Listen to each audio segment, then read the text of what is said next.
amongst destiny's throes. Which is the right path that I value more? My tinkerer's tools or my magical form? In the danger, don't know what comes next. Weaving my way with each step.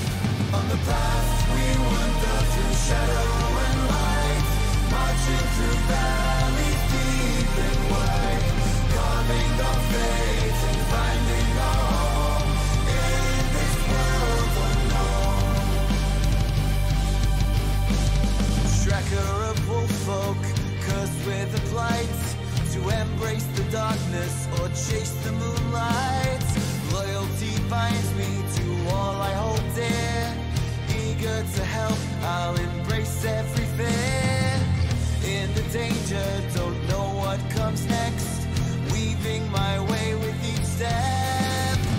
On the path we wander through shadow and light, marching through valleys deep and wide, carving our fate and finding our home in this world unknown.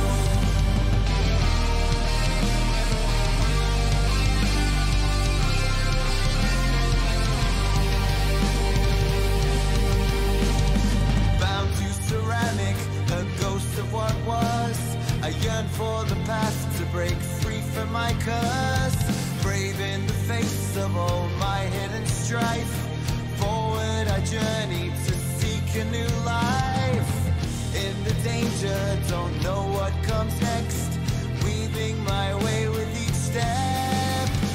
On the path we wander through shadow and light, marching through valleys deep and wide, carving our fate and finding our home in this world unknown. Trained to be loyal to colonies call, yet torn by desire to be something more. Only in combat these bonds we renew. Together we journey steadfast and true. In the danger, don't know what comes next. Weaving my way with each step. On the path we wander through shadow and light, marching through valleys deep and wide, carving our fate and finding our home in this world unknown.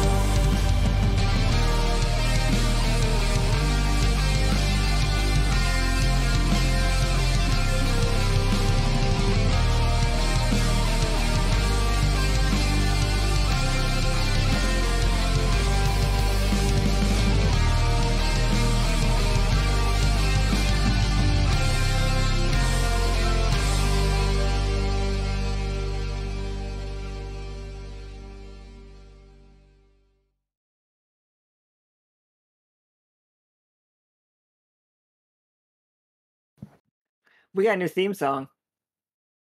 Holy. Like, I'm very excited about that song. Alright. Write like a ballad, like we really wanted like a call and response one. We do have the lyrics to it. I don't know if Nika dropped it in the, because she gave it to the main characters.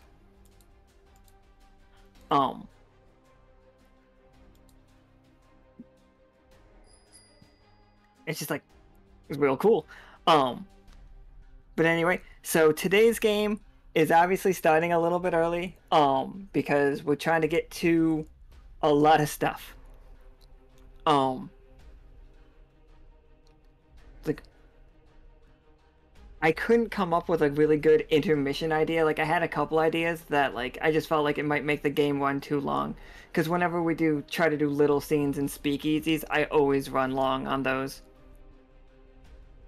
So, we are going to try to get these games done. So this is, the first game in the arc that is the Silver Shadows Trail of Echoes. Like, this is that happening. So, this lines up with, you guys have been looking for them for weeks, but they have been, to them it's only been like moments that they fell through the tear.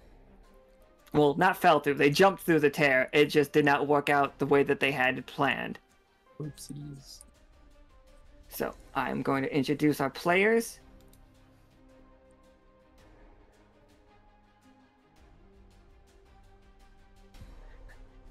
So we've got Cole playing Royce. Good evening, everyone. We got Corey playing Midnight. Bork, bork. We've got Ro playing Tarkus. Hello. And we got Ox playing Valentina. Howdy. So they played a frequency card on this game, by the way. So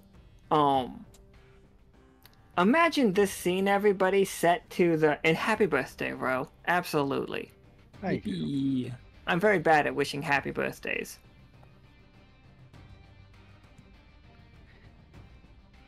But so everybody, for this scene where our four adventurers fall out of the space between realities and land in a pile of corruption, like some of it has gotten into, like, crawling into the cracks of Tarkus's ceramic.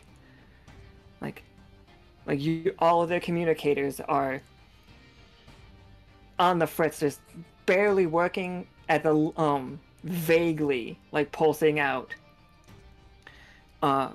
Royce landing in this corruption, like igniting in silver fire wherever the corruption touches his skin, or his suit for that matter. Like Midnight and Valentina, like kind of seeing double in reverse. Like whenever Royce or Tarkus look at Valentina or Midnight, they are seeing two versions of them.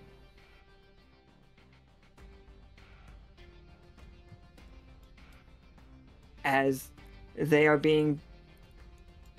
Is it bared down upon? Is that what I'm trying to say? By an absolute Goliath. It looks like what if a moose hated everything. So a moose. So a moose. But as they land and stand up to it, we have to keep in mind, it is not heavy metal playing in the background. It is not like doom metal playing. It is I'm Still Standing by Elton John. So go ahead, Royce. Start us off. This thing is charging at you. Its antlers are jagged, and they seem to be like shifting in shape as it moves towards you. Its eyes burning red. You see out of the corners of its mouth, it is just leaking corruption into the ground. As it hits, it sizzles. Oh, that's a big one. I'm gonna hurriedly get up and do my best to distract it. What's the distraction look like?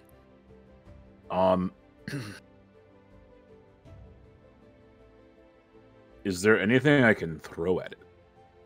Oh yeah, you're surrounded by like... You see some mushrooms, as big as trees. Looking around, you see that these trees are Goliath. They are so big. Each one of the trees in this forest is about the size of, not the word tree, not the big word tree, but the trees in your city, the word trees we have, about this size. All right. So yeah, all over the ground, you see, anything that you want on the forest floor. You can see any kind of detritus, like shells, bones. I'm just gonna pick up whatever miscellaneous stuff is there and start tossing at it. Be like, follow me, just follow me. And then I'll look back towards Midnight and the others and just be like, Focus on being yourself. Don't let yourself split.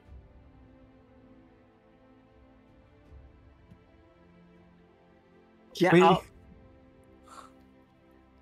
because it's more fun that it just works. This thing just, you catch it right in one of its eyes, and it just roars and is charging like right after Royce. It's like, I'm just gonna roll an attack. Oh god, alright.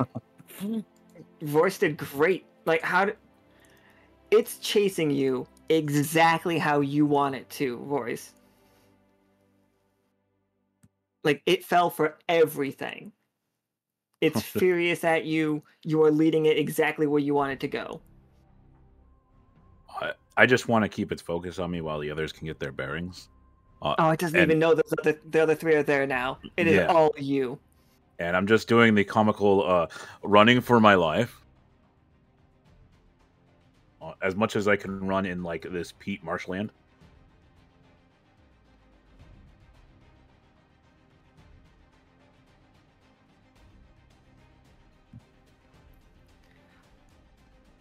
So yeah, you other three, Tarkus, it's your right arm has a crack in the ceramic, and that's where you saw that bit of corruption like squeeze into you. As of right now, you're not feeling any like really negative effects of it. Like, you can still move your hand, you still feel your arm. Like, but have you ever gotten like an IV shot where you feel like the heat radiating out of it, or like when it's cold? Nah, I know what you're talking about. Okay, it's that kind of thing in your arm. You not feeling any different yet.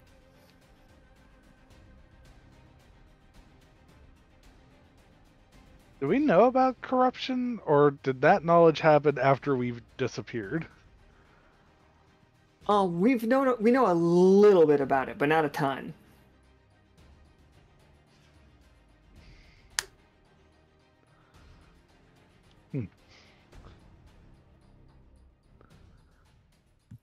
I think Tarkus is just gonna tear up some of his cloak and wrap up his arm. Yeah, for sure. And like Royce has got you, giving you guys plenty of time to deal with that. Valentina and Midnight, like Royce running away, telling you to like focus on being yourselves.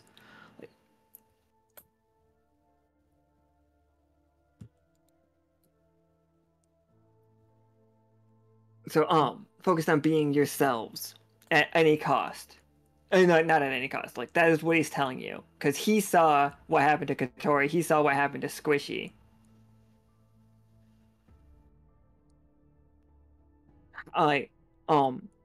You have plenty of time. You guys don't even have to make a roll to come to terms with this. But what do you tell yourself to keep yourself focused?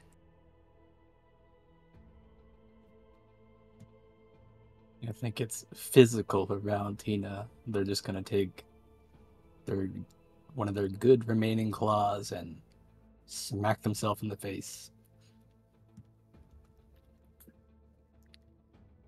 Oh yeah, it seems like soldier.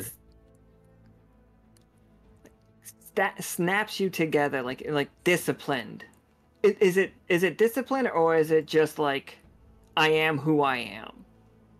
I think it's discipline. It felt like it was discipline. Midnight, how do you focus up? I think for a moment he just kind of looks angry at Royce, but then he recognizes the device and tries to focus on some breathing exercises and just muttering to himself, "I'm a hunter of the Banshee Mountains, sworn to drive back corruption when I find it. Plain dice, Banshee, countless undead, dragons and chaotic monstrosities. Battled redcaps and the librarian. I'm a weaver of the Lockstitch Academy. I forging a path for my comets through unknown lands.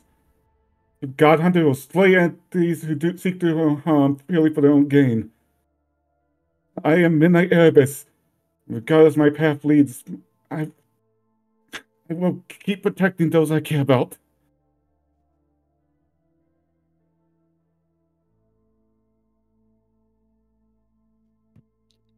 And you two both just like at the same time like recover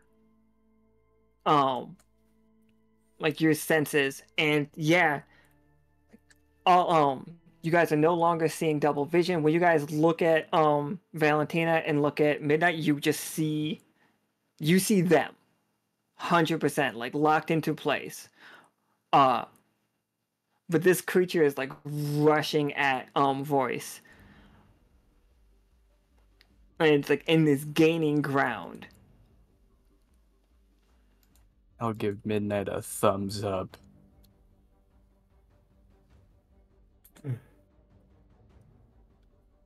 I have an idea. Climb on my back. Say no more. I do it. And Midnight's going to draw his silver sword, summon his shadow whip, and try to fling the whip at one of the horns to basically use it dashing towards Royce as a slingshot to fling himself towards it. We grappling on. Let's go. Midnight, as you draw the silver sword, you feel the your current shadow like flinch away as it bursts into silver fire in your hand as you charge at this like taken to the air. Like you feel your shadow tendrils that you're using becoming almost opalescent, like like a rainbow over an oil slick. You know what I'm talking about? I think so, yeah. And you hear like, "Let me do it." Just like drop that thing and let me do it.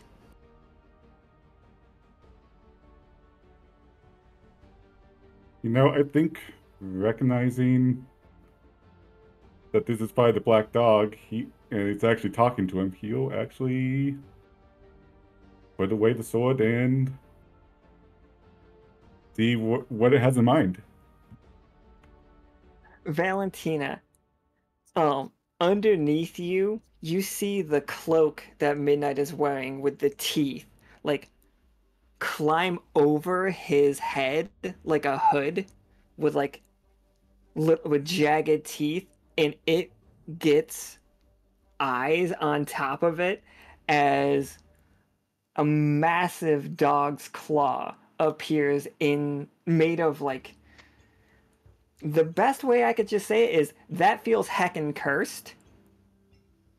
Like, Well, that hand is like a like he is hitting it with curse.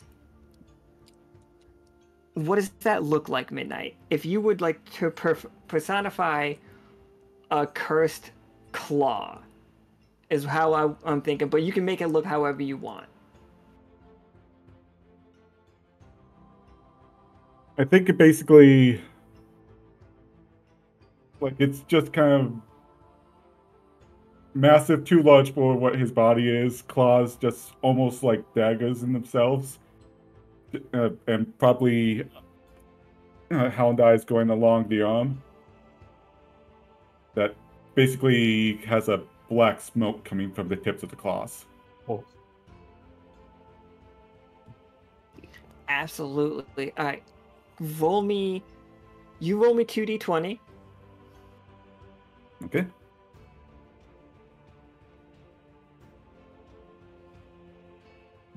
Oof. Mm-hmm. You know, this is too cool of a moment. I gotta spend this. Where is it? Here we go. Come down to a 20. Oh yeah, absolutely. Also, I I'm think sorry, we're- I forgot to say it again.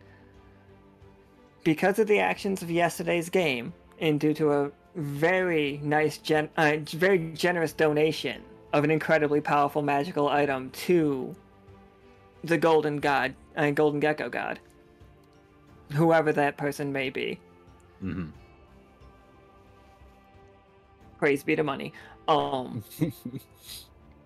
We have a 20. Like, you guys have a 20 whenever you want it. You can turn any number, any roll into a 20, including a natural 1. You guys just have that wonderful die. We sure do, don't we? Awesome. You do. What if But, we sell it? Just sell the die. Can we double it and pass it to the next person? Yeah, absolutely. If you guys don't want to use it in this game, you can definitely double it and give it to the next game. That's so funny. I kind of want to do it. Well, let's see what happens in this game. Mhm. So, Midnight, what's your attack look like? It's going to deal 10 damage. No, wait, you made it a 20? Yeah. Alright, it's going to do 15 damage. Just so you guys know, I'm just giving you guys a heads up. I realized yesterday that you guys do a hell of a lot of damage, and I've got to upscale monsters. Understand. So just heads up. We're members of Lockstitch. Of course we do a lot of damage. As you're walking down a hallway looking at a phone.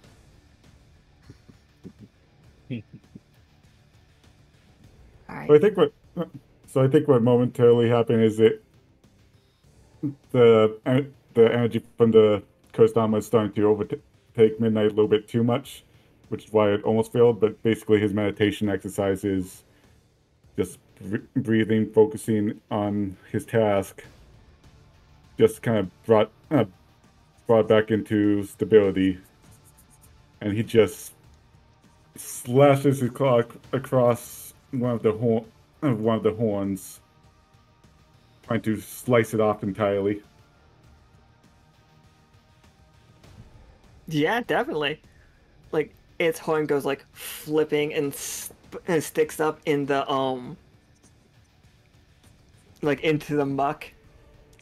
Valentina, you are on Midnight's back. Yahoo! What is your attack in this situation? Like, this thing's like reeling its head back. It just got one of its horns like ripped off by a giant like canine paw made of shadow. My question is, does this thing have an ear hole, since we're up there by the horn? Does it have an ear hole?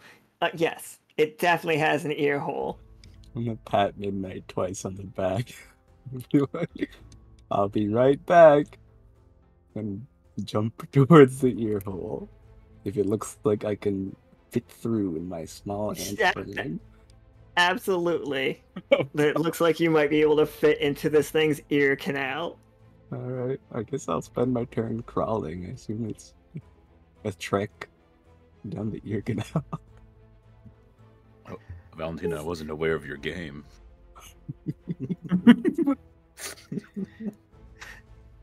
This thing is like shaking its head so much. Alright, I'm gonna...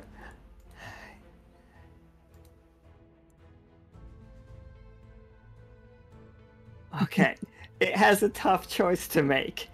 It can, it's gonna try to like put its head on the ground and like literally try to like get its back claws into its ear canal to get you out of there. Like, your choices are, like you can, oh fuck, no, it's gotta have a tough choice. Okay. Valentina, what does it have to do to get you out of its ear? Like, so one option is it, like, you stay in there. What does it have to do to get you out?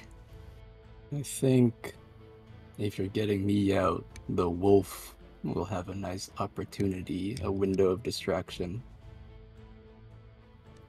I think a choice between wolf or ant is the situation here.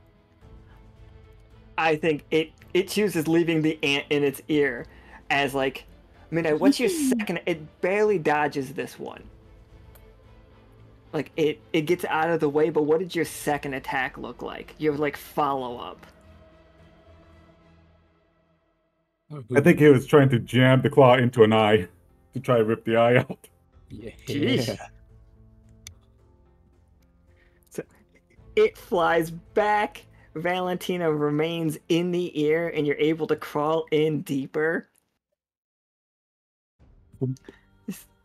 Royce didn't even get bothered, basically dancing along the marsh, like as this thing's chasing after him. And Tarkus, like your arms all bandaged up, like it's like looks bad, like ceramic wrapped in bandages made of fucking ripped trench coat. But you got a big monster in front of you, Tarkus.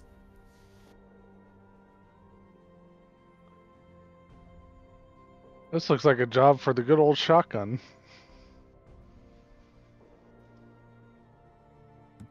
Yeah, what's that look like? Like, are you just Terminator in this one?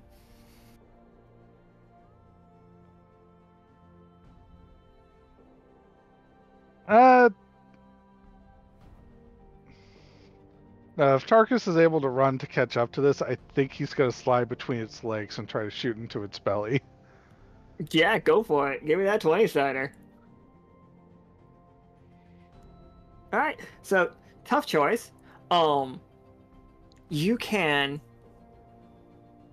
pull the trigger, a little bit early and dodge its counterattack, but hit its more, like, armored chest. Like, you're not going to get as much penetration.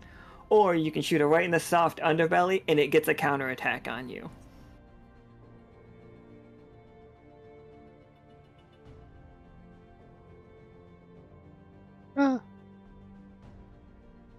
Let it counterattack. Yeah. I mean, I did slide between its legs while it's running. So you shoot it right in the like underbelly as you're like sliding across the ground. Are you baseball sliding or are you like down on your back sliding? Down on his back sliding. So like you catch it right in its soft, like you see like a that you have made a weak point right now. Like that damage, like we hit that spot. Like any damage that you do to that spot is doubled. But it keeps running and just stomps on you while you're in the ground. But luckily, it is just mud. It only does, 4 damage with a light stomp, and you feel a hairline fracture running up your arm further.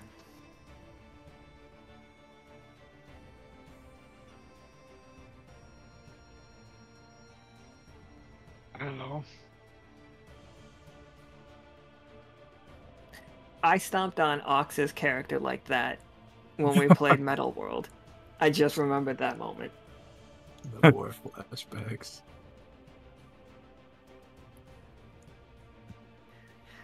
Alright, Royce, what you got?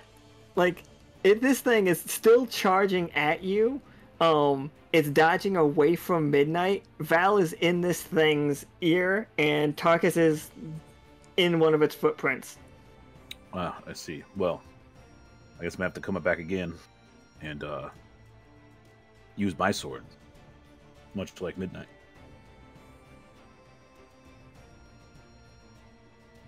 Just pulling out the fucking, like, demon spine sword. That I am, and I'm just gonna. If it's still charging me, my best thought is just to turn and be like, "All right," and just try and spear it with the sword. Yeah, absolutely. roll me a d20. Valentina, if you want to, I think you could help. He succeeded. It auto hits. I don't. Oh yeah, that's right. It does auto hit. Fuck. Look, I gotta bring that thing's like thing up real quick.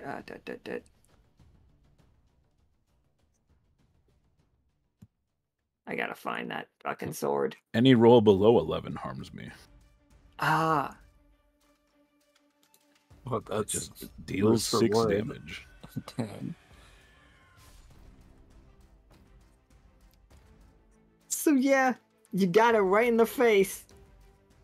Oh no, where were you aiming? So if it like overshoots me, it's gonna go somewhere like in the chest. Because it is a big creature. Yeah, we're just lancing it. Yeah. I'm getting the full coverage of blood on me. Midnight, are you still in the air? It might be after the dodge, but I'm probably winding up for trying to grapple back onto the thing. Absolutely. This thing is gonna shake its head and like it's gonna shake its entire body. It's trying to get Valentina out of its ear. Whoa! And B, get Royce out of its chest. So the first die is going to be an attack on Royce, and the second die is going to be an attack on Valentina. I did play and another one for Oh, Valentina. shit, you sure did. I rolled 2 failures, so yeah, give me that and another one. I'm sorry. Who wants to take another attack? It's, I think he's planning for a Val. Okay. I want to see how much damage this ant can do in its ear. Get in there, ant.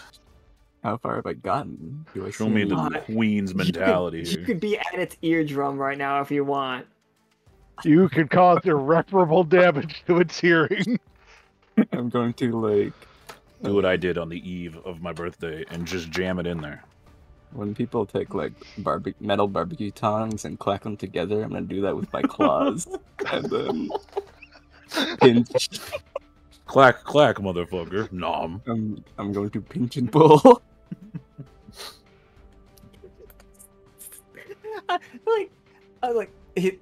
She's in his ear. What do we do? Are we setting C4? I'm pinching. I wish I could see for. So yeah.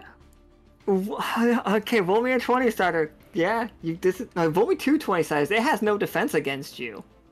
Like, I don't know how I would defend against the ear canal attack either. yeah, TBA. yeah, the 19 does seem far more accurate, doesn't it? Hi-ya! This thing, it's just like, you guys just see it go, like, it just gets punched in the side of the head. That's how it acts.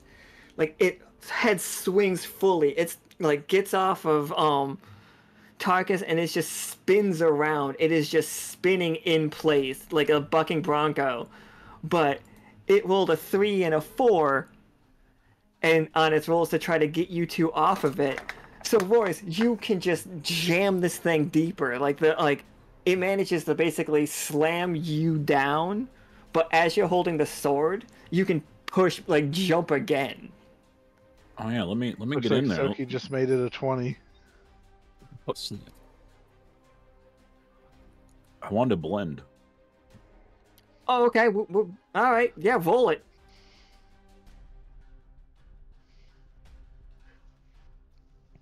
Yeah, of course. Of course these are the rolls that we're doing. Rip and tear, boys. Should we just retroactively apply Soki's a little help to this? Playing Vala alone. had one right there. So we do Vala's and Soki's, like, back to back. This thing has, like, Wait. no sense of direction. It's got vertigo. It can't fucking hang on to whatever's going on. Its chest is getting ripped up. What's that looking like, Royce? So like I'm stuck in there, and I just go, well, the only place to go is straight through, right? So I just start like rotating my body around and around and around, And then I just start like pushing up into it. I'm like, yeah, blend it, baby, blend it. It's just reeling back in terror. No, not in terror. Not in terror. These things don't feel fear. Only pain. Self-preservation. Pain and surprise. Preservation to like a degree, as it realizes that it has gone up against things that are way worse than it. Alright, Midnight or Tarkus, what do we got? Either one of you two. Like, Val is. Are you still getting closer to its brain? I can tunnel my way through. I'll keep going. It's just like it just switches to like Val crawling through the ear canal like a fucking like Metal Gear Solid. You gonna hop on that brain and start controlling it like a robot? Yeah, I'm gonna put my goggles down for this one. This is pretty gross in here. So, what I think Midnight's doing is he's trying to latch onto the other horn, and you just gotta look at this thing, seeing all that fluffy white fur. It's like, that's mine now, because he wants to try to rend along the top of it to just slice open the top of it to steal some of that fur.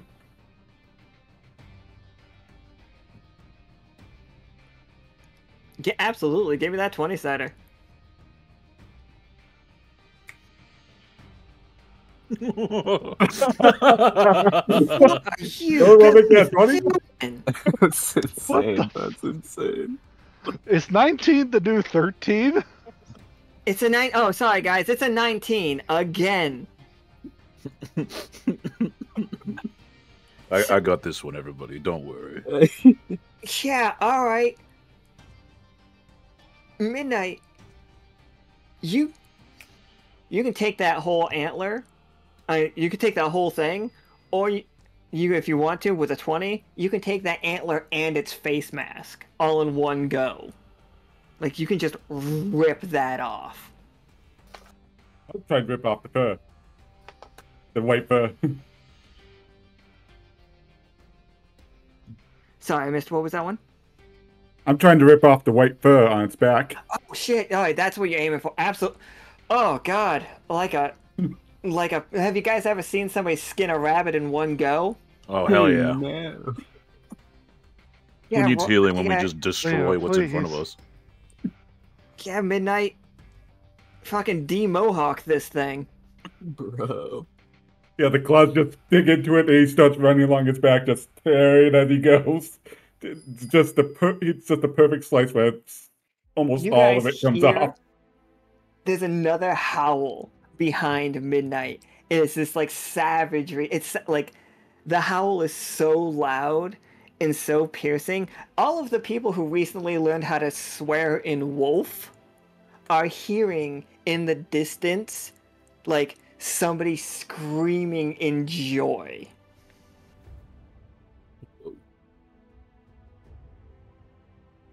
Ooh, another one. And now another one. All right, I feel like this has to go to Tarkus because he got a little stepped on. Yep. Where is the Royce hole located in this thing's chest? I think. All right, so 1 second. I'm currently delving right there. Because I think Tarkus is just going to shove the shotgun into that hole and point it to where the thing's heart should be. And just whatever gets hit is whatever gets hit.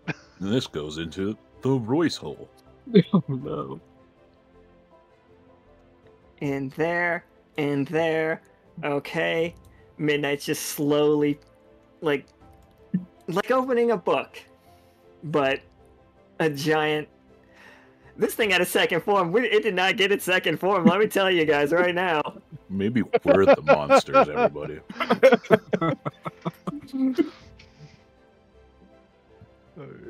This is like a vacation for us. Oh, they're so close. All right, so here's your tough choice. You shoot it, you deal all the damage either way. Do you want to destroy the heart, or do you want to destroy the ribs? You can take one of the parts home. Do you want to take the heart home, or do you want to take the ribs home? I feel like we can get more value out of the ribs. Barbecue ribs. So yeah, you pull the trigger, and like Royce, as you're like digging through, you just cut like open, and you just see the heart, and all of a sudden just a bunch of buckshot hits it. And it's very, very much the if you guys have ever played Slay the Spire. I need to remind you, it's not a buckshot. These are slugs. Oh, that's right. It's slugs, that's right. So it just goes in, and you just hear bloop, as like it blows out the other side and just like deflates. I am covered in gore. But you know what? I'm still This is standing. not your natural state. Valentina, you are inside this thing's head as it's dying. Oh no. Like Get me out of here. all corrupted monsters, it slowly starts from where the corruption was, which must have been based in the heart, based on how he killed it. It starts turning to like powder and like falling away. While that's happening, what do you want to take out of this thing's head? Like if you were collecting monster parts. I guess a little slab of brain. Come out the top. It's just like, wow. Like Midnight ripped so hard you took the top of its skull off. Maybe we can learn something from this slab. Probably not. We're not really. The science heads are all back home. What are you talking about? I'm right here. Well, you take a page from Fallout, invent robo-brains. I'm so scared of robo-brains in this universe. I'm not gonna lie to you. It feels terrifying. Alright. Climbing out of the powder, I will, like, scuttle over to Royce with brain slab held above my head. Behold! I preserved part of his mind. Ooh. How intriguing. I got its ribs. I'm gonna lick the brain. Of course you're gonna lick the brain.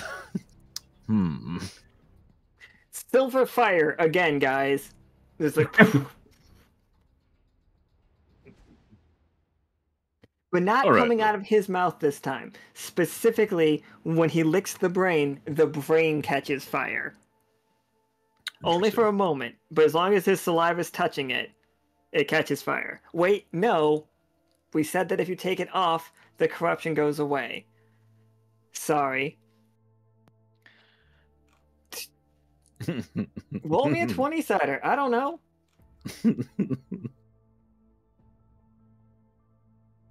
Yeah, absolutely.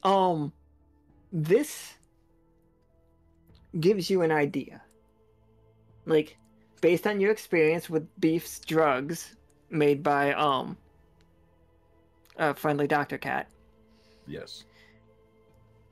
Like, you realize that this could give you like a bestial thing. Like, if you guys eat this drug, like if you can make this into something really good, something really tasty. Something that would definitely like give you a savage lean in fights.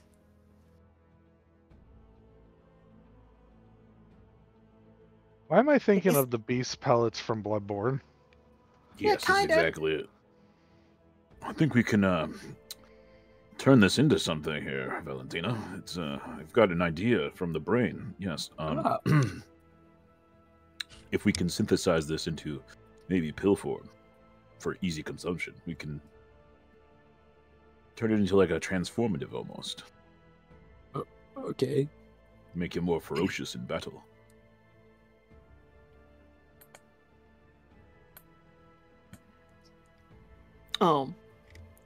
Just for the fun of it, I'm going to show you what the thing was going to transform into, just because I really like the other version of it too. but don't worry, it's gone now. Aw. It was gonna go all like doomsday on you, but more you guys fucking horns. just I like how murked it looks in the like it has moment. 2 tiny little legs in the back. I was like, oh man, I like this guy. That's gonna be cool. It's gonna be a cool fight. I'm gonna punch one of them in the head. I've been there. All right, we're all good though, right? We're all still standing here. They're like just busy wrapping a piece of the fur around him. Like, yeah, this would make a good shawl. Like, huh? What? Tarkus, did you get tagged? It stepped on me. It wasn't fun. Dang.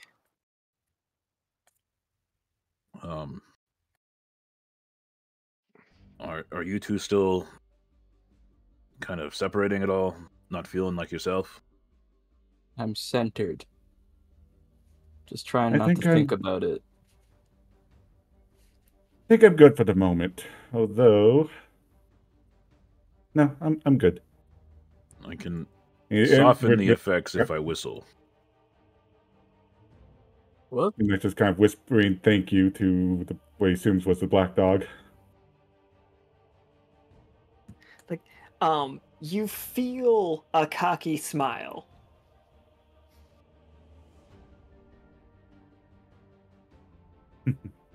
Well, I have no idea where we are, so I don't know where to go.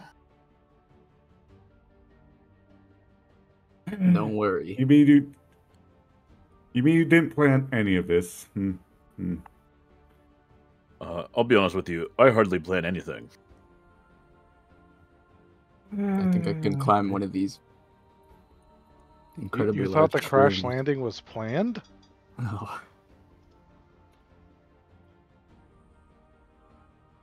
You know, I don't know why I thought it might have been, but I really should know better by now. Oh. I think I can at least You know, figure out where we are, but I don't know about the planning. One of you guys should probably handle that.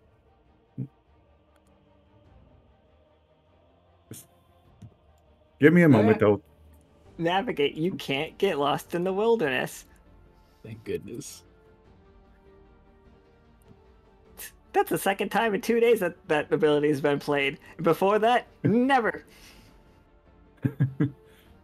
Rangers. So you climbing up here, Valentina? Yeah, I'll climb up the beanstalk with the shroom. Whee! Alright, Valentina from up there, and like it's so tall. Also, while you're climbing it, you do notice that the mushroom stalk it's pretty white, or like off-white like most mushroom stalks are, but as you like put your hands on it and move up, any pressure that you put on it makes it temporarily turn like a deep black for a moment. Like just below the surface is like something gross. Ugh. It's strange.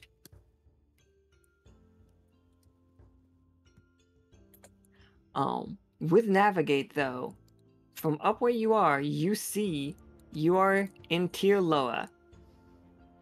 You might not recognize it. You guys are here. So what you see from where you are is like a forest of mushrooms, like a forest of huge trees right behind you, like back here. And then forward, you see a bunch of mushrooms, and then you see what looks like 6 giant carts pulled by oxen, like walking this massive path. Oh. Alright, I'll scuttle back down and tell the group. Seems to be some sort of oxen convoy over there. Maybe they know more about this area. Maybe they won't try to attack us immediately. That would be unfortunate. Yeah, I agree. Well, if they do, we know how to handle that.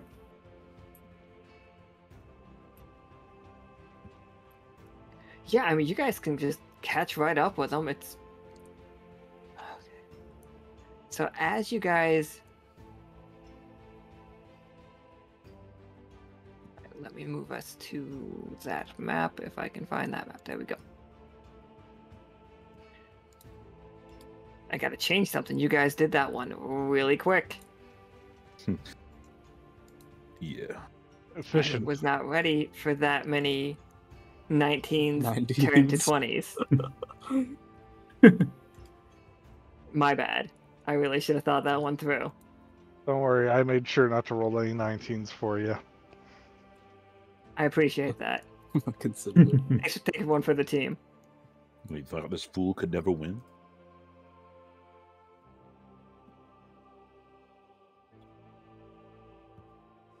You guys approach a massive path, and you do see huge wagons like going by. You guys might need to refresh your screens if you I guys sure can't do. see the new map. Oh, I see it. I can see it. It's because I'm still trying the beta thing. Whoa.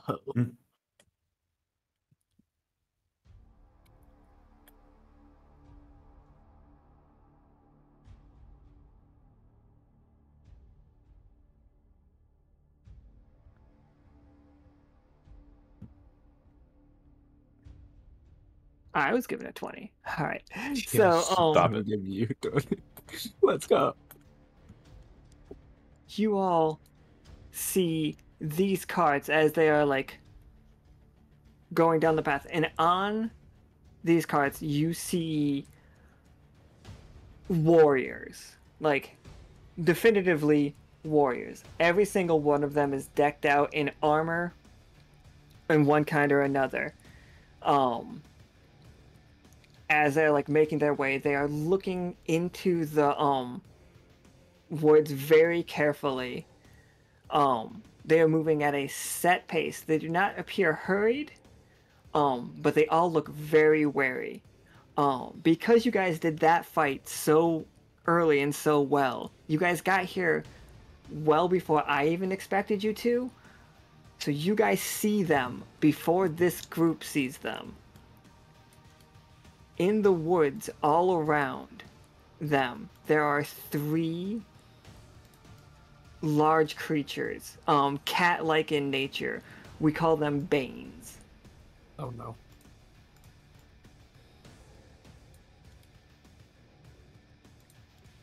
Like, they are about to ambush this group. You guys didn't show up mid-fight like I was planning on you two. You showed up before it got started.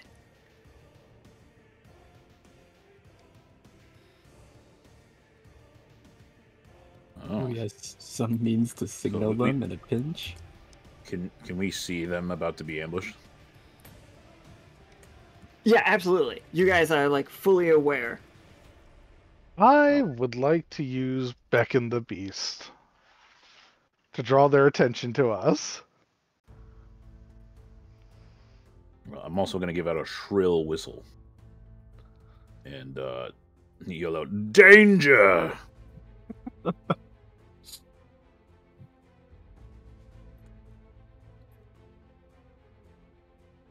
Beckon the Beast.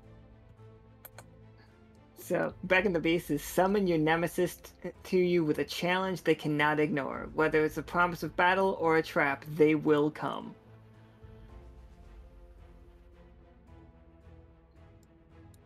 I think Alright. Tarkus is doing this by smacking the butt of his shotgun against the Sea Devil's round like it's a dinner bell.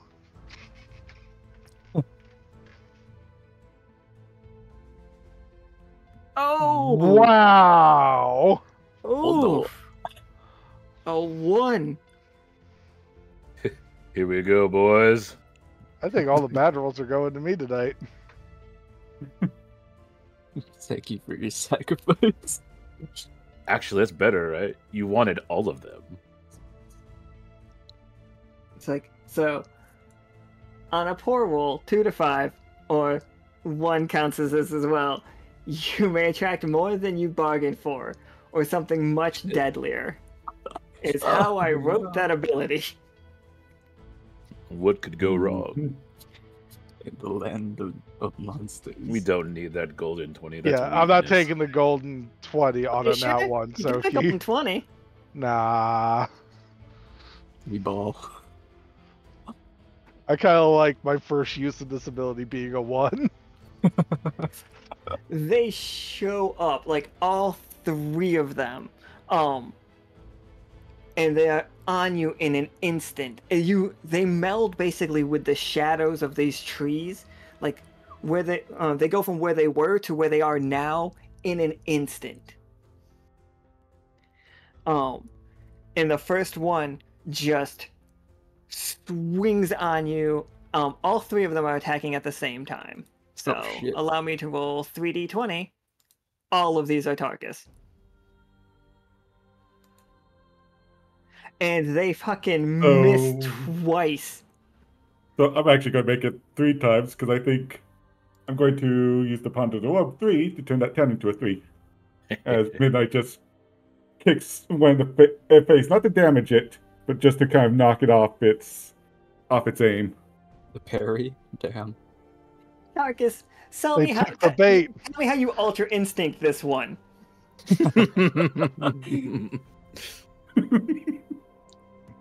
I think as soon as they disappear, Tarkus just casually takes 2 steps back. Absolutely, just 2 steps back, a claw swipes at your face. You Tarkus, the other one's coming from the left. It's about to it's coming with have you guys played Dragon's Dogma? What an ogre does when it double foot drop kicks you? It's terrible. It's the worst thing I've ever seen. But one's flying from your left, which how did you easily step to that one side? 2 steps forward. Just very measured. And then that one coming from your right, right behind you, I'm picturing I'm thinking of this so much as One Piece, where just Midnight is Sanji kicking this one in the face as it was about to hit you. Nice save. Yep. He's beginning to believe.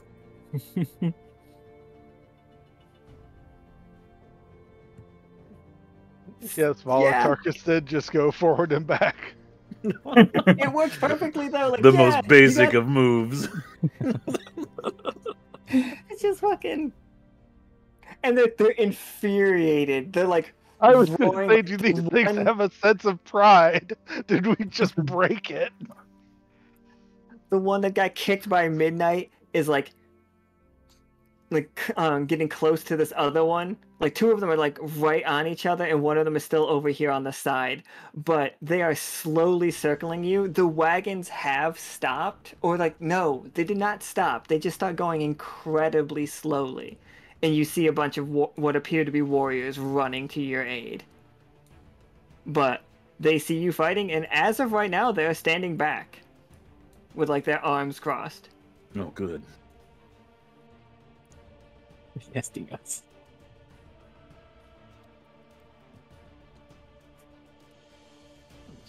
Yeah, I like them. I love them all so much. These are my favorite tokens. Not my favorite tokens.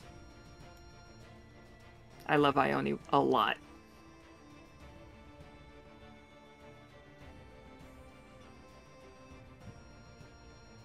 They approach, and then they're just most of them cross their arms and just start watching you.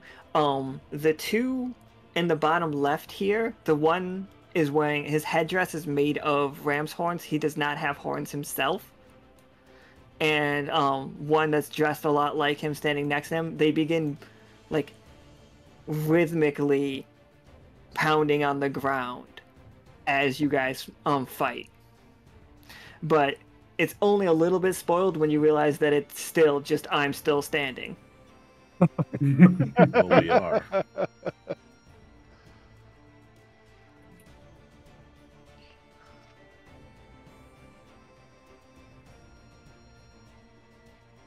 Who wants to go first? Well, I've got a sword with this Bane's name on it.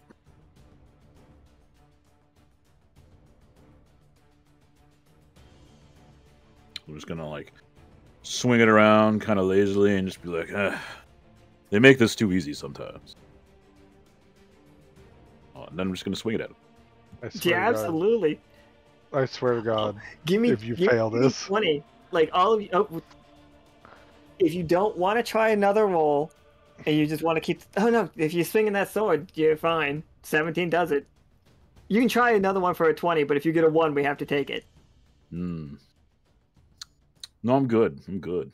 All right, we're gonna stick with the 7. So one of these creatures comes like dashing in for you. They have massive claws and like mostly cat-like features, like somewhere between a cat and an ape. But they have almost like displacer beast like tentacles coming out of their back. Whoa. And it's like whipping them at you and trying to keep its distance, like because it's like staring at that sword like wary, like it knows that sword's gonna hurt.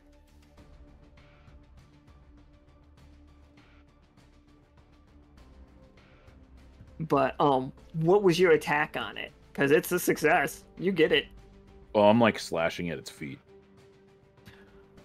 Like you're being a bad little kitty cat. Yeah, you take it right down. 6 damage to it, and it's just like one of its like feet is just like grody, like hanging by the bone. And like screaming at you, and like all of them are just like looking back and forth. This isn't an attack. I'm not making a roll for it, but I am just setting the scene a little bit. This one here is gonna pounce in at Tarkus. Like any of you can make your attacks right now, like, and Tarkus still has no chance to avoid. But that is what's happening. That one, they are all staring at Tarkus more than the rest of you. Even the one with its like, was that Anderson Silva with the foot? Like that happened.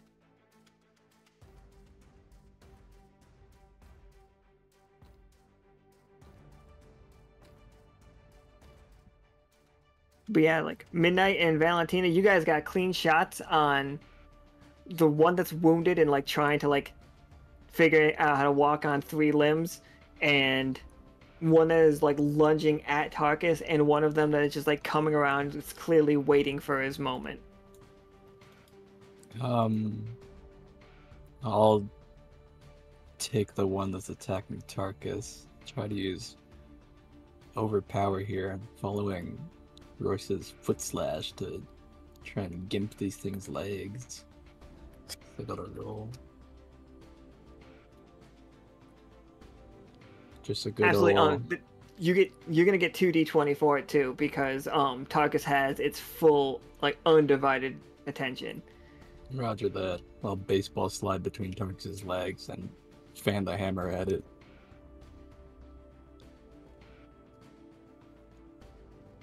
Oh. Nice. 11 to 12.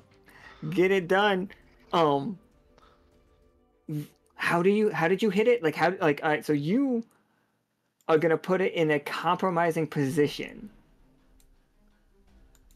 For the knees.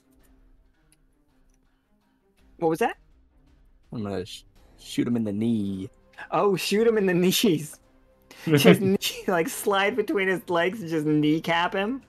Yeah, they're not going to be still standing.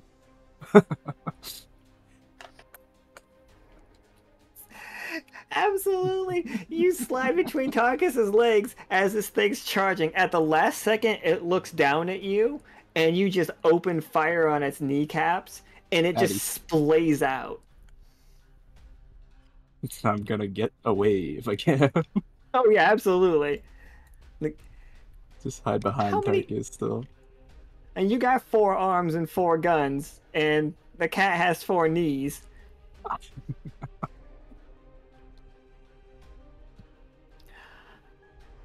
Yes, so Tarkus, this thing's sliding at you. Midnight, you see that one sliding at Tarkus as, like, Royce is back there dueling with a huge-ass sword made out of a spinal cord. One's behind you, sneaking around, but it has not found a single opportunity. So, do I still have the claw on? Or is that receded for now? What was that? Do I still have the claw arm, or is that receded for now? Oh yeah, absolutely. If you want that thing to hang out, you've got it. Okay, yeah, I think he's going to pick out the one that looks vulnerable for a moment. That Valentina just shot up, and he's going to pounce at it and try to. You said it has these tendrils, right? Oh yeah, it's got a bunch of tendrils coming out of its Yep. back. You can feel, even when it's not touching you, it's not actually doing any damage, but you can feel a little bit of your magic going away. Oh no, wait, no, that's not what those do. They corrupt. They rot things. Oh, no. Like you can feel like your outfit like kind of aging and weathering just in front of you as you get close. Yeah, he wants to try to slice those off with that claw while it's vulnerable. Try to keep it weak. Absolutely. Go ahead and give me 2d20.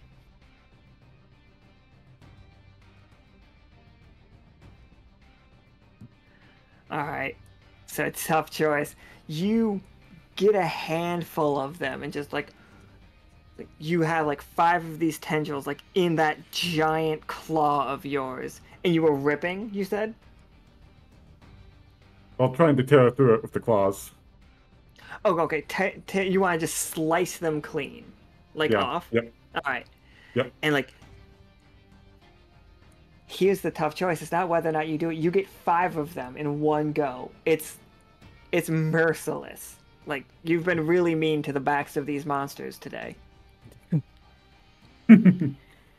You see them land on the ground, and the hood around you, the voice of the black dog, just says, "Eat them. Do it now, before it leaves them."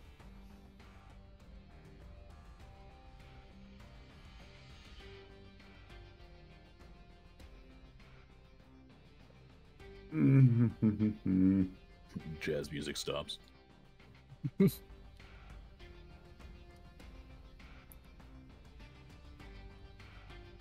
He's asking me to eat one of the corrupted tendrils. Is that what you're saying? It sure is. I think he knows it's going to piss it off, but knowing what he does about the corruption, I think he hesitates to do so. Like if it does, he it's just kind of like a wait. What? You know what those things do, right? It can give you power. Quickly. I think oof. Oof, oof, oof, oof, oof, oof, oof.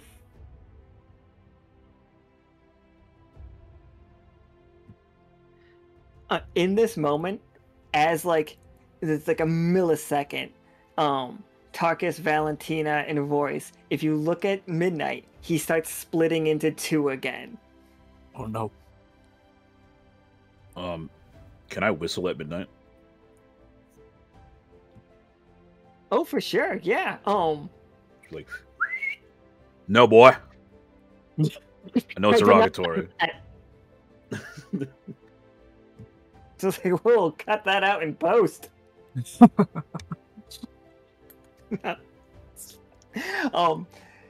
Midnight, you snap out of it when Royce whistles at you. Which way do you snap out of it? When you come to, is your hood up or is your hood down? Have you eaten them or have you not? I think Midnight has not, because he wants to give the Black Dog the benefit of the doubt, but at the same time he knows that if he gets corrupted, that it's going to cause him to do things that go against what he believes.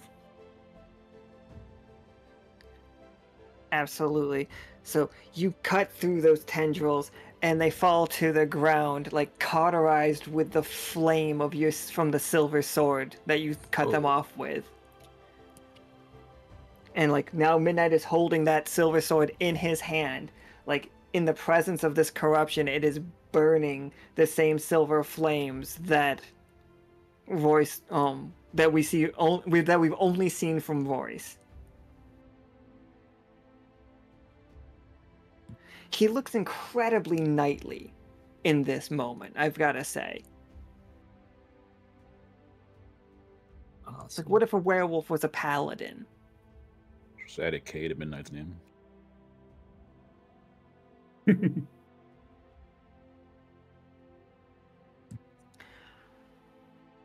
All right, Tarkus, you've got one laying like right at your feet. You see Royce fighting one to your left, and you've got another one like circle around to your right. But that one on the right is just having a worse and worse time trying to figure out when he can attack.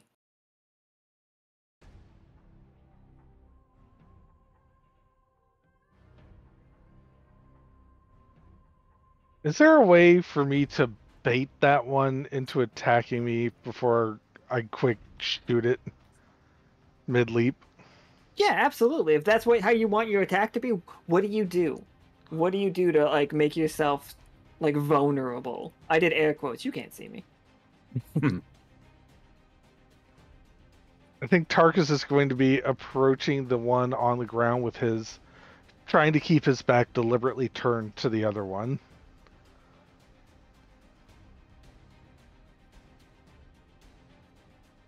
Yeah, absolutely. So I'm gonna. Now you're prepared for this one. I'm gonna roll, and the only way it hits you is if it gets a 20. Like otherwise, you get to make your attack just fine. I rolled a 1. Damn. Okay. Take it away, Tarkus. What was your plan? As though you rolled a 20. Because I rolled a 1. And I think they played the I thought somebody played the. Someone did give you a 20. Oh no, not that one. I thought Cossack was asking if got it in 1 worked for me. Because it's definitely fine if like I just don't know if they played that.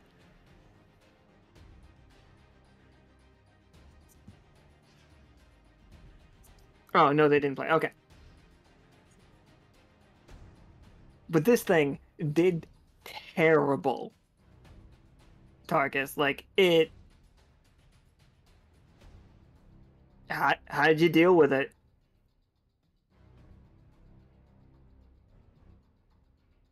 As it's just mid-leap, he's going to flip up his trench coat right into its face and press the barrel of the gun at the first bulge he sees in it.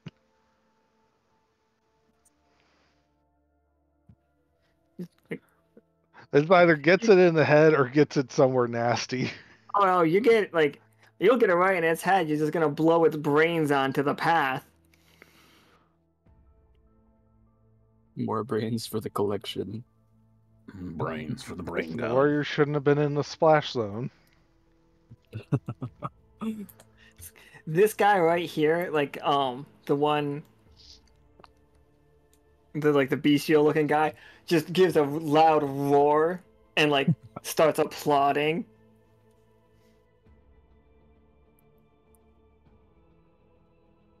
And so other people look back and forth, and they also start like applauding as well.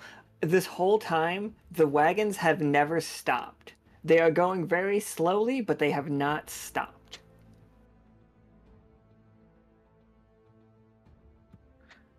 So, the one with the wounded leg, lashes out at Royce, and just fuck, I am bad today.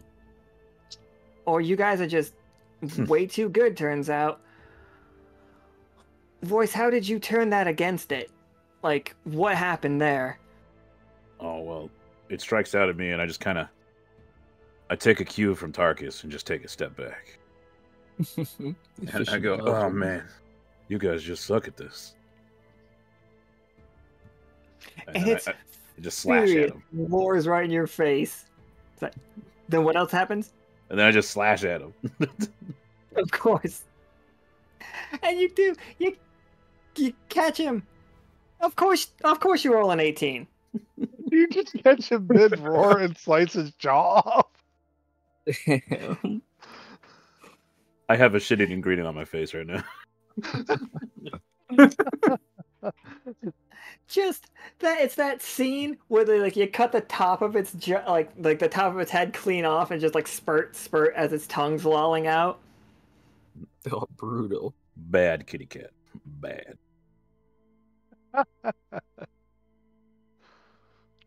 The last one in front of Tarkus, 4 Valentina's bullets in it. It's trying to scrabble to get to its feet, and the corruption is actually making more legs for it. You see its tendrils start propelling it towards you, as everywhere the tendrils go on the ground, it starts just disintegrating a little bit as it's charging at all 4 of you, and this is it doing a Hail Mary.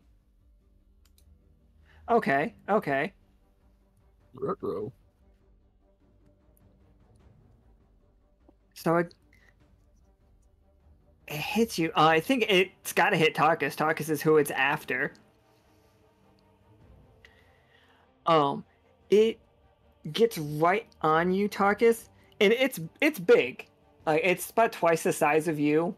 Your token's not big enough for this one right now, but the tendrils begin wrapping you up as tight as it can, and you feel your all your ceramic starts getting a little dingy.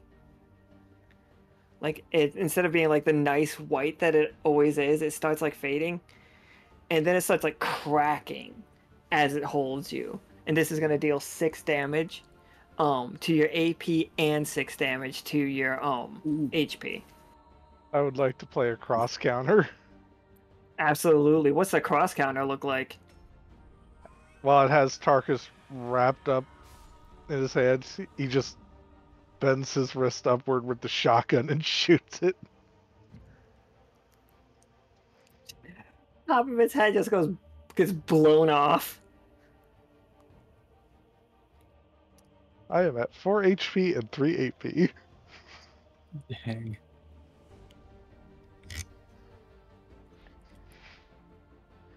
And the group all give you just a rousing round of applause, and they come to the edge of the path.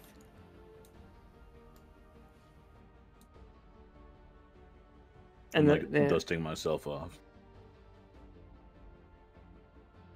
Hail, I'm trying friends! to reload. What brings you out here? Says this guy. I love him. He's kind of like a mad scientist. What if a Furbolg was a mad scientist? Is his jam. But he works mostly in logs and monster parts.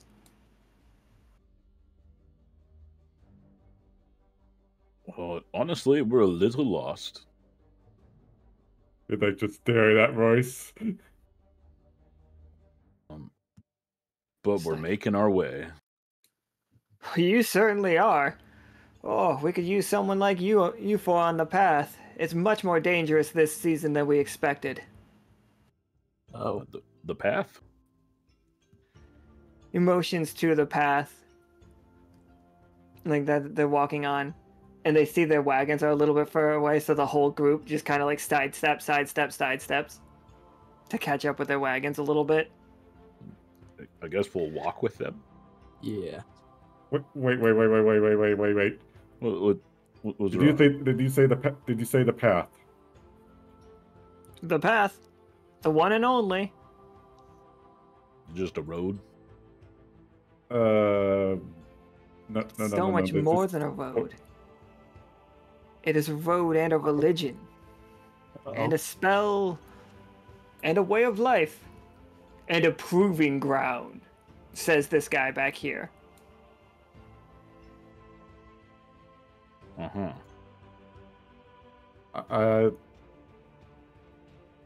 Look, I was given a warning about not going on the path, so I would like to know a little bit more about it. Why are people afraid of it?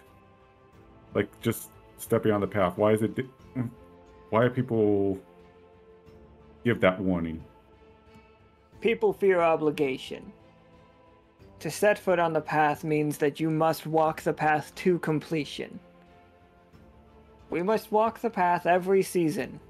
There's a troop, as ours, that walks the path. Some use it as proving. Some use it to gain experience. Some use it to write of their adventures.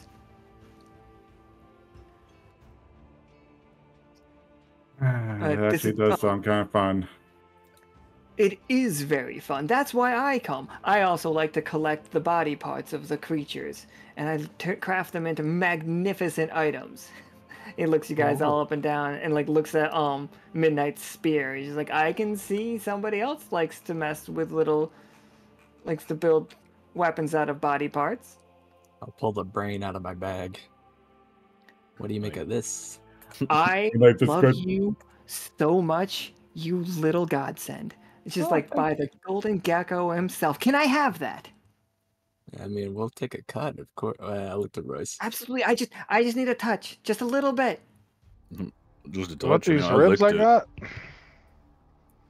I was just like, you tried to seduce me. I think we could barter here. I used a lot of ammo trying to go through these things' kneecaps.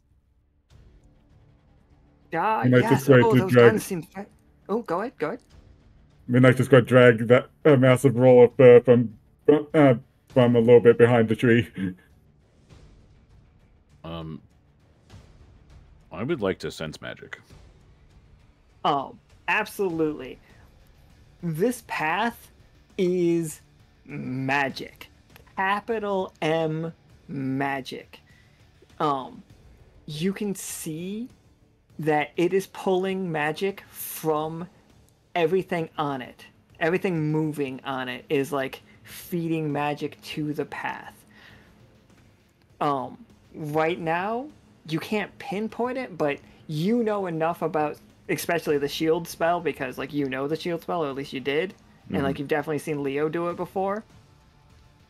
This is an absolute monolithic version of the shield spell. It's like whatever it's holding back has to be huge. Is it kind of similar to the barrier that was protecting seasonal? Yes, very similar magic. Because you actually asked that, the one thing that is different is instead of keeping something out, it's keeping something in. Oh, so it's a giant cage. Giant cage. It's almost like it's definitely a pyramid because the side is a triangle.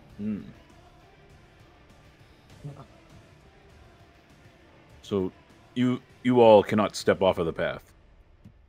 Not once we begin to walk it. We are powering this ancient spell. But we are greatly rewarded for it. What sorts of rewards, if you don't mind me asking? The path provides.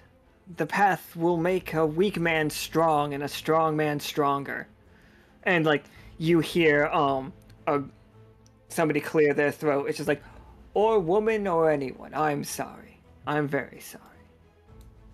And like he's like, my name is Whispertune. And he's like, I would extend my hand, but contact would put you on the path. Oh. Now is this close to the start of the path?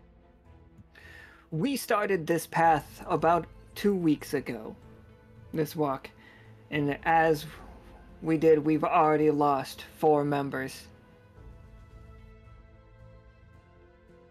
And anybody can just start on the path whenever, or should we go back to the start if we wanted to? If you wanted to start, you could join us here. We have space in our wagons, and we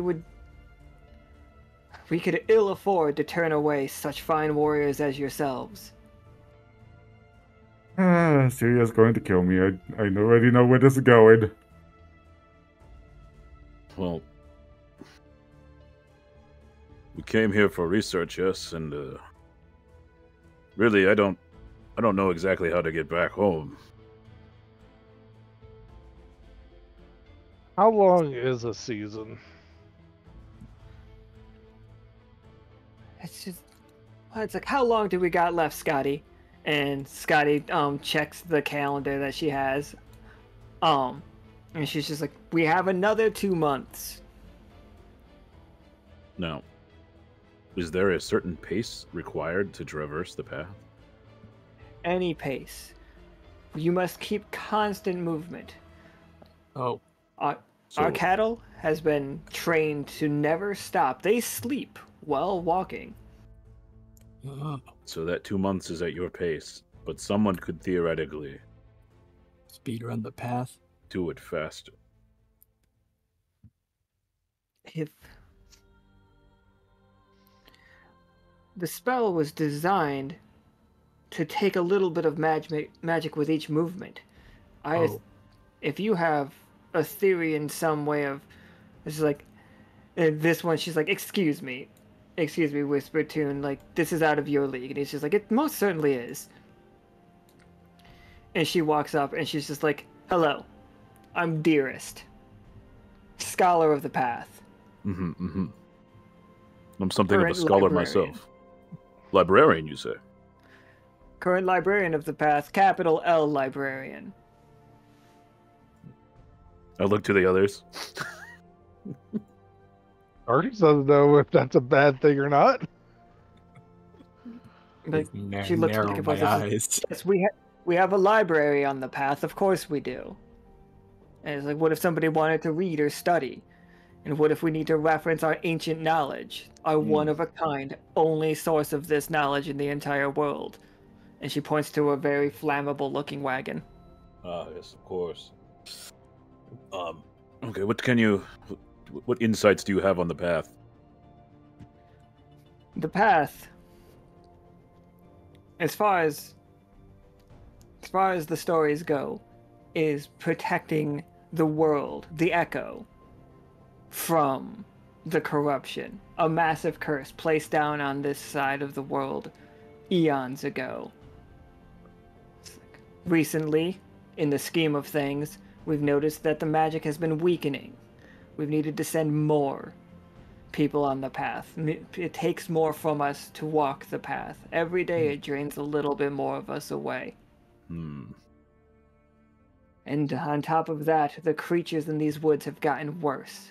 More vicious, more terrible.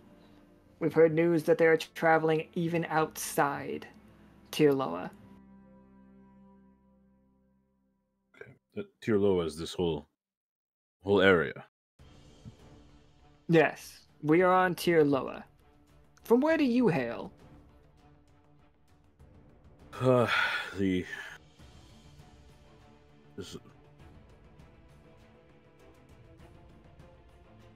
The Silver Thimble, if you've heard of that.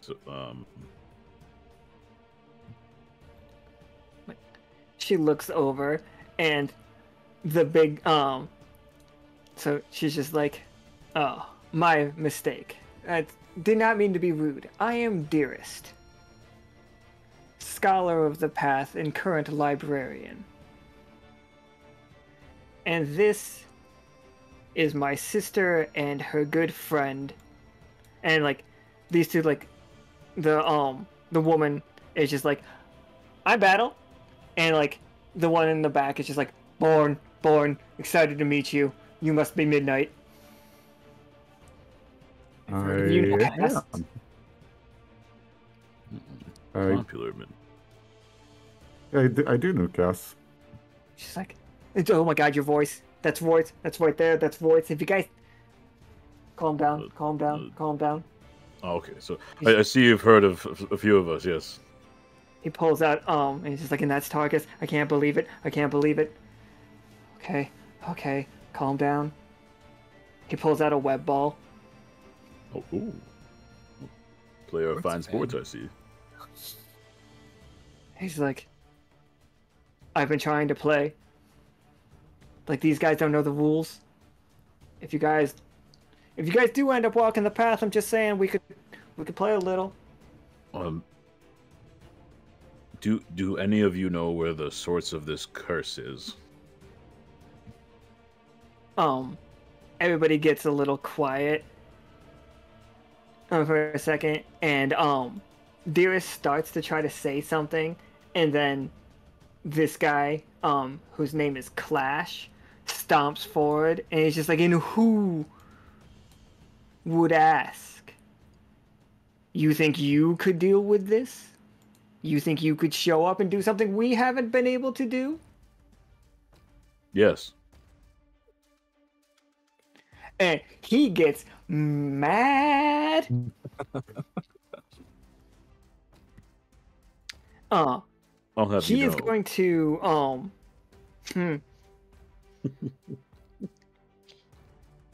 he steps off the path for a moment.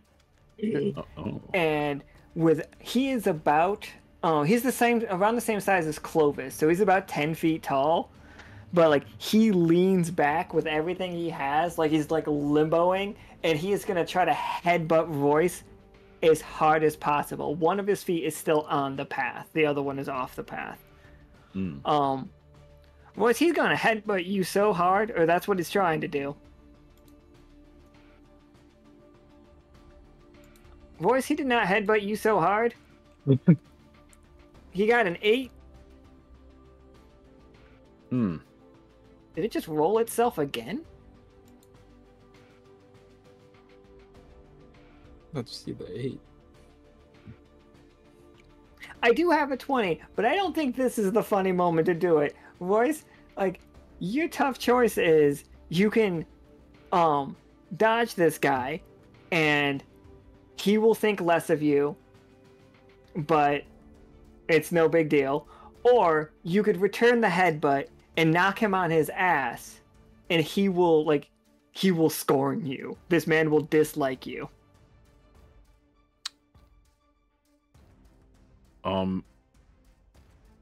I am going to headbutt his ass.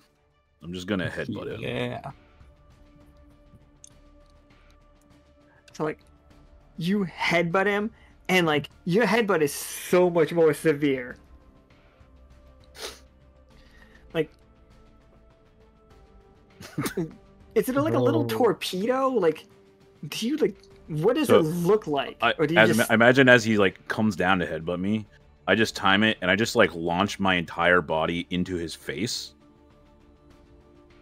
Like I just jump up into him. I'm like, gah! It's like, oh, thunk, thunk, thunk, and then just somebody yells, "You win!" And like you see his like ram's horns, like fall on the ground and just start rolling.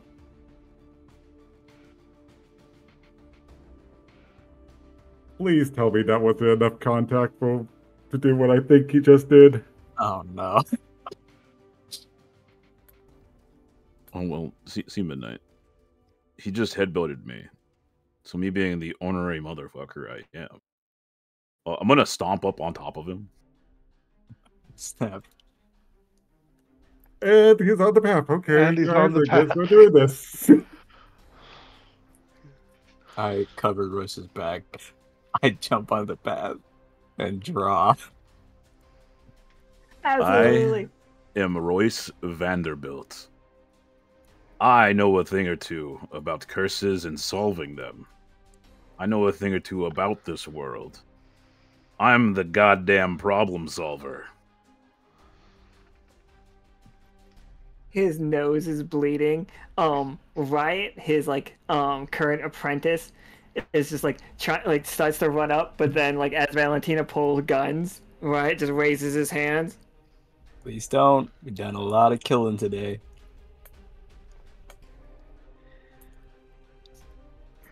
And then I'll get off of him.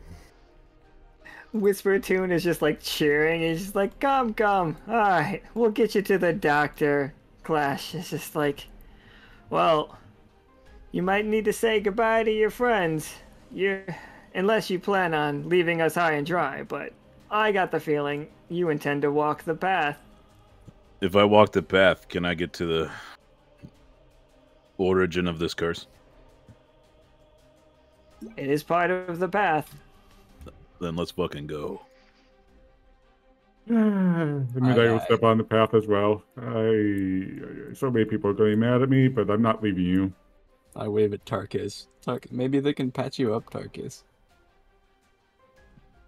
It's just like, This is a What's wrong? really bad idea. it's like Oh, what do we got to doctor. lose? By the way, how far are we Well, from somebody- the Silver Thimble, everybody?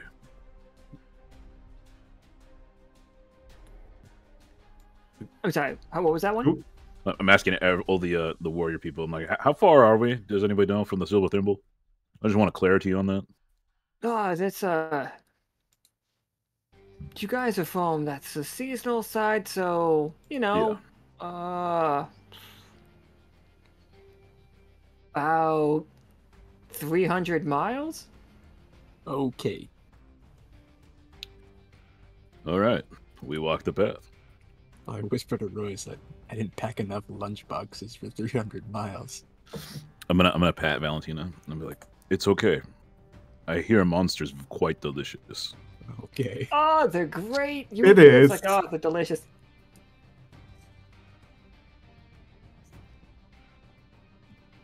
Tarkus, this guy here comes to the edge of the path, and he like looks out at you. And he's just like, "What you got there? You?" And like you notice that both of this man's legs are made out of metal.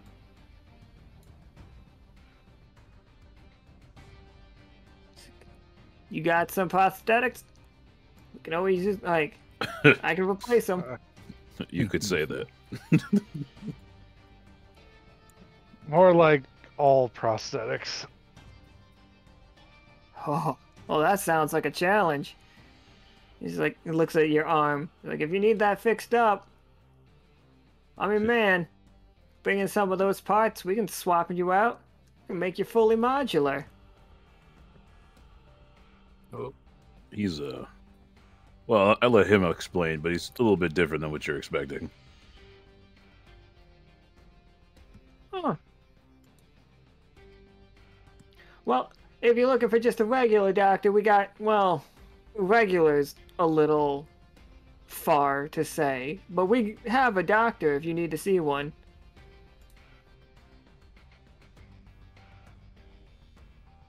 Yeah, that might be for the best.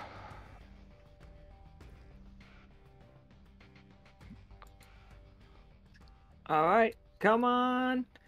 And like, Whisper Tune, like, starts showing you guys around. He's like, these are the wagons. And it's almost like a small town. There's more wagons than just the 4 that we see here, but putting more on the screen got difficult. There are... He slaps the side of one wagon, and he's just like... It almost... The wagon has bars on it, and you guys see chains and manacles, like, just dangling off the side of it. And, like, those catcher poles. Basically like the animal control, but imagine for like beasts, like huge monsters. Mm-hmm. He's like, oh, this is the Cult of the Rams wagon. You met them. That's Clash and Riot. They just need to prove that they're the strongest people here. They're not, clearly now. And it's just like, they're pretty alright, guys. As long as you don't mind the monster taking that they do. Valentina, walking past that wagon, you hear something inside. And it is counting. There are 3 voices inside, like chittering ants, but they are just counting. I will curiously, if there's a porthole or anything on this wagon to peek into, I'm taking a peek. So these two, like, this guy's like sitting at the edge of the wagon on the other side as this guy's like unbreaking his, like, relocating his nose situation. He's like, all right, just look at me. I'm gonna do it on 3. 1, 2, and then he does it on 2, and Clash stands up and punches Riot in the face. He's like, you said you were gonna do it on 3. Warriors. Let me get to this one. Let me move guys real quick. Well, everybody, we're in for a ride of a lifetime, I think. Impressive convoy, honestly.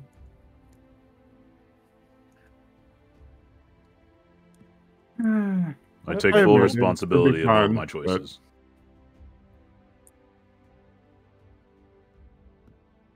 Roll 20. That would feel better if you would actually plan them out a little bit more. But that doesn't make life exciting. Come on, Midnight. I don't want to be Rather- boring. Hey, strength in numbers, right? Oh, snap. Wait. Are these guys in a cage? What's going on? Those Valentina's children. Inside, Valentina, you see two things overlapping each other. In that cage, you see 3 ants. Like, in one of your eyes, they are pretty feral. Like, they're a little bit humanoid, but not as humanoid as you. They're not wearing clothes, and they look like monsters with little mushrooms growing out of their head. Little mushrooms. Oh no.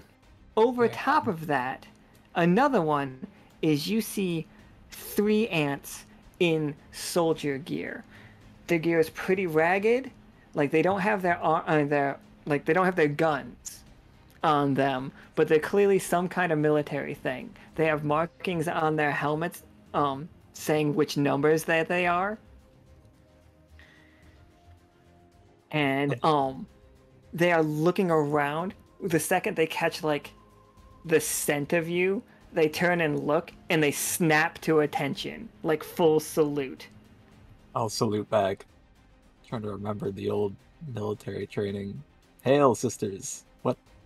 What's the report in this little wagon? Hail, we have collected all information from this location. It appears to be a rather large wagon in some form of convoy. It is currently ruled by 2 very large creatures, aggressive in nature, much more powerful than us 3. They have manacles and weapons that can keep us in place. But we have infiltrated perfectly. Right. We are awaiting orders. How's the exfiltration plan going? Like, not gonna lie to you, ma'am, we hit a snag. Okay, hang tight. So these 3, just like the bestial versions of them, just vanish. Oh, They I are see. just the soldier ones now. They're going through it. Shit. Right. I salute and turn away. They all Them. snap to salute. It's like, oh my god, I can't believe they sent somebody to help us. It's like, I was honestly shocked. I'm shocked. Did you see the size of their hat? Well, They must be just, somebody like, very important. turns wide-eyed to Royce. Yes, Valentina, what is it? It's, I think some of my people are in captivity there. I'll bring my voice down to a low whisper. Whisper Yeah, Toon just something. leans in. What are we talking about? I'm just kidding. I'll give you privacy. I'm Thank just you. joshing. Appreciate it. Just goofing. Just goofing. Would you like me to liberate them? Look, I don't know what the agenda is for this particular mission, but if that's like a nice side quest, I think it's only just no ant should be held in a cage. Mm-hmm. But I also don't know the full story. Maybe they did something to earn that cage. I think we can wait. I think it would be wise to wait, as much as I want to bend the bars right now. There's a simple fix for this. There Come on, is. boys. So what's going on in all these carts? You wanna give me the grand tour? Explain everything? Born just comes running. Of course. I'd love to give you guys the grand tour. Midnight, right over here. Midnight, right over here. I'll show you my cabin. It's like, you good? Good? All right, excellent. Tarkus, don't be silly. Come on. Come on. He goes and grabs Tarkus by the arm. He's like, let's go. Oh wait, you wanted to go see the doctor. Let's stop to the doctor first. You'll love him. He's a good guy. For sure, as long as I get the full tour of every wagon. Absolutely, absolutely. Mm-hmm. Stay strong, soldier. Oh my god. Nicholas is just like, as you like, come in, as you knock on the door, and he turns and sees you and you're like, the fuck? You? What? Huh? What are you doing on the path? What are you doing on the path? I live here. Oh, Well, not on the path, but like I live in Tirloa. Oh, you do? Everybody has to do their part. Oh. Well, to make a long story short, I made a little oopsie, and we went through the Between Realms, and we're here now. Oh. He looks at the four of you. Still up to the... Well, he doesn't know Tarkus, but like he recognizes somebody that travels with these idiots. He walks up to Tarkus. It's just like, Dr. Nicholas, pleasure to meet you. It's okay, Tarkus. He's a good friend of the crew. He's a mushroom boy. I am, in fact, a mushroom boy. Nice to meet you. Pleasure to meet you. He's just like... I'm not sure I met him other than the World Fair. Like, absolutely.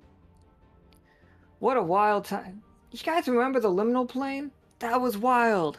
Yeah, That really crazy. happened. Now we're here. Do you know my entire Now house we're came here. here? Oh, your entire house. My whole house came here. Our entire city did. See, I thought it had something to do with these communicators. You got a communicator on you? You working one? Doesn't work too great. I got attacked by something out there. Yeah. Tell me about it.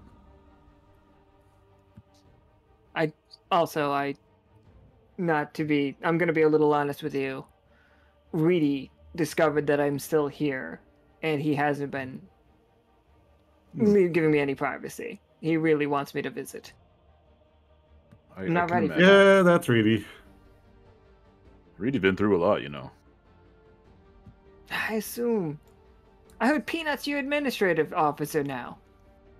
Yeah, he's doing a pretty good job. I got to give him a little bit of credit there. You like Peanut? I truly hope that man finds peace. He'll Probably probably not. be 6 He feet in the chose- ground by smoking by the end. He definitely chose What's a up? poor job for peace.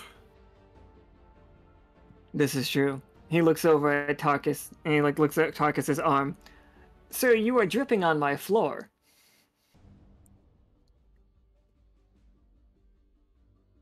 Yep. It's pretty bad, Tarkus. Yeah, I don't feel so great. He's like, oh, sorry, please lay down. Please lay down.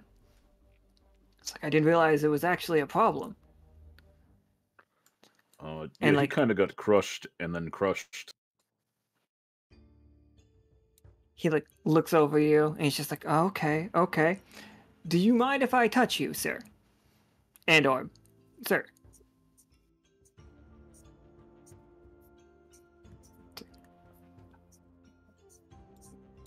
The answer is Yeah. obviously yes, but there's something about how you worded that that's making me question it. It's just like, I'm really about just, you tell me.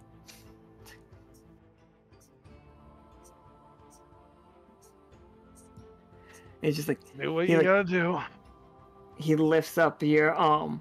He's like, ooh, you don't want to touch that stuff. And like, you guys can all see like, Tarkus looks like hold on one second. Here we go.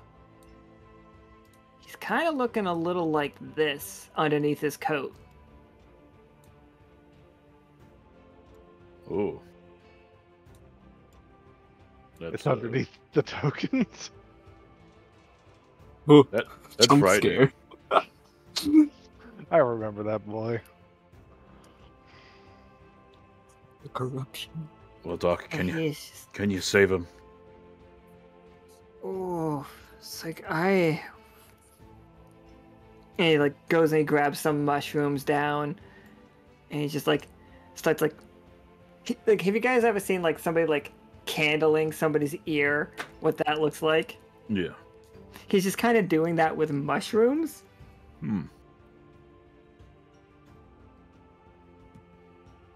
And like the mushrooms are like starting to like siphon up some of the corruption from Tarkus, as like it is like you're like but he's just like this is real bad. Would perhaps silver help with that? It sounds like Ooh. silver. It's just like I'm gonna be honest, silver isn't like a mainstay. Like I live near the Silver Mountains, but those dwarves are pricey. Yeah, I imagine they can be. I met this one. Oh, he wouldn't shut up. He kept I know trying to exactly sell who me you're talking really about. bad jewelry. Yeah. Oh, my brother. Oh, man. Anyway, how much silver do you think you'd need? It's just like, I'm gonna be honest with you. I don't know. And he's just like, Tarkus? Yes? Now you are Tarkus, Yeah. correct? Excellent. Yeah. All right. I'm gonna ask you some personal questions. I hope you don't mind. First question, and I know this one's gonna seem sudden. What are you?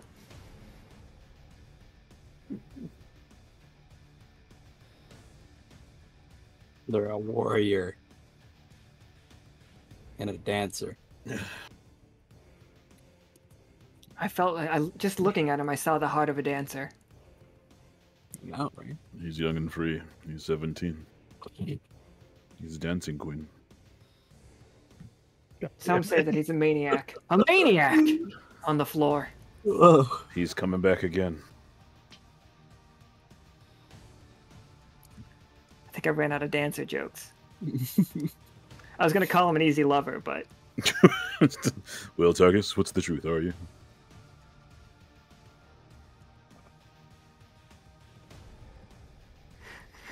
I'm a guy that lived, died, came back as a ghost in a robot body, moved into this. you're Somehow a I'm ghost. still standing. He's just like, a ghost, you say? And like, he's like, if you could sit up, we're just gonna sit you up. And he like props you up. And he's just like, now, I promise, I swear to you, that I intend you no harm. And he reaches under his table and pulls out a pry bar. He's just like, but this is gonna hurt. What you doing with You that pry know- bar, Doc? You're not the first doctor to pull out a pry bar and say that to me. Okay. There's a lot of really good doctors in this world.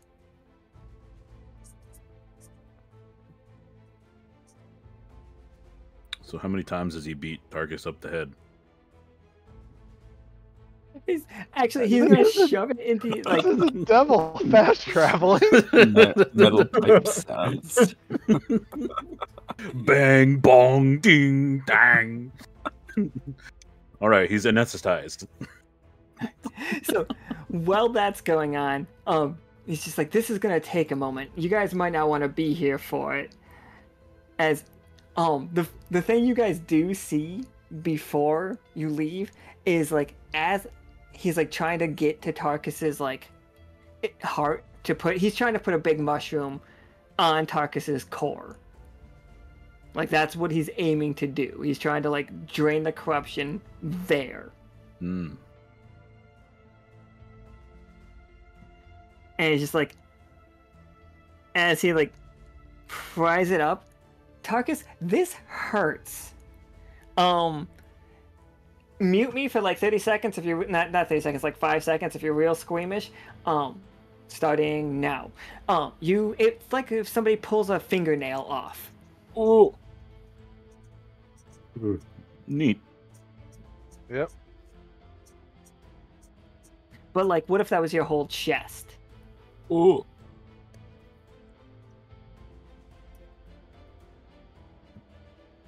And I'm like, glad I'm not Tarkus right now. I think Cat's glad they're not Tarkus right now. and like, you guys see that there's like blood running down his chest, like on the inside. As he's like, oh, and like, and not blood, like it's black and thick and gross, but something's running down his chest, and he's like, ugh, and it's like starts putting mushrooms inside Tarkus. This is gonna take a while. I'll call you if I need anything. Okay. Bowen's just like, back to the tour. I'm sorry Tarkus can't come to the tour. Hang in there, Tarkus. So whose wagon do you want to see next? You can... Oh, 1 second. You can go Whisper Tunes. He's always working on something silly. Or Scotty. She runs the small shop that we have. It's like, you can come to my cabin. I've got a pretty sweet bedroom. Pretty cool setup. You know, I was curious. Does anybody like keep pets? Oh, we don't... I don't think they're pets, but they use them in fighting pits. Oh, well, could I see them? I clench my claws. It's just like, yeah, I mean, I don't think Riot and Clash are going to be on the best terms with you guys, but I don't... Push-paw. Well, It's like, what's a tour without the whole experience, right? you're right. If you just get part of it, it's not a real tour, is it? Not at all. Midnight, do you want to tag along with Royce and Valentina, or did you want to go to a different one?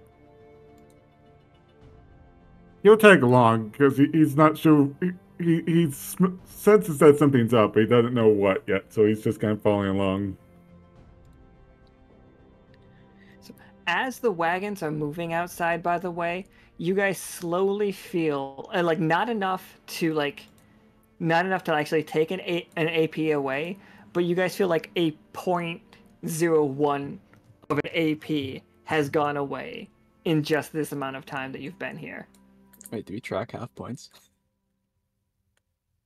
I'm gonna put decimal here. Born knocks on the door. Battle is not with us right now. Battle's hanging out with her sister. But Born like knocks on the door of the wagon and just steps right in, and the two immediately look angry.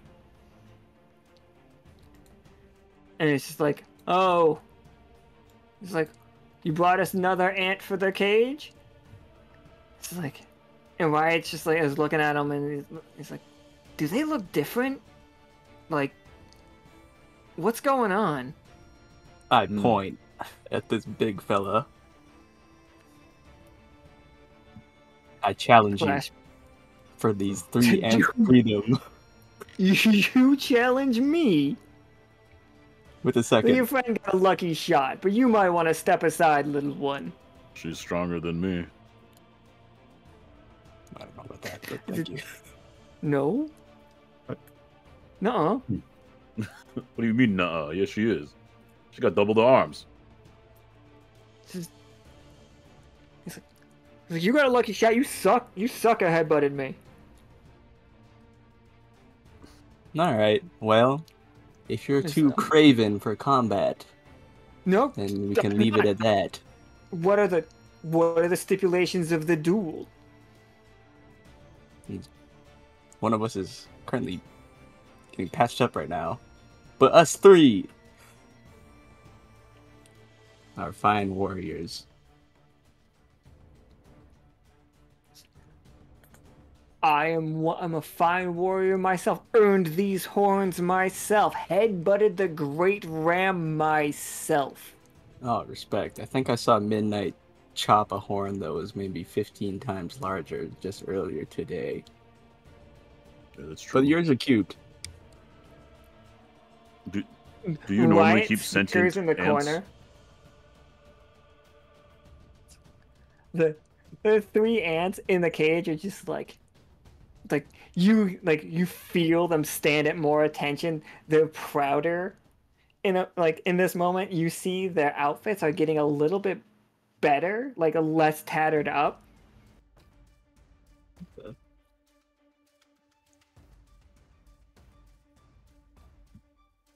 And he just like stands there. He's just like, fine. You and my apprentice. And he points to Riot. A contest of endurance. Each one of you strikes the other until one can no longer stand. No flinching, no moving. I look to the ants in the cage and say, "For the queen," and turn to Riot. Snap salute, just like fist to chest, just like for the queen. And then it's just like, could they talk a minute ago?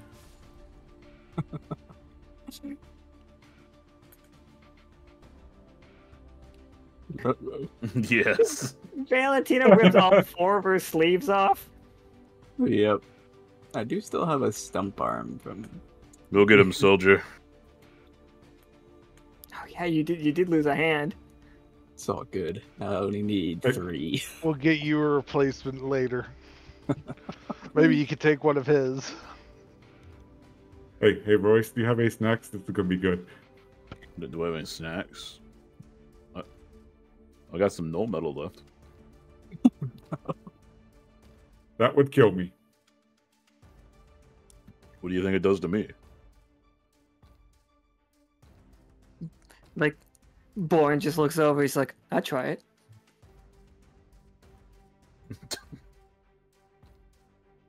Just shake out some no metals. Shake. Having gold metal on the path gonna be a problem? Just a little bit, just little tiny flakes. Just pop them in your mouth real quick. Just don't let it touch the path. That's all. Yes, I just packed pop the 'em in lunch your too. I got snacks. So don't spit it out. Yeah, they're like little spicy flakes. Just swallow them in one go.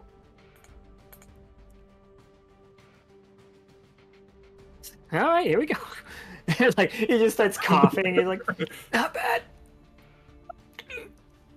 Some good stuff, huh? It's fine." I'm thinking about making it into a drink. Ooh, that sounds great. Smooth. It's got a kick to it, huh? Oh, I'm good. Pat him on the back. In fact, was not good.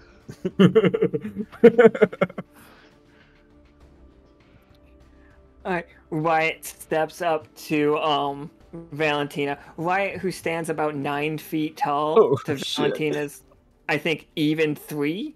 Yep, I look up, way up, and extend a hand. Valentina of the Scene Guard. Riot returns the handshake. She's like, "Riot of the Cult of the Lamb, first apprentice to Clash." Cult of the Lamb or Cult of the Ram? Cult of the Ram. What did I say? It's not good. I might have said Cult of the Lamb. That game was okay.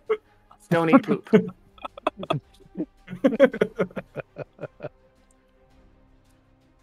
All right, after the formal introductions are over, I'm going in. I don't want to give this. No, I want to just yoink the absolutely. initiative. Take your swing. Nice to meet you. Anyways, It was all about that honor.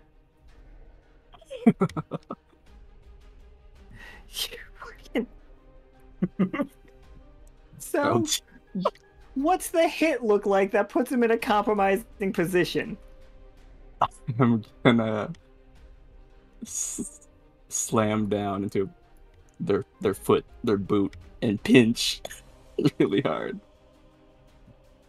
He just screams and falls to his knee, and just screaming, and then he just like reels back, and just like as hard as he can with just like a gauntleted fist.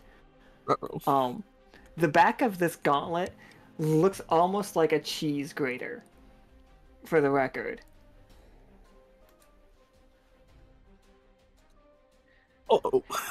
And he just catches Val on the side of her face. But it, like, normally it would have done 6, but it only does 3. It just kind of like skips off your chitin.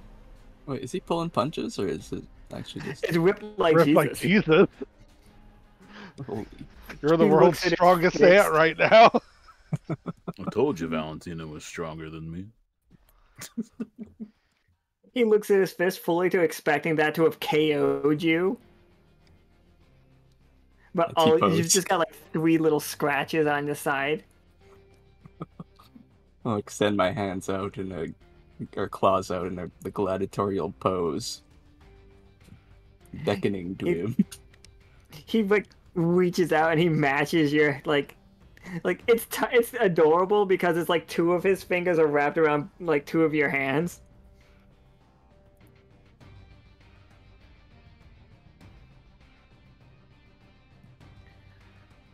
It's Okay. So I'm gonna roll a 20-sider, but you get 2 20-siders. All you gotta do is beat a 4. Man, I am bad today. Beat his ass, Valentina. he's like, Roll I'm twice, scared just with like, the two. we're I'm doing a scared double with the game two. today, huh? So yeah, that like you like is it just a squeezing and a pushing thing situation, or are we trying to pin each other? I think for this second move, I'm gonna move in for a grapple, and just vice grip onto the leg. Absolutely. And like he swipes out at you, trying to like catch you before you get in, but it does not work. And like you start vice gripping, and he starts like he screams a little bit, but then he stops and he just starts kicking up against the chair, trying to like get you off of his leg. I'm holding on. I'm rodeoing that leg. And he just like keeps kicking the furniture, like everything around. He kicks the cage, and at a certain point, you guys see Clash start to move forward to stop Riot, because like what Riot is doing is not doing the single hits thing. He is just bashing Valentina up against everything, and like eventually that leg just cracks because he is not giving up, and he falls to the ground, like just screaming. I scream back, "Yield, Riot! Yield!" And he's just like, "I'm done!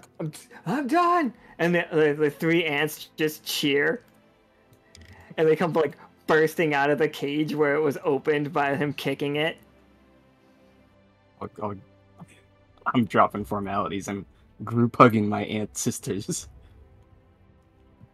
Yippee! They are very, very excited. Let me remember their names. I have to make them bigger to remember all their names. All right. Whoa. So the one at the top is 5. The one at the left is 14, and the one to the right is 10. It's 5, 10, and 14. I have 10, 14. Got it.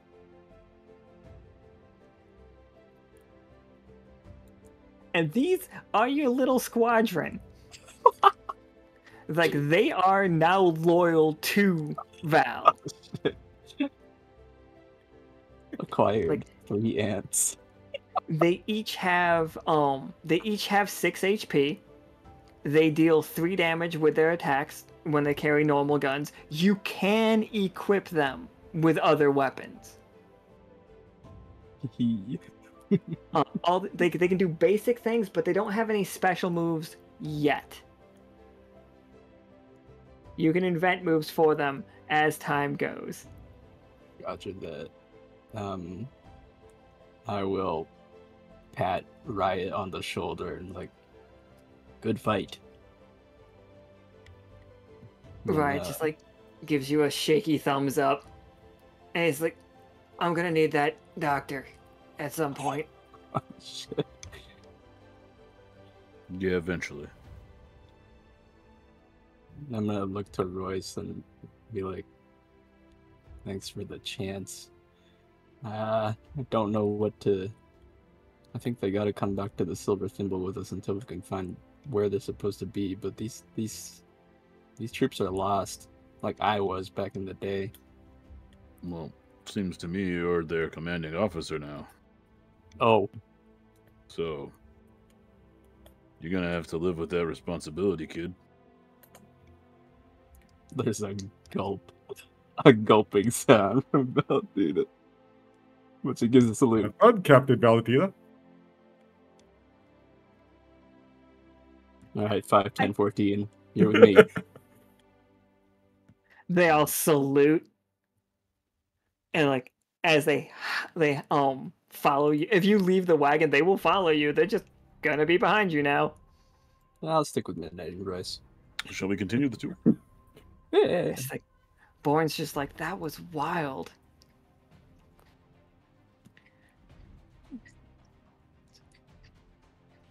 Tarkus, let's go back to you real quick. These guys aren't here. Nicholas is still here though. Don't worry about everybody else though. Like he starts Clearly, to like they're pain-induced hallucinations. Are they still there? I've already I have refreshed. I have moved them off the screen. I think I gotta stop using this beta.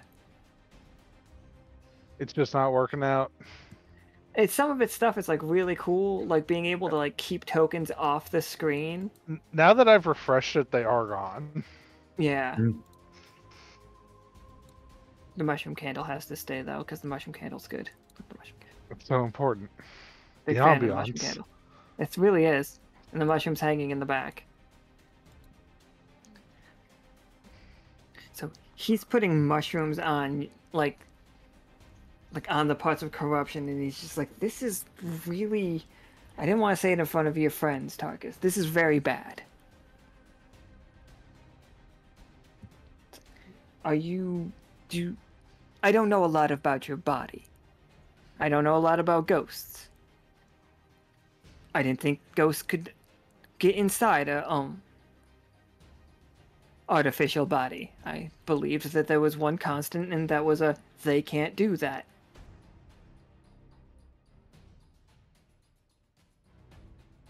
Yeah, from my understanding, I'm a new frontier. Yes. He's just like, now, and he like taps on the ceramic near your shin. Can you feel this? A little bit. And he's just like, all right. And then he like, you don't see where he pokes, but he pokes somewhere in your leg that it feels like flesh getting stabbed. Not like stab, but you know, like a poke from a needle. It's like in that. Yeah. He's just like, you have a lot of corruption in you right now. And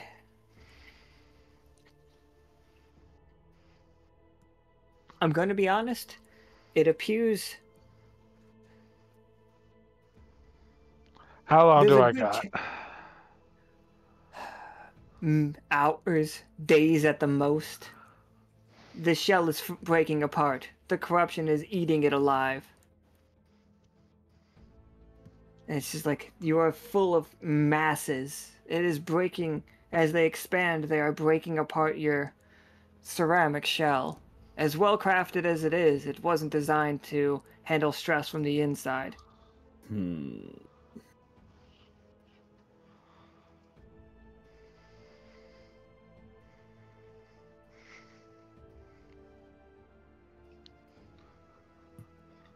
Just,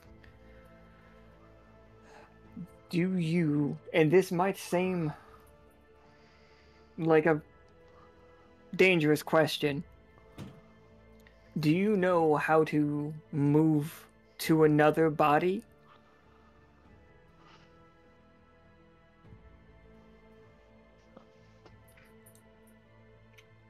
My Forged of understanding. iron. No, sorry. Iron Make. That's what his name was. Sorry. Iron Make. Because too many people are named Forge. That's my fault. Like, Forge is just such a good name. Like, It is. Iron Forge was what he was originally named, but I was like, Iron Make is better. It's like Everybody Iron loves Make. Forge. Right? Everybody loves Forge. Yes, sir. Like Sexy Cat Man. What's not to love?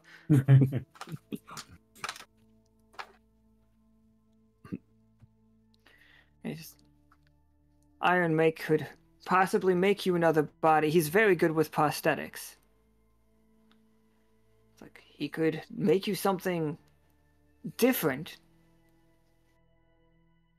It's like, would you like me to bring him in as a consultant?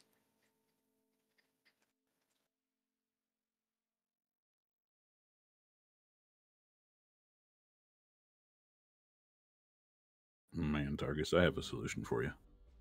Real quick and easy. Is it Wraith form? It's yeah, I'll just wraith form, and then Tarkus can borrow my body for a while. Holy. I don't think Tarkus could handle that much power. World is not ready for two Royces.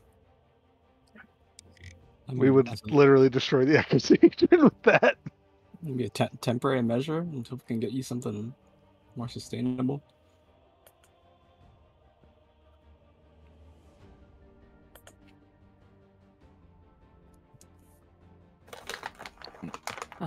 It's just like, we would need to purify your core. And I am doing what I can here. But there is something different about you. And it's obviously, you're part of this Lockstitch group. Everything's a little... And he puts his hands in the air and he does the universal magic symbol. It's just like, me. It's just like, if you would not like a modular body, like, I can leave Iron Make out of this. We don't... I do have a couple more things. I have, it's like, he looks around, it's like, ritual's a bit of a loaded word. But I have an idea.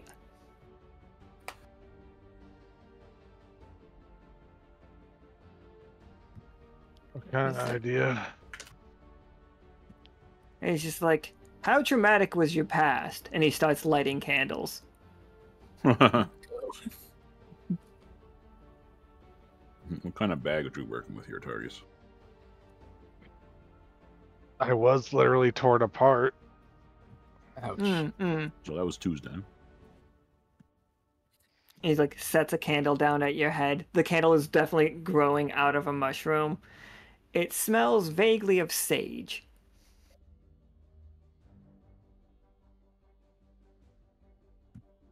And he's just like, there's one that he sets it at your head, and you feel it pulling your head back to the pillow, like comfortable, like, and very lethargic. And he's just like, since entering this body, have you ever experienced nightmares?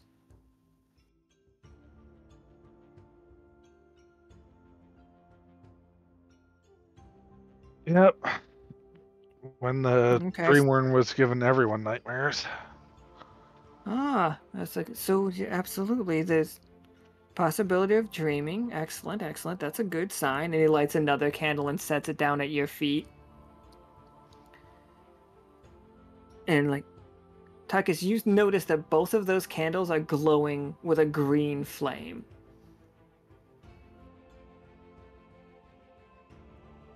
And it's just like, we're gonna have to go in there. What? Mhm. He's like, don't worry. Sleep well.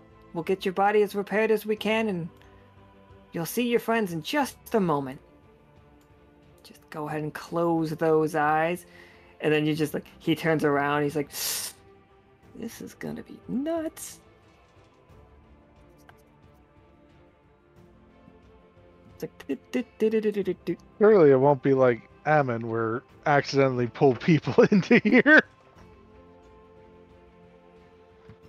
I'm sorry, what was that? What was that one? Who did what? What happened?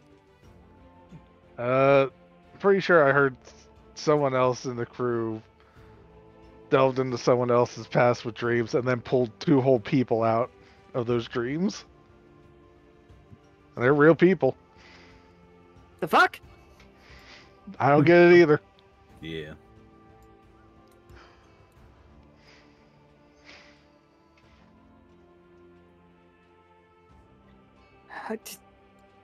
You guys, just never do anything half measures. Just destroy a world. Just, yep, okay, all right. And grabs the candle and walks out. Nicholas, how I've missed you.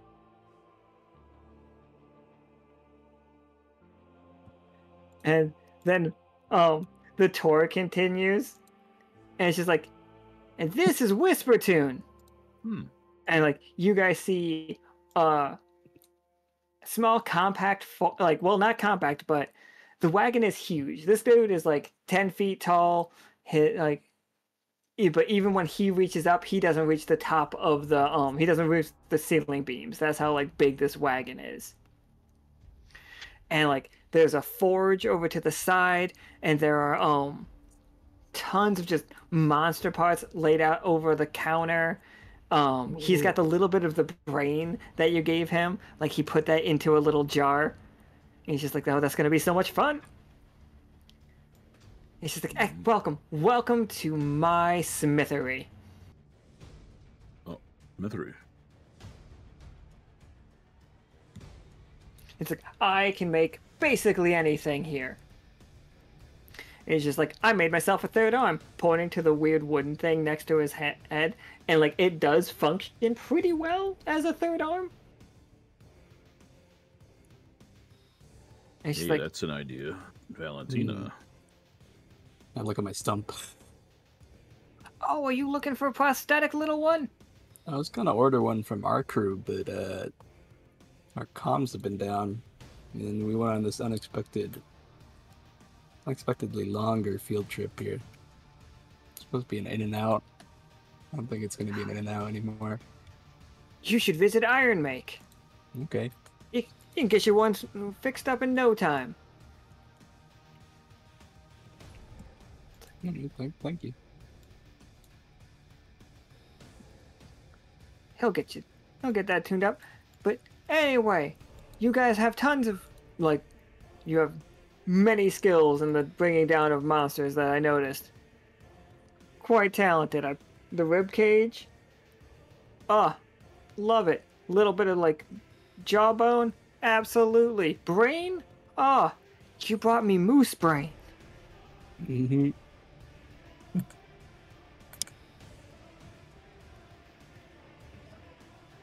I really wouldn't recommend delving into there, but Tastes pretty good. I still can't believe you did that. well, I saw a tunnel. They'd have to find a much bigger moose to fit me in there. And he just like, ha ha ha ha ha. And like slaps Royce's shoulder, incredibly surprised when Royce doesn't like move. It's like, oh, sturdy. Yeah, I get that a lot. While you walk the path, feel free to bring any thing you find to me. I can craft things, well, into other things very easily. I've made it my life's work. It's like, I've got the default schematics, and he shows you like, and like on the wall it says like 5 bane tentacles, 1 moose horn, and like 6 howler fangs. And like there's a great sword with like serrated fangs coming off the sides of it. Whoa. Is this I'm all enjoying melee over here? Absolutely. We do not just focus on melee. We have And he looks down at your hand. He's just like, we might have something for you. And like reaches up and pulls back a tiny little it looks a lot like one of Barrett's guns from Final Fantasy VII.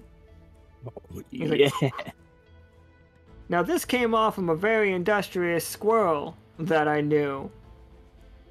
I was like, don't worry, he's good. He just outgrew this one. Okay. Talked about family a lot. He's a weird guy. The hand cannon. Holy shit. Fib. He's like, we can make things like this. Like, obviously, like, this one, hey, you can take this one off my hands, no problem. If you want to talk to Iron Make, he'll get that put on you. He can also give you, like, hooks or probably some other prosthetic. I'm gonna warn you, they're not pretty, but they work. Okay. Functionality over fashion for me. Unless it's dance. Whispertoon looks out the window and puts his hand up against it. It's like, to learn to dance. My deepest regret. I'll take the hand cannon for now though, and just pocket it till I can get that fixed. It can fire 5 bullets at once. Each bullet does 1 damage. You can aim all of them at the same target and just roll once, or you can aim any number at multiple targets and roll for the number of targets, not for the number of rounds that you're shooting. Oh, awesome.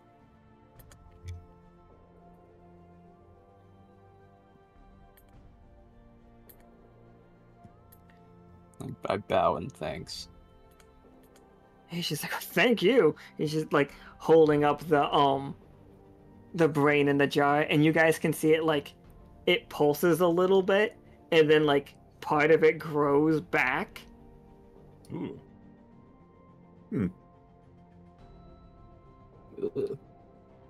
I'll lift that. Different. Are these monsters of the wilds known to regenerate and come back? Some of them do, but this is a special case. You see, just that, like, I have yet to be able to get a brain out of one of these corrupted creatures before they all just, and he like wiggles his hands, like just went away into dust. Yeah. But this is a golden opportunity for me. This is troll blood. Oh. It helps with Oh. regeneration. So you're trying to regrow the brain. I see. Exactly. And then I'm gonna put it in something else. Oh. Huh. Just look to my comrades nervously. I lean in. He's like, a scholar as well. I could tell, I know a scientist when I see it. And like, he goes into like his back room, like pulls a curtain, and there's just like, bodies hanging from like meat hooks. Huh. And he's like, The decision process is very hard. And like, one of them looks like, what if a rat skeleton was made out of metal and also the size of a Great Dane? And one of them is definitely a Bane, like but it's missing its head. Oh, yes, I understand. Yes, I see. It's just like,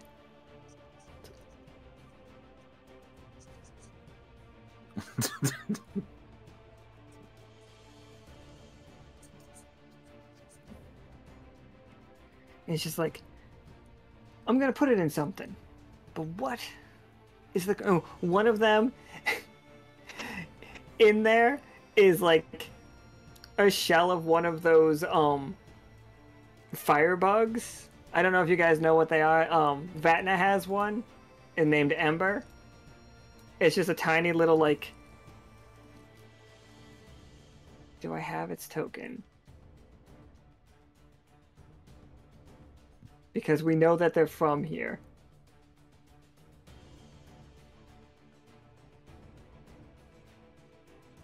I don't actually see the token. That's a shame. Rip.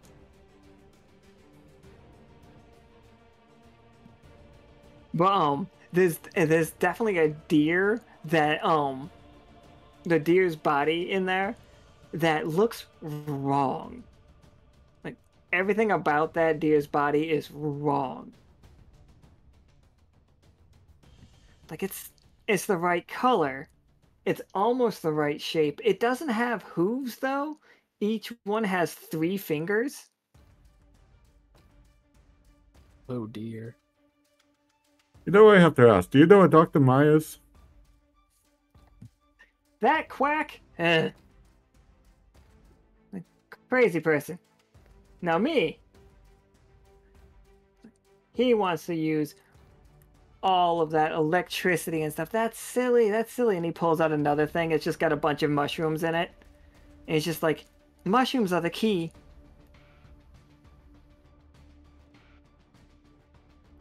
Yeah, And he's that's just like, what I now, as scholars and fine warriors, which one of these do I put the brain in? You said the troll blood helps regenerate it, right? Sure does. So, hear me out.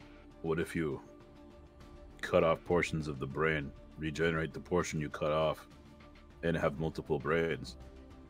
Oh. Golden, goddamn! And he slaps his hand. It's like, that's the kind of thinking that I need in this convoy. And he like pulls it out and he dissects it into 4 pieces and he moves it into like 4 different jars. I'm morbidly curious. I want to see what happens. It's like, oh, this is gonna be amazing. It's gonna take longer now, but we got time. Off chance, do you have any extra bottles of troll's blood? I do. What like for you, for a fellow man of science? And he like reaches up and pulls down a vial. The vial to him is a normal, like the same size as us, but for us, it's like a foot long. Nice.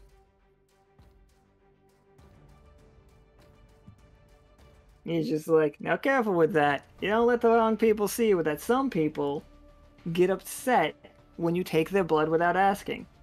Oh. Yeah, that makes sense. It was for science, and he was asleep. Oh. I'm not very good at riddles. He looks over at midnight, and he's just like, now, you friend, you look like you have a smithing nature. Let me take a look at that spear. I'm surprised you noticed my adopted father was actually a smith, and he'll hand over the spear.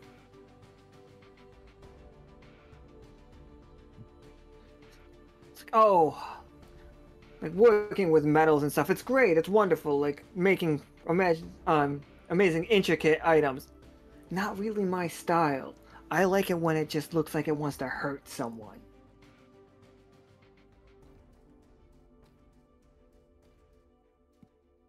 I could go for either or, as long as it's effective at doing the job that I'm using it for.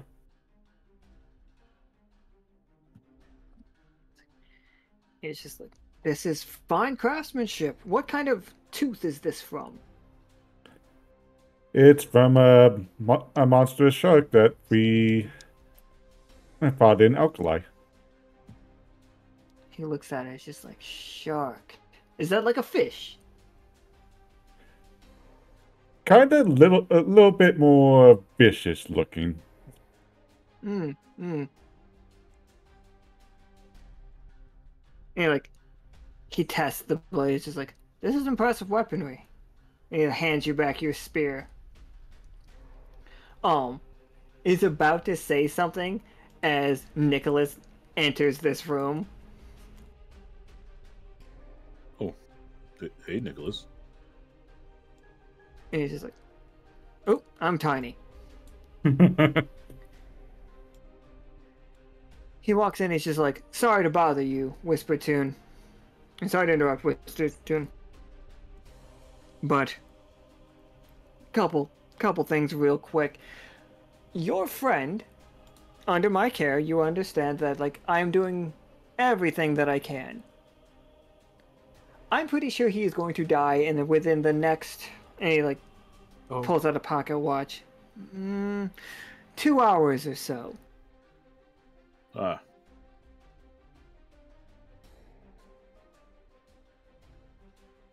Okay. Let's head back over to Tarkus. You gotta help him out.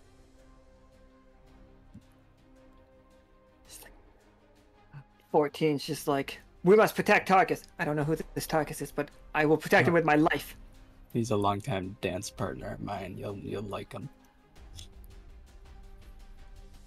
And all three of them are just like, we can dance if we want to. So, back in. So, Tarkus, you are like having fever dreams at this point. Which might be weird, because now like you have a fever. And he's just like, Nicholas motions to Tarkus's like sweating, but like all that's beating up is just like the sweat has like black flakes of corruption in the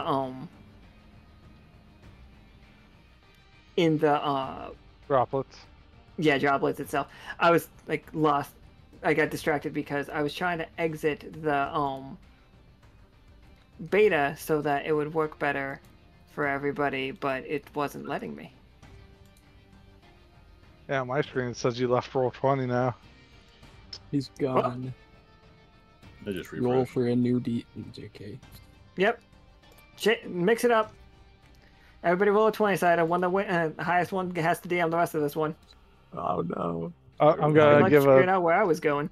I'm gonna give a 20 to WWE someone else. Tag out.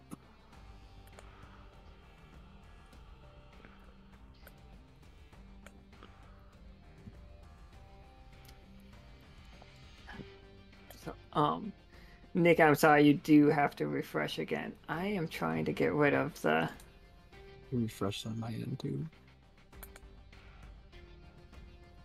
And Sorry, everybody. We will not be using this beta for the rest of these games going forward. It was worth a shot, but Right? It was just like it's cool because like I can keep tucking things away. Like this NPC is just off screen above, and so I don't have to like change layers for him. He's just up there in case I needed him. Can I run during this minute of technical to refill my water bottle? Yeah, Be right absolutely. back. Roger. actually, do we want to just take this as our intermission time? Yeah, we can do that for sure. So everybody goes to the bathroom and stuff. The second half of this is we are doing Tarkus's fucking like backstory shit, kind of. We're gonna kill Tarkus. Over my dead body. Happy Death Day to me. Happy Death Day to me. So yeah, I'm gonna mute up here. I guess we're gonna play the song we're gonna play the song for everybody, go to the bathroom, grab drinks, then get back to it as we can finish this one. Because you guys took care of the first half of this game real quick. We're just that good. Fucking efficiency is what it's about. That and all goddamn 20s. Hasn't all the games this weekend just been really efficient? It's fucking, you guys are getting it done. Like all of you. That, and every time we do another one, I love the results every time we just get another one. It's a really fun thing. All right, I'm gonna mute up. Be back in a moment. Okie dokie.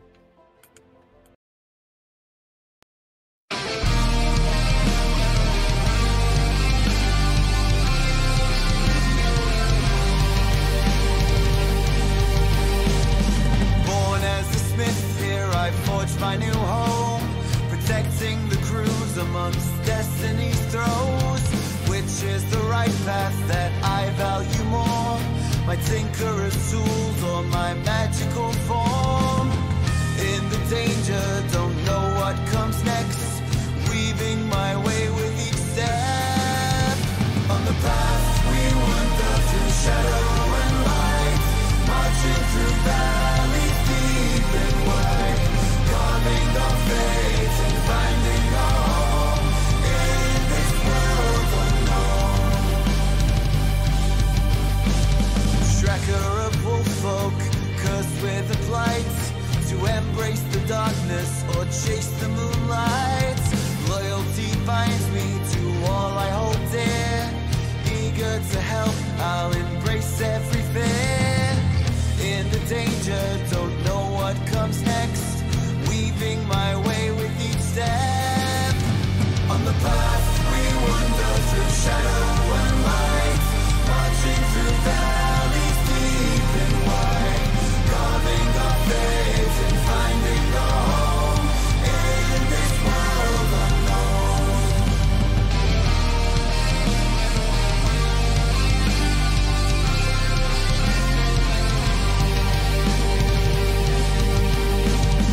Bound to ceramic, a ghost of what was. I yearn for the path to break free from my curse. Brave in the face of all my hidden strife, forward I journey to seek a new life. In the danger, don't know what comes next, weaving my way with each step. On the path we wander through shadow and light, marching through valleys deep and wide, carving our fate and finding our home in this world unknown. Trained to be loyal to colonies call, yet torn by desire to be something more. Only in combat these bonds we renew, together we journey steadfast and true. In the danger, don't know what comes next, weaving my way with each step. On the path we wander through shadow and light, marching through valleys deep and wide, carving our fate and finding our home in this world unknown.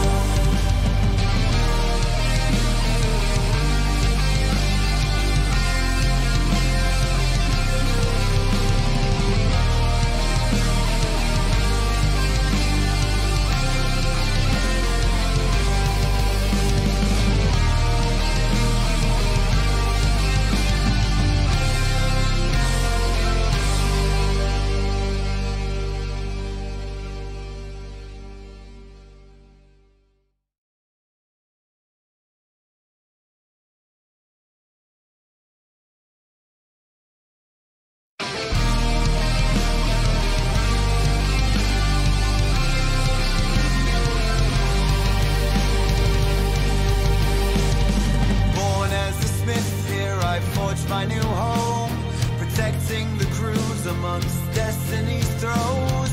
Which is the right path that I value more?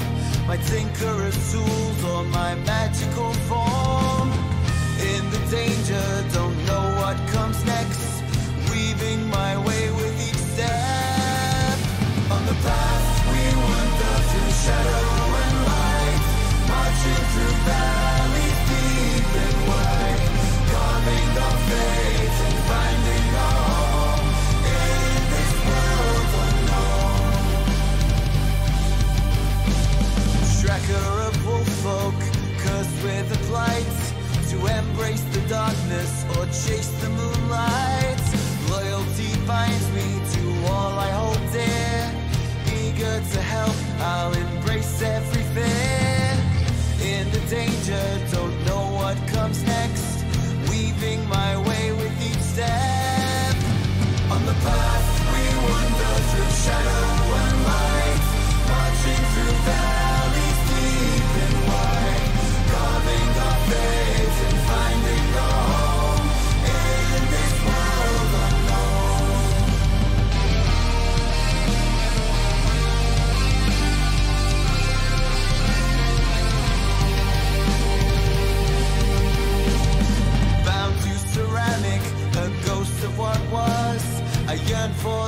path to break free from my curse.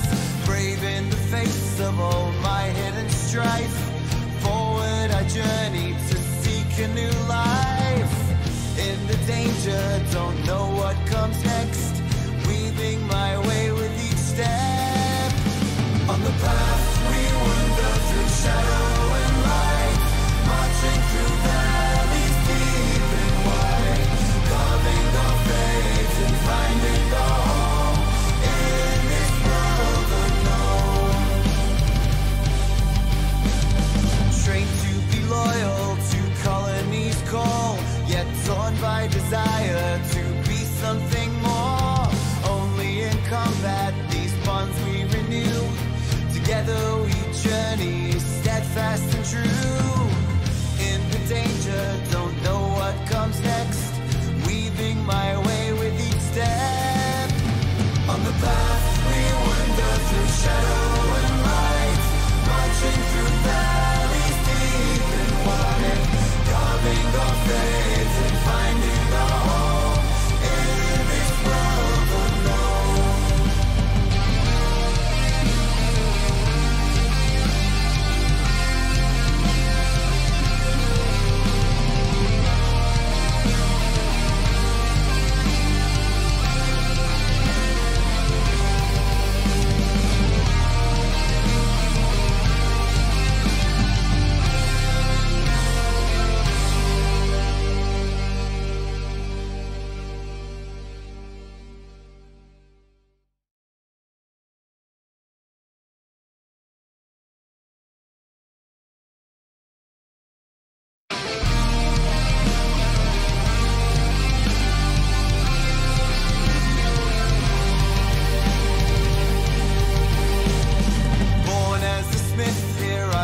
My new home, protecting the crews amongst destiny's throes. Which is the right path that I value more? My tinkerer's tools or my magical form? In the danger, don't know what comes next. Weaving my way with each step. On the path we wander through shadow and light. Marching through valleys deep and wide. Carving our fate and finding our home in this world unknown. Tracker of wolffolk, cursed with a plight. To embrace the darkness or chase the moonlight. Loyalty binds me to all I hold dear. Eager to help, I'll embrace every fear. In the danger, don't know what comes next. Weaving my way with each step. On the path we wander through shadow and light. Marching through valleys deep and wide. Carving our fate and finding our home in this world unknown.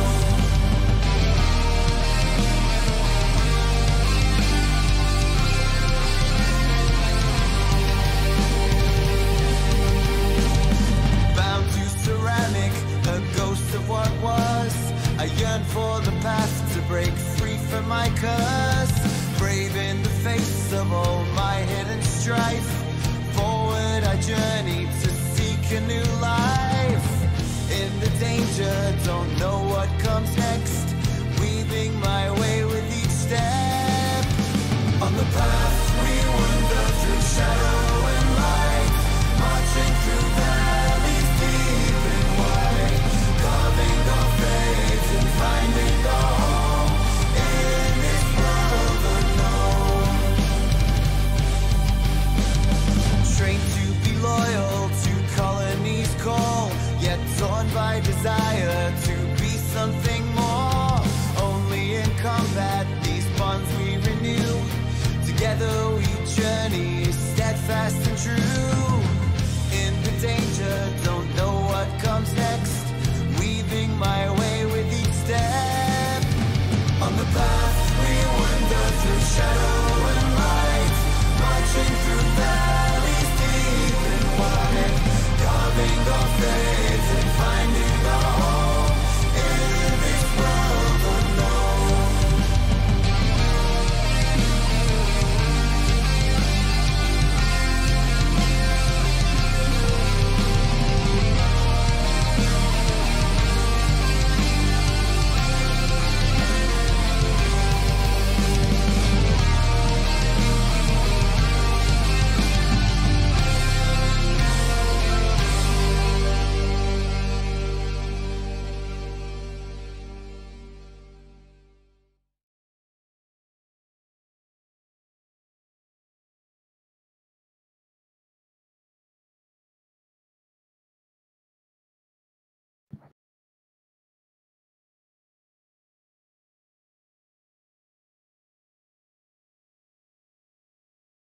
Oh no.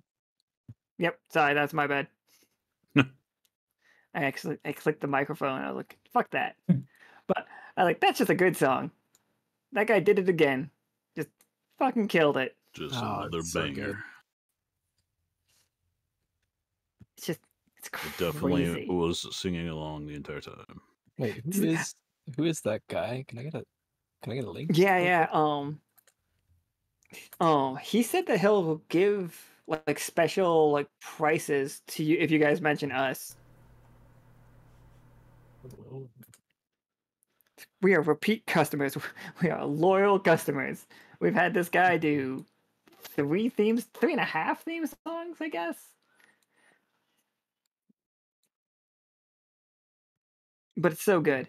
Like honestly, and like while we're still talking about the song, what I want, and I don't know if we're gonna have the money for it, but what I want is that song just with absolutely everybody sending in like the chorusing back, like the call and response part, like the path, like that's what I want. Like Oh, shit. I just want everybody's voice on it. I know it'd be a ton of work and probably really expensive to have them do it, but like that sounds so cool to me.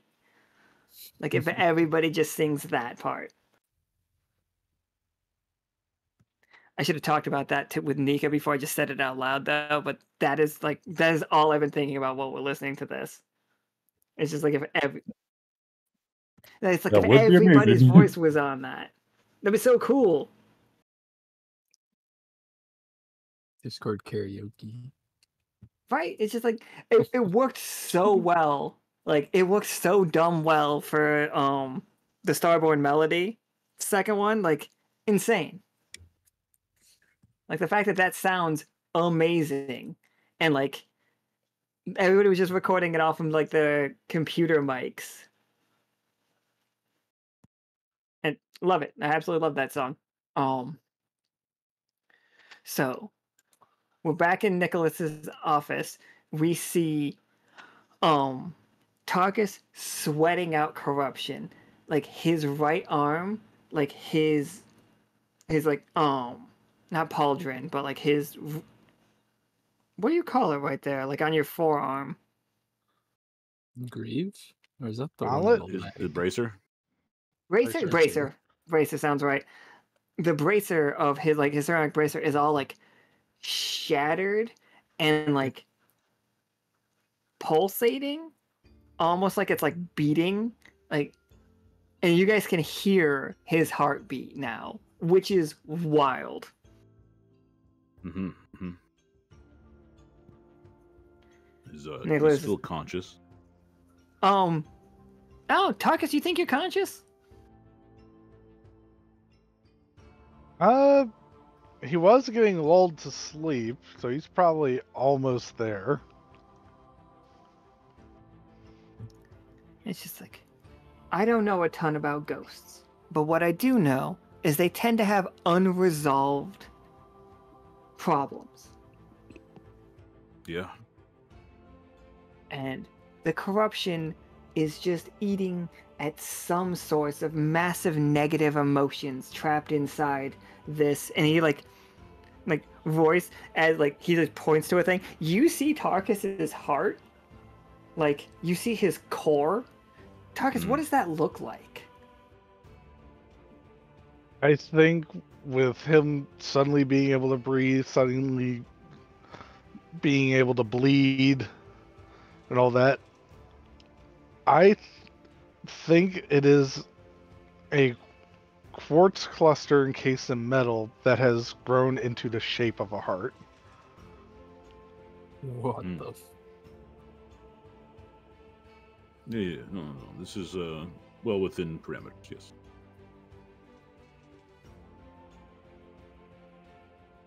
I heard somebody go, "What the fuck?" That was me. That's horrific to visualize. Nicholas is looking at it. He's just like, let me tell you, I know how to cure syphilis with 8 different mushrooms. I can cure any STD anybody's ever come up with. This is new. So the only silver that's not in my body that I have is from my knuckles. And so I'm going to try and use the silver from my knuckles to see how it reacts with the corruption. Oh yeah, absolutely. Go ahead and roll me a d20. There's a voice doing a doctor test. Successful still. All like it was like I'm gonna hold that too. I was like, all right. So with the 12, absolutely. You. What's it look like? Are you just lowering your hand close to his chest? What I'm doing is I'm using my wizard powers to silver bend essentially a chunk of the silver off and kind of brush it across a contaminated portion of him, the corrupted portion, just to see. It bursts into flames that are like dark green. Instead of the pure silver, like the silvery blue one that you and now Midnight has access to as long as he's using that silver sword. He's doing what I ended up doing a while back. Basically, is it like as you run the silver across there, Tarkus, you feel 2 AP damage. As like it burns away a thought. Not forever. It's just like, and not like it's the memory of it or whatever it was, but you were about to say something and it just like gets burnt away.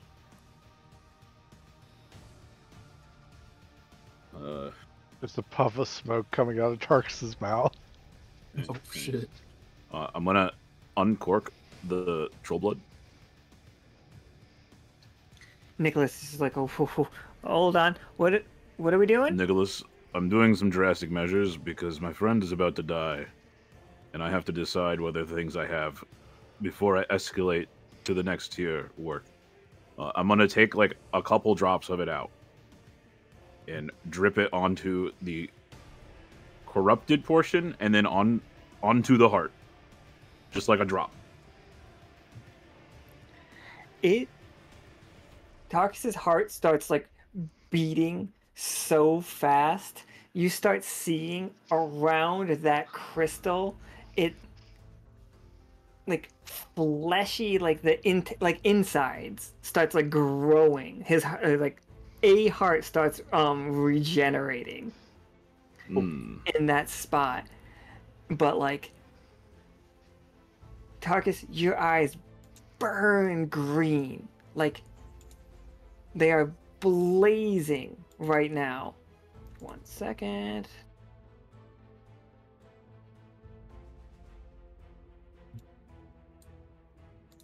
And then all goes quiet, and you are standing in the scrapyard.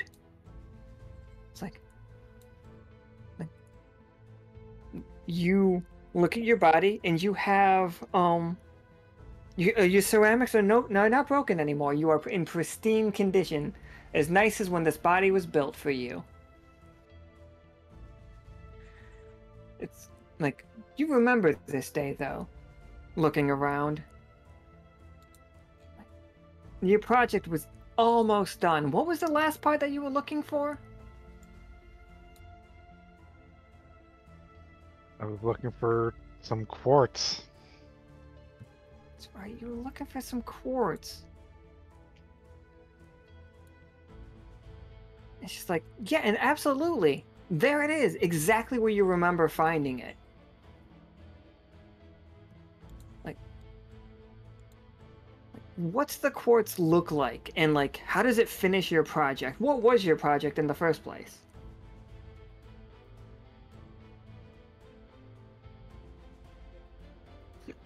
Well,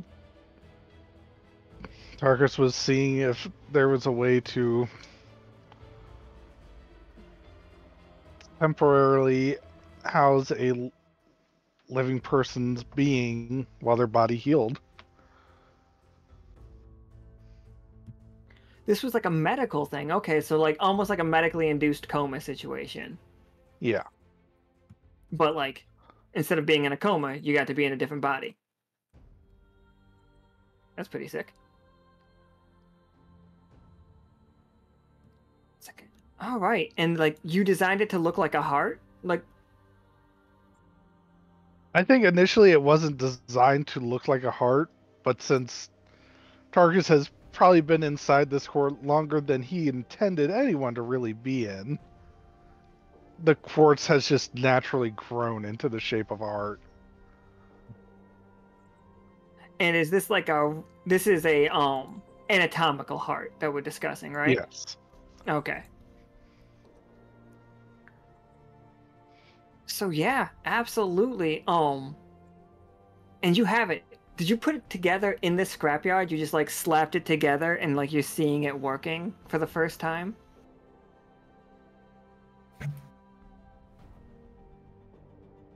I think Tarkus is like mostly assembling the core, seeing there will be some finishing touches needed to be done at home, but for the most part, the thing's assembled.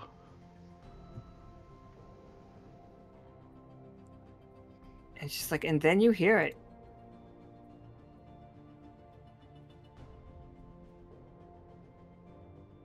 Like bursting through the wreckage. This absolutely massive creature. Like somewhere between a scorpion, a crab, and a centipede. So many legs. And its like stinger comes scything through. Let me roll its attack on you. I know that says a 20, but that says a 2, but somebody gave me a 20. And its stinger, like a glaive, comes flying out of nowhere and slashes you cleanly in half. It's like you look down just in time as your torso begins to spin in the air. Like your body no longer ceramic. You see your blue skin. Like as you hold your new invention in your hand close to you, as you see your legs be picked up in the claws of this massive creature and consumed, and then it slowly turns its head to you as you are losing consciousness as it approaches.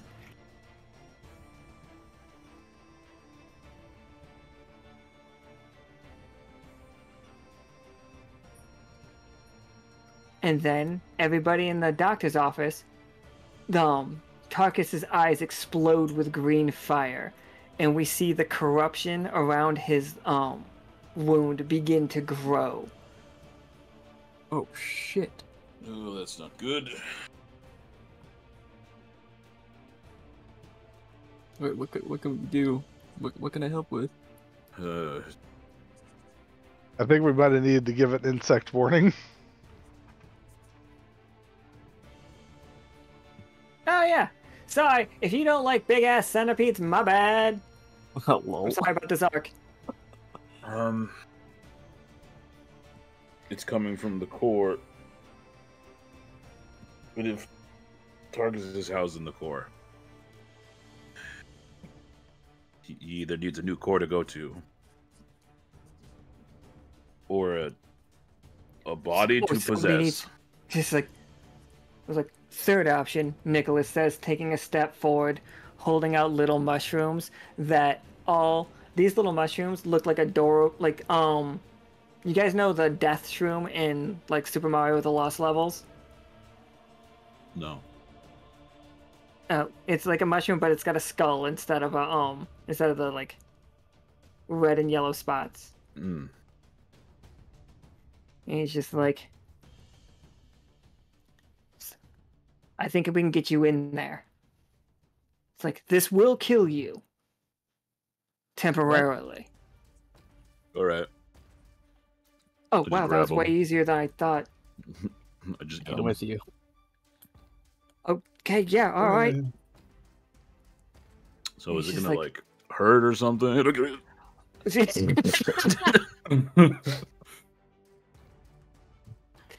Royce just hits the ground immediately in wraith form. Ah, that answers that. It's just like, all right, cool. And then he turns and looks over at he turns and looks over at Midnight, and he's just like, down the hatch, and tosses it to you. It's like, I'm not gonna make any terrible dog jokes. Like, we're in this together, man. Yeah. How many times have they told you to fetch? I did whistle. They haven't yet, but Oh, did the Scritchy gonna tell you you're a good boy? no one's Sorry, actually dared to do that yet. It kind of disappoints me. I have thought about doing that. We talk about midnight. Didn't know if that was on the table. Yeah, I guess I'll give this a shot. I am sorry if my shadow decides to rebel and attack you for this. Wait. I'll step back. Hold on. What was that? Wait, so maybe I should... Look, just take a few steps back, because my shadow has. It's like, you need me to protected my wrap life this in quite a cheese few for you? times. I can wrap this in cheese, or maybe put some peanut butter on it. You know what? Screw you. He just eats it. It's like, I know. These are the jokes I hear every day. Damn. If you need to revive us quickly and like it isn't working, in my pouch there, I have 9 elixirs that you could just throw on us and make us drink.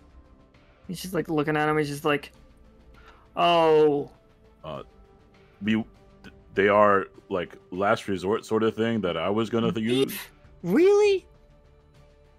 You buy people? And he's just like, all right. Listen, I'm less risk averse than. It doesn't affect me as badly as I think it affects other people. He like at this point he's just staring at Royce. We have little like green ghostly versions of Valentina and Midnight floating there. Midnight, your entire like right arm. Which do you use your sword with your right or left arm? Right on. Right arm. So your entire right arm is very silvery. But then we look to Royce, and Royce, instead of like being green at all, is just pure silver, top to bottom, just silver like wraith form. A little bit of fiery. It's just like, and he looks the most solid of the three of you. Like you guys are like transparent. He's damn near opaque. I do believe there is only one item on my body that is not silver, or even in my wraith form. And I believe that is the Cosmic Forge ring.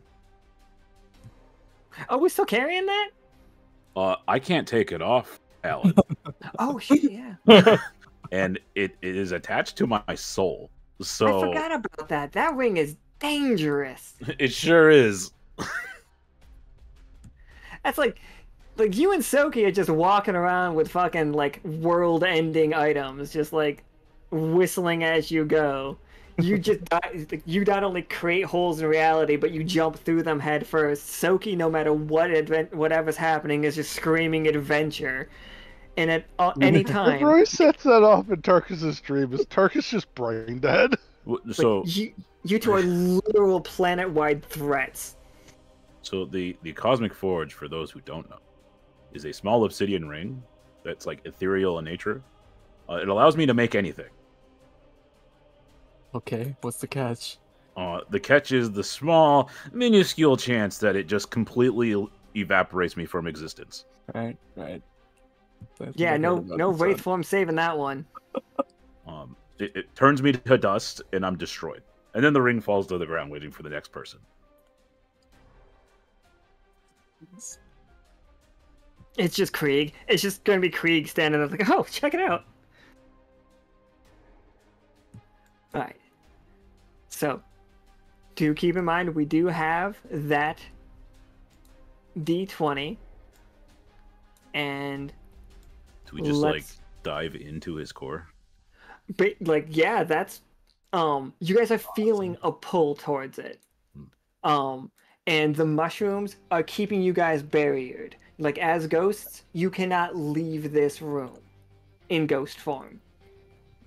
But you guys don't have anything to worry about in ghost form. I'm gonna salute to the ant squad, like, hold the line, I'll be back. They all salute back, and they've each picked up a weapon of their own from the forge place. I'm thinking like hand crossbows all around, but their hand crossbows are from 10-foot tall guys, so they're large crossbows. the ballistas that they have to like mount and then load and then fire. They basically made tripods for themselves. All right, Tarkus. It's that wonderful day again. Like, you're down here in the scrapyard looking for that one last piece of crystal to... Man, I got a great feeling about today. It's a great feeling about today. This is it. So, like, you approach the crystalline. Give me a d20.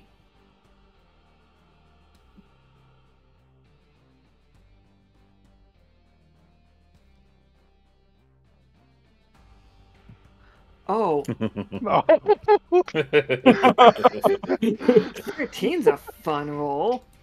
And the bell tolls. It fucking does. You guys, like, there is a bell tolling in here. This entire place just rings. Tarkus, as, like, these three fall, like, not even fall out of the sky, they come into being. Royce is silvery as hell. Valentina looks like normal Valentina. Midnight, your right arm is pure silver right now, but you guys have all of your equipment. All of the equipment Tarkus saw you with last, you have it. Gotcha. I thought you were about to say they looked like giant monsters. No, it's way better than that, Tarkus. You turn around with the mindset of the Slayer. Your ceramic form is like holding you, like you are locked in, and you know who you are. You know you are the Slayer. You know that you fight big monsters. As this one like comes around the corner, expecting to get just that one hit kill on you, same as it's done countless times before. How do you stop that?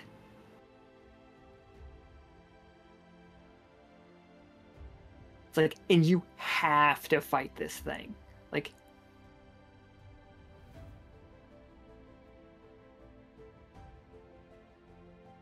I believe. I only have 1 AP. I can't do anything like that. oh no. In here, you're good. Don't you worry. You can go as negative as you want, but remember that you're negative. It's so foreboding. I have exactly 1 AP. That's not something I want to hear. Let's see. I'm going negative no matter what I do. You got support in here.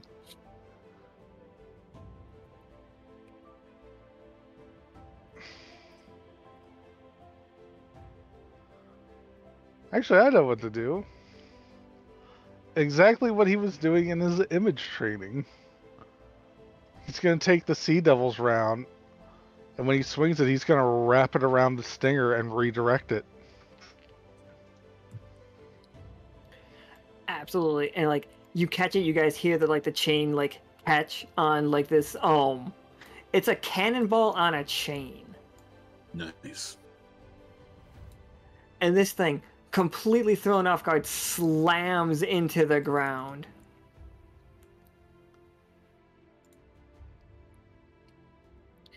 And it's just like a million times it has killed Tarkus right there.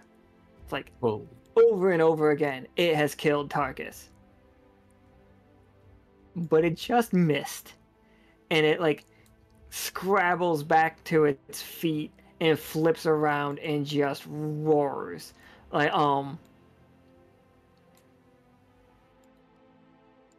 You guys do not see any like corruption leaking out of this one. This one is as Tarkus would have remembered it. Clean, pristine, just a devil of a monster. That was just too much for Oni version of Tarkus. But clearly robot Tarkus is doing an alright job. It's not so tough when it doesn't have a sneak attack. That's right. So this is Tarkus's block. This is what is keeping the corruption in him right now. This monster. Tarkus, we're here for you. We're here to help you.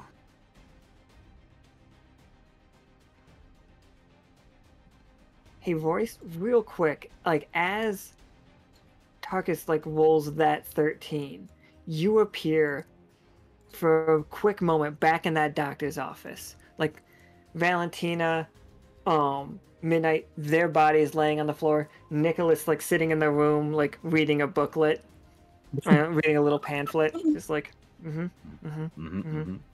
It's just like this. I wonder if this place consonant is like not.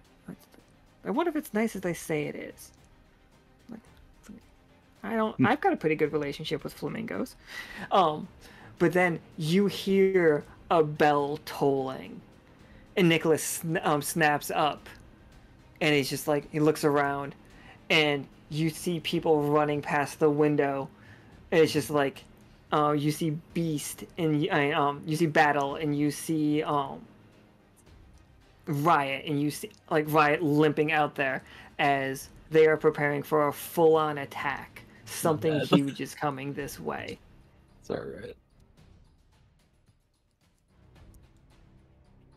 And then you snap back into Ghostland. Into the day that Tarkus died. Over and over.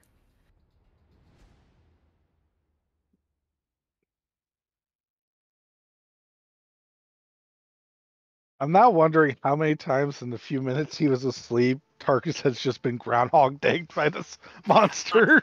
I think a lot. Dude. That's dark. I'm gonna place my hand on Tarkus's shoulder. I'm just gonna let him know. I believe only you can overcome this fiend. But that's not to say you can't have a little help.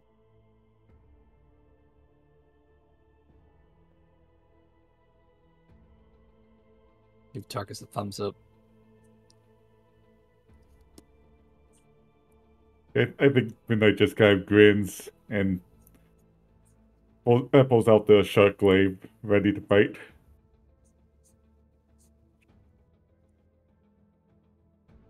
And I think rather than use the sword, I'm gonna bust out the knuckles.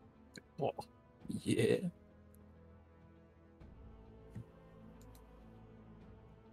Absolutely. All right, Tarkus, how you feeling in this moment?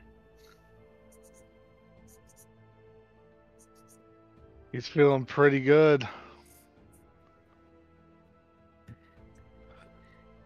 Man has been training for this moment. Not in this exact circumstance, but... All right, it's rushing in for an attack. Like, oh, it has a tough choice. So, the main thing, I want to deal 6 damage to you, Tarkus. Right, that is like, what do I have to do to be able to do 6 damage to you?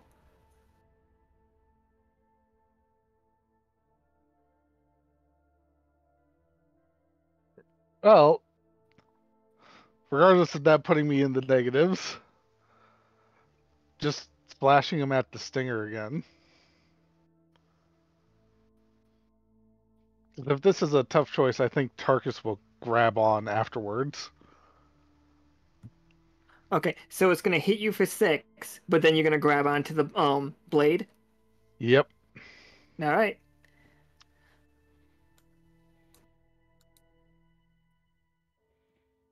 So 6 it is.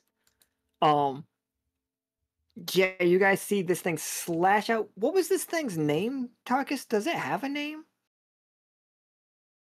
I think I just called it Big Mama. That's what I thought you called it.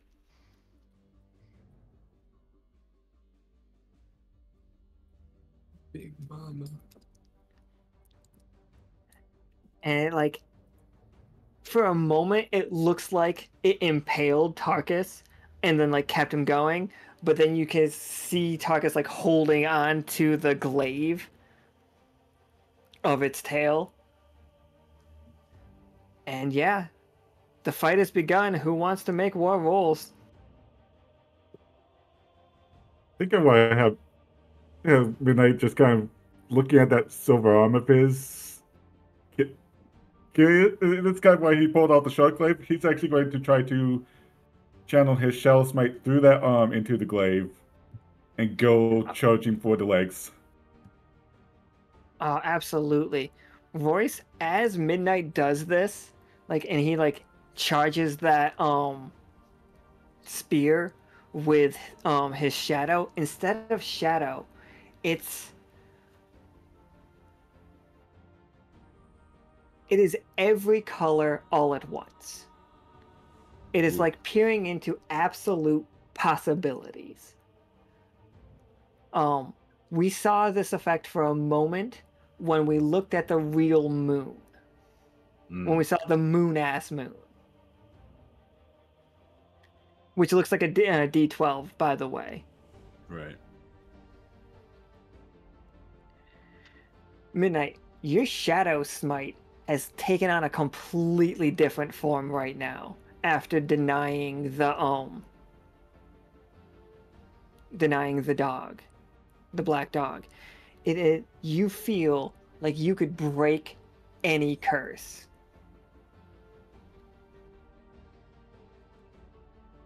It's like this wants to give you the power of curse breakers.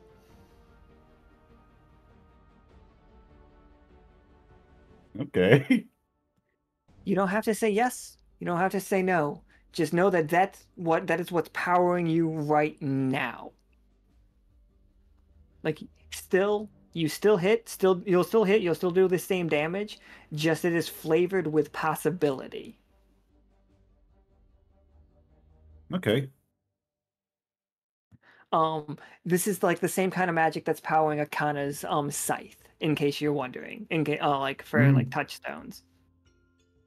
Okay. Yeah, so he's going to be going straight for those legs, trying to chop it out under them. Yeah. Absolutely, give me that 20-sider. Alright, we got a tough choice on deck. Unless you want to take the golden 20. Not yet. Alright. So, your tough choice is, you can blast through one of it, two. How many legs you want to take? 3 sound good? 3 sounds good, yeah. 3 sounds good from an attack. You can slash right through those, or it will but it will get a counterattack. It will try to impale you with multiples of its legs. I'm still gonna make rolls for those, but it will get 3 attacks in 1 turn. And each one can do 6.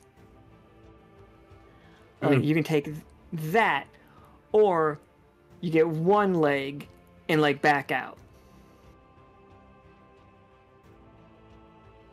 You know what? Gotta risk it. Take 3. Absolutely. Here comes the 3d20. Okay, alright. 1 completely misses you. Not even close, Midnight. Actually, that one misses you so hard. How did you manage to get a 2nd leg out of it? I think one of its attacks was the legs trying to pierce at him, and he leaped up on top of it and did a spinning slice to take that leg off. Absolutely. Then with the iron. Then one of them comes through and clocks you right in the side. Midnight, like it pierces you, like right through. It doesn't hit any vital organs, but like the claw portion of it, you hear hit the ground behind you. And like you know that you've been like wounded all the way through. Now for this tough choice, you can dodge cleanly and get a counter attack, but I'm going to give you the tag bleeding, or dodge cleanly and patch up your wound.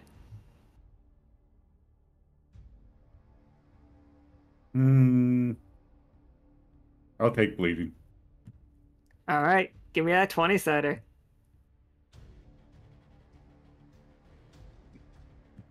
Absolutely, take that third leg. Damn. Yeah. I think for that last one, he bolts off the glaive, and then just stabs down through that third leg.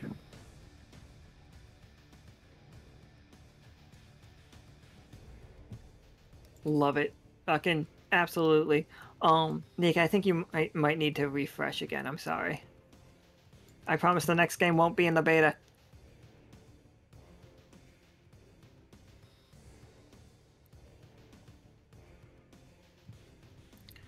All right. Seeing that, everybody, seeing Tarkus grabbing onto the glaive and seeing Midnight cutting 3 legs off while like getting wounded and like is bleeding, like you guys feel the confidence card.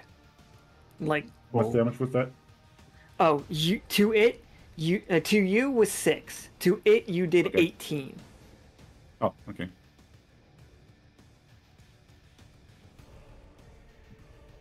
Gee, just cutting legs off left and right. All right, Royce, Valentina, what's it looking like for you two?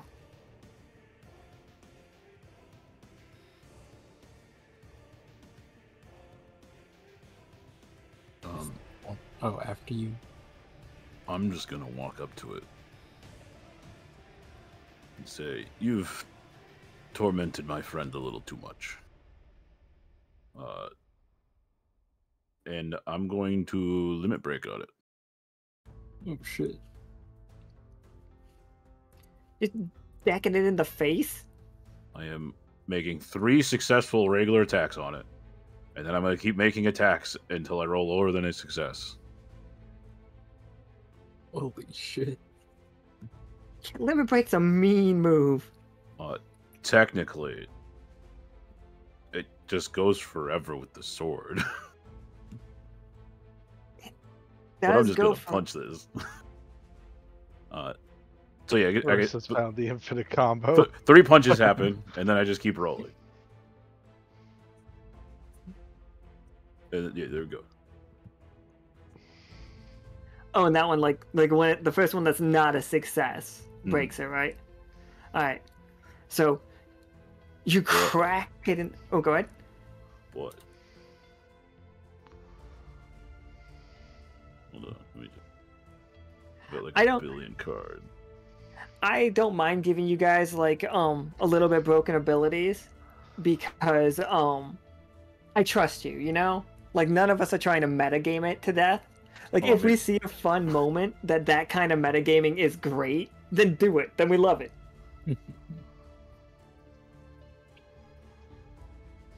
You know what? I'm gonna do this.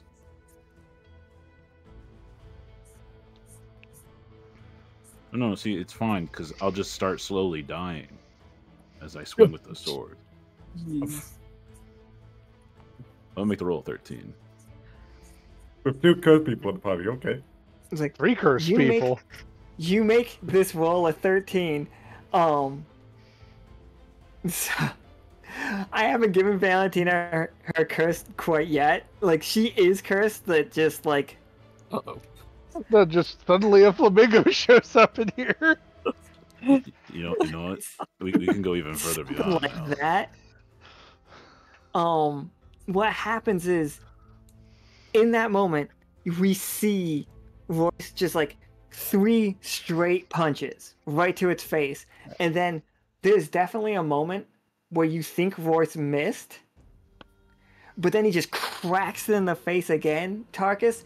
And like this isn't a challenge. It's not even nearly big enough to be a challenge for you. What does it think it's doing? It's like, yeah, that's a bit more like it, right? No, that's more like it. It's like, of course. Oh, Midnight, you're monstrous. It's like, you are fucking, like, a nightmare to things like this. Like, you can, like, this curse, like, this corrupted fear spirit, it's got nothing on you. Like, your hackles are raised.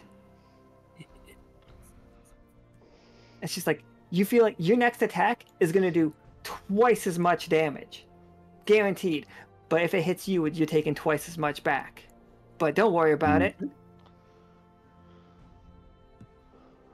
Royce, this thing suddenly got a lot bigger. Oh. You're going to keep rolling on your limit break? There you go. Your voice fucking punches it again. Smashes it in the face. Like, you guys are just seeing this happen. And like... Yeah. Was that it, Royce? Or are we gonna keep swinging? No. See, I have an agenda, right?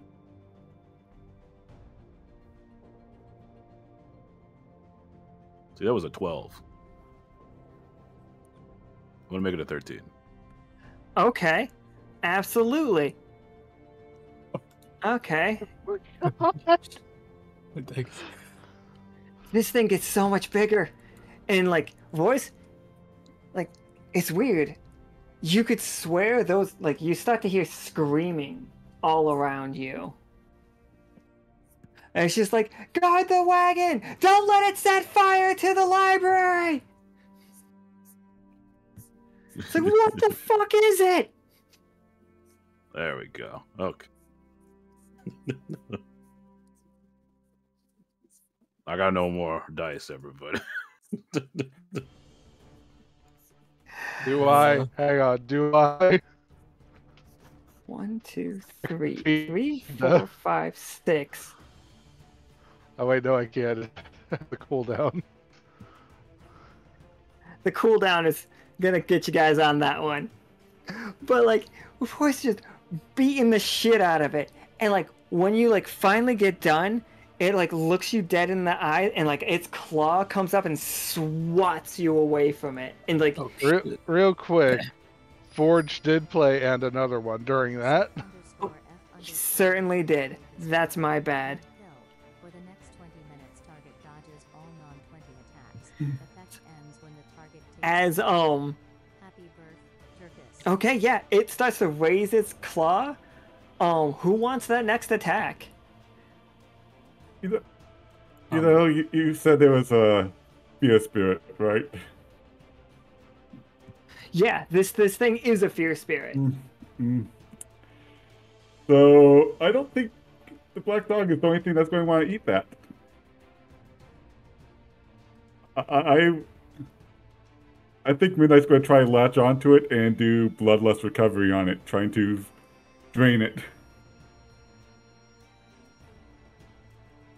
Yeah, absolutely. Give me that roll.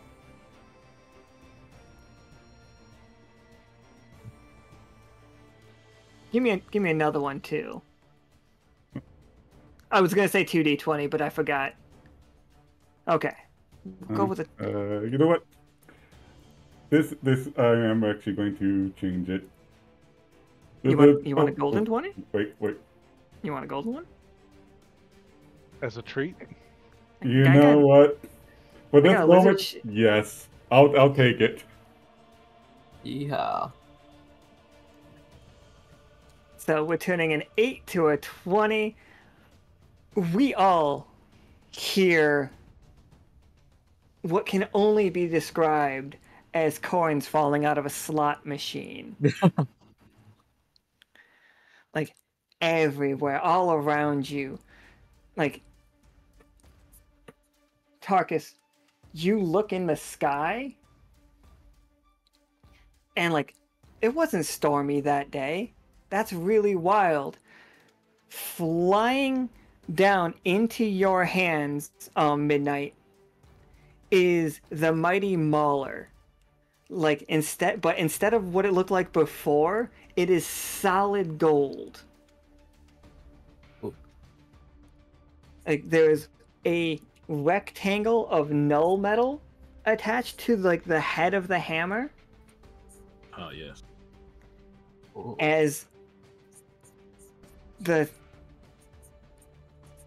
you grip it around as you put your hand around the hilt of it, it feels perfect. You get a 20, like swinging this weapon, and it's all thanks to the Golden Gecko God. Welcome to being a true believer, Midnight. Oh, God.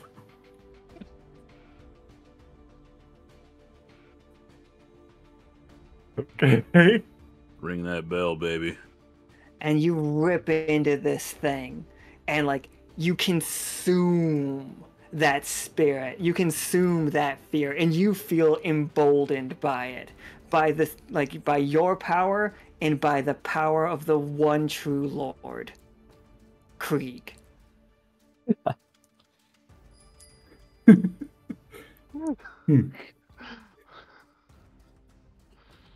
not sure what's into that yet. I would like to introduce you all to Midnight, Lord High Paladin of the great religion of Krieg. I'm kidding, but maybe? Yeah. Oh, Are you Krieg's goodest boy? Oh my gosh. no.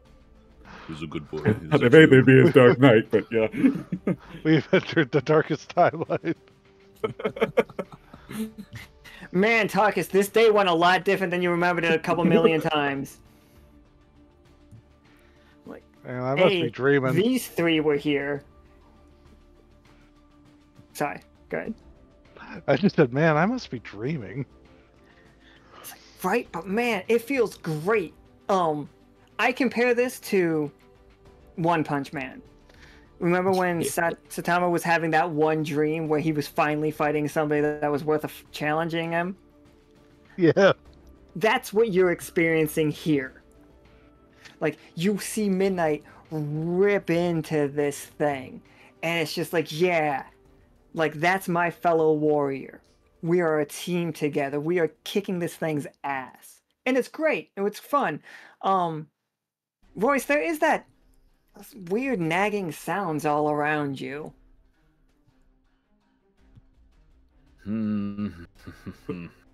Valentina, you are hearing, like, Commander! Commander! I look around. What? Huh? It's going bad out here!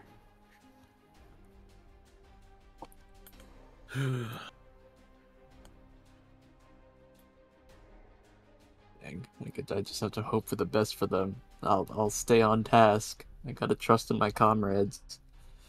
But I'll just... Oh no. I'll run defense. If this thing tries to attack any of the comrades, I'll try to intercept with a gunshot. A barrage. Alright, so Midnight, you are now holding that Mauler, but you did, do you still HP or AP with that move? I can't, like, it's HP, It just right? says recovery, so I'm not sure. Ah, yeah. Which one do you want? Do you want HP or AP back? I'll take HP back. Sure.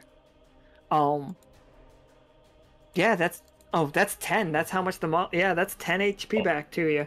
Nice. Oh, there goes the And bounty. that give it the bounty, but oh well. But does that also go to bleeding? Yeah, that takes care of the bleeding too. Absolutely. Like, just like we see the wound just kind of like heal over. B. All right. How's everybody doing? What do we want to do?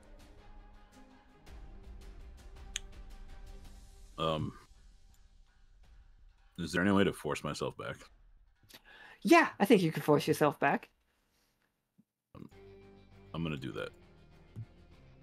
So let's. I think between Midnight, Valentina, and Tarkus, they can handle this thing. Probably. Oh shit. Okay, let's go back out here real quick. And What's then. quick? Not that one.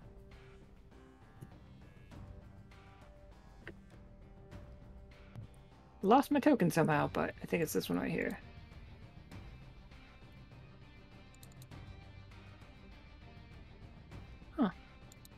Huh. Outside, sorry, as soon as you get outside, Royce, you just hear screaming and everybody running like back and forth. Like they have multiple weapons set up. They have little stands set up like ballistas firing. The wagons never stop moving. Like that is like a huge part of it, and it has gotten dark out. Like it's basically middle of the night now. Some of them are like carrying torches, and there's like a stand for like while the torches are being like held, and they're, like they look over at you. They're like, "Excellent, good. We need more arms." It's like, "Is your friend alive?" They're working on it. Whisper tone is just like, we could really use their help. Something's drawing some massive creature here. Oh. It's like a combination of a centipede and a crab and a lobster and a hydra. I understand. Oh, do you mind enlightening me? No, I mean I understand that you got a giant creature coming. I'm gonna help you deal with it.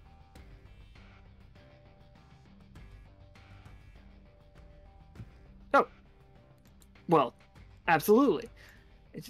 But okay. All right, so the are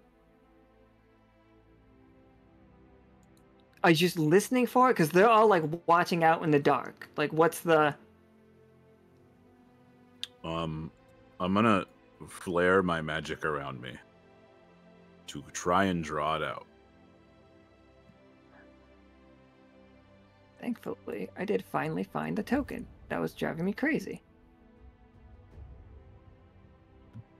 I really got to get better at naming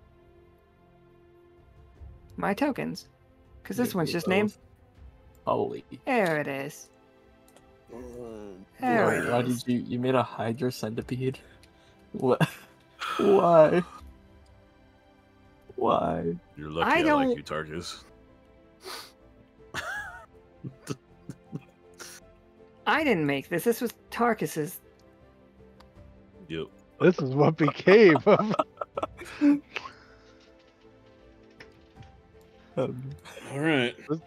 Let's go. So this fight is happening on the outside. Midnight and Valentina. At any point, you two can pull out to help this fight. But you can't go back in. Tarkus, you're not getting better till that thing inside of you is dead. And you can't leave.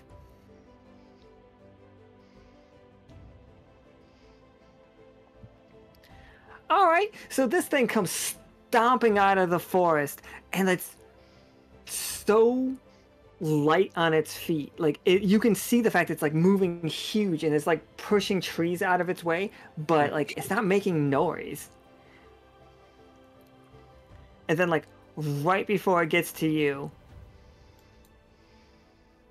it swings and rolls a fucking 1. That's crazy. A That's 1. actually insane. You know what? That's gonna be worse than 1. Hang on. Or is it? No, because I do feel bad about Alan rolling so poorly all game. I'm gonna make it a reap and sow. What is it? What? You really don't have to, man. I love you guys being strong. No, this is fine. The outside team can handle this. This is fine. No, Alan already used his 20. This is fine. I did already use my 20. How much Yeah, I damage you used my doing 20 to me, cut Tarkus in half. Bruh. How much damage am I taking here? Alright, so... Alright, so... You're gonna hit it back for a crit. Like, Cool. whatever it's doing to you, it's critting, you're critting it back. It... With a 20... It does, 10 damage... Oh, no. Because it does 16 damage to you. Cool.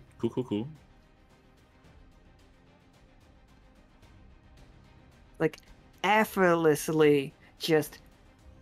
It snips you right at the waist. Holy shit. Just snip.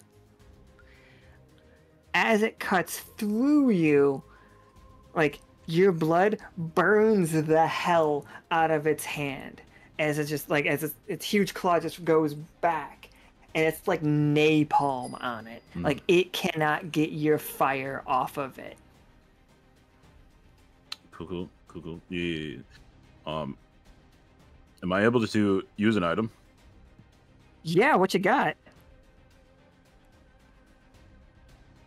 Wait, was it in your pants? It was on my person. I hope it was in your suit jacket. Oh, okay. Yep, alright. Solid.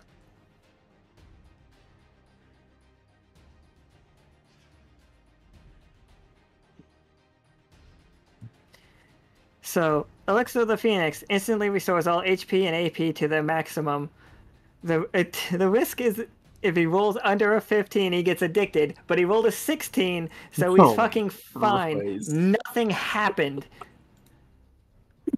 I imagine it like snips me in half, and in like that split second, as like I'm torn in half, I just like reach into my pouch and just go glug glug, and it's just stitches all back together. Holy shit. It's just like your silver blood, fucking like T1000s. Yeah. Holy. Hit it with your counterattack. What's it look like? Well, this thing's giant. I'm really sure scared is. for Tarkus and these other people. I'm gonna do this.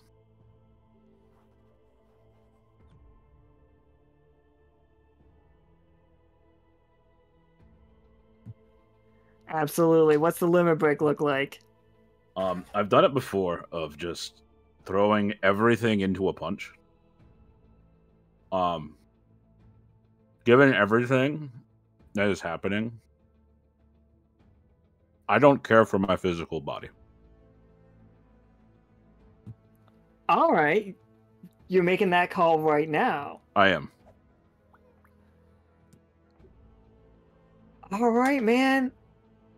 What is a punch that fucking blows your body away look like? Holy shit. I'm literally just gonna drive straight into this thing and just flare up with all my magical power and just like burn myself through it.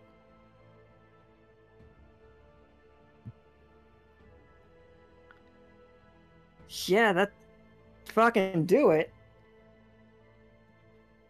So like you're in the core of it and just like like basically DBZ charging. Yeah, and I'm just like, this is for Tarkus, this is for Midnight, this is for Valentina, this is for all these people here.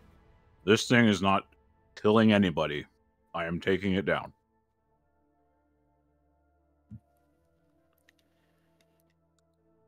Yeah, absolutely.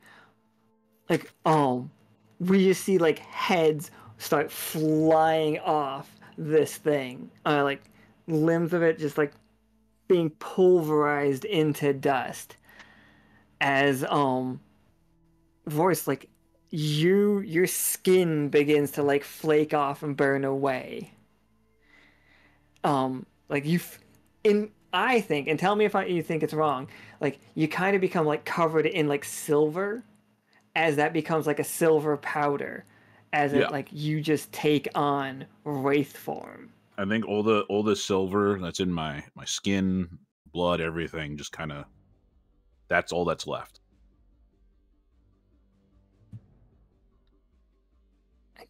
Absolutely. And then like I think we cut back to the inside fight. Why is everything upside down now? So we're in the upside down. Oh God. Beat me to it by a second.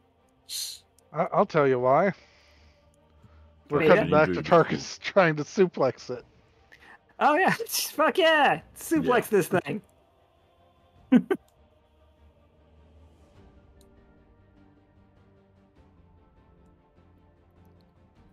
That was almost a 13.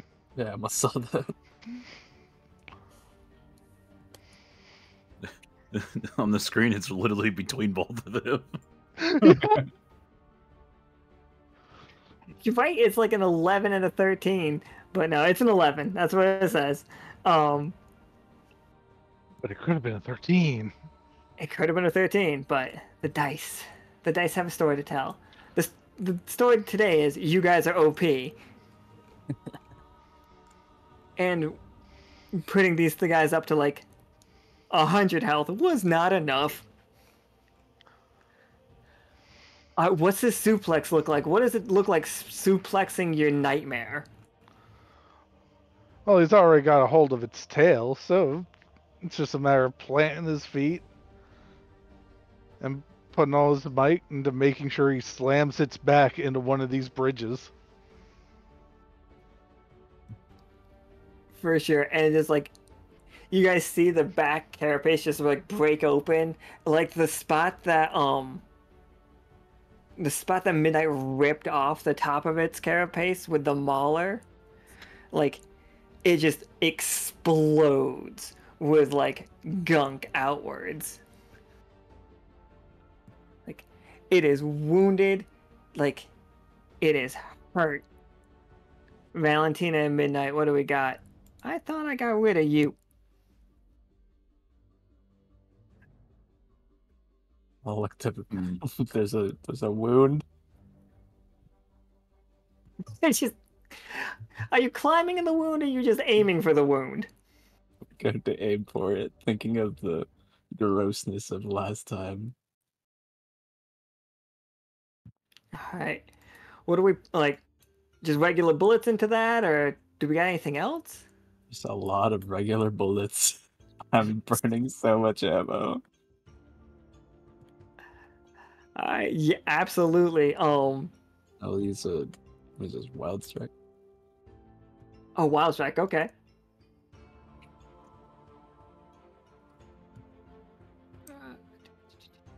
That's right, we gave you, ranged fighter moves. Oh, now 20. Fuck, okay. Holy shit. This, as Cassid is taught, fire superiority. Well, happy birthday, Tarkus. Oh yeah, Nika's gotta refresh it. Sorry guys, it's really annoying. I'm gonna apologize at every single time.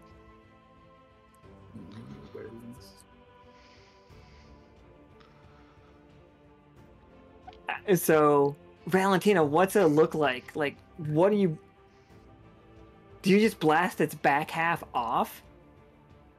Yeah, I think all three arms. The stump hand is not yet in commission, but they are blasting away. I'm unloading.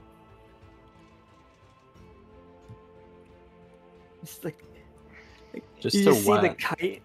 Oh, go ahead. Yeah, if I can just widen that gap to give someone else an opportunity, that'd be neat. Just to shred the armor around that wound that's been made.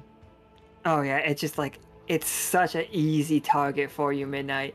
Like, this is like weak spot again. If you guys hit that spot, it's double damage. It's trying to scrabble around, but like its back is a bit broken. It's still coming for Tarkus though. Like, it swings back, like dripping blood and dripping just like. I definitely have an idea, Midnight, if you can sever this tail. I'll definitely go for it. I'll definitely go for the tail severing. So, Midnight's gonna basically. This is going to be unwieldy as hell, but he is going to pole vault off of the shark glaive to get some height to try bring down the axe onto that tail. Yeah. Absolutely. Give me 2d20.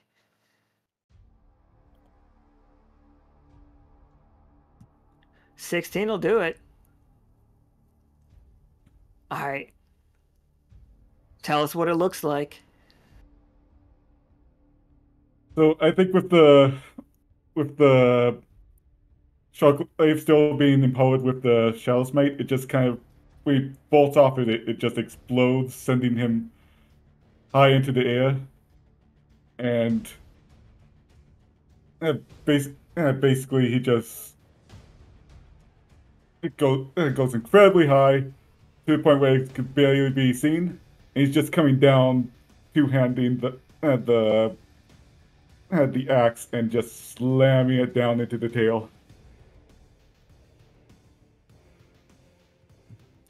Absolutely. So it comes clean off, and this thing has to do the Monster Hunter thing, right? Where you cut his tail off and it scurries forward, roaring, like shaking its like head back and forth. That blade flips through the sky.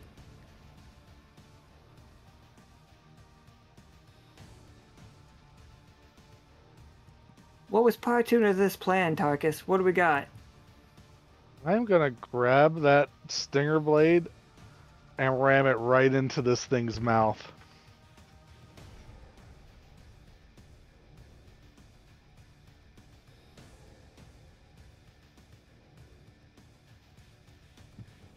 I'm 100% down for it. You give me 2d20 as well. Like, you guys are just on a roll. And this is a big monster. Yeah, okay. Yeah, of course. That's fine. It's fine. Damn. This would count as an improvised weapon, right?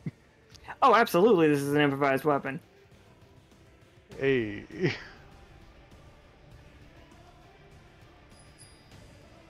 Oh, yeah! Makeshift Mastery. The curse gives you the ability to turn everyday objects into lethal armaments against your nemesis. Everybody remember, Tarkus' nemesis is giant monsters. Yeah. So, improvised weapons gain +2 damage immediately. This is improvised, but it is a glaive that we've already seen do 8 damage a hit. So you shove this thing into its mouth, and they raised it to a 20 with... Yeah. Alright. You just did 20 damage to it. What's it look like? Did this kill it? Oh yeah, yeah, absolutely. I think once he shoves it into the creature's mouth, he's gonna twist it and lift it up so it comes out of the top. Just Holy. splitting its head in two.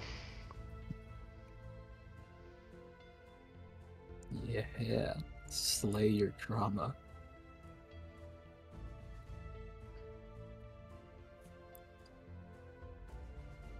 Who needs the silver thimble therapist?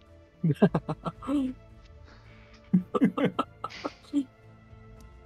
is like, fuck therapy. When you can defeat your trauma in your disembodied mind plane, yeah, fuck therapy. Yeah, who needs therapy when you can fight your literal inner demons?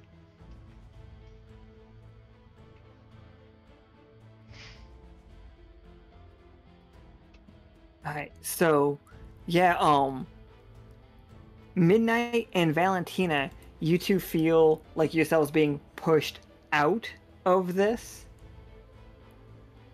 Like, you start to feel like you're getting, like, an ebb and flow situation, like tides coming in, like a heartbeat. is pushing you and then pulling you, and every time it pulls, it's pulling you a little bit harder towards the sky and out of this place.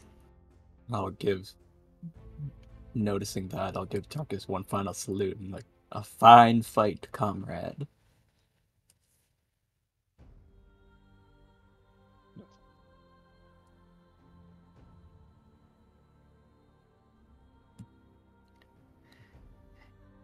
Hey, what are you guys doing here anyway? Just came to help. Blame Nicholas. I'm just hoping he's not dead. I have no idea what. Just gonna help him. I mean, do what you gotta do here, Tarkus, but I think we should be getting back. Royce is probably fighting something big, knowing him.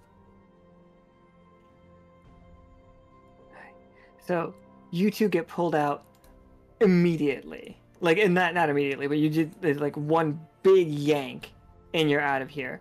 Just in time to see the sky light up with silver fire and Royce become like just a being of ethereal light. Yep, there it is.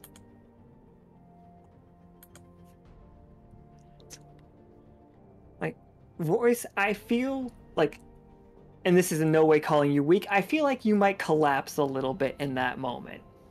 Oh yeah, for sure. Like you just kind of lost your body. Again. Damn it, Royce. Did I get him? Holy. And it's just like, oh, go ahead. I think so, Royce. I think so. How's Tarkus? He slayed his inner demon.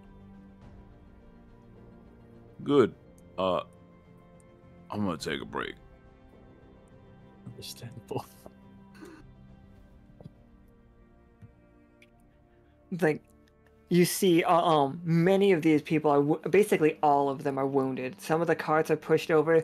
The one that's in the best shape is honestly the library one, because Dearest is a fucking monster. Right, respect. She protects her books. Can I see any ants? Oh, the ants are doing great. Like, right now they have formed up around the side of Royce that you guys aren't covering. Nice. Well done. Like, just 3 crisp salutes. Hell yeah, sisters. And then, like, you guys hear a scream. Oh. As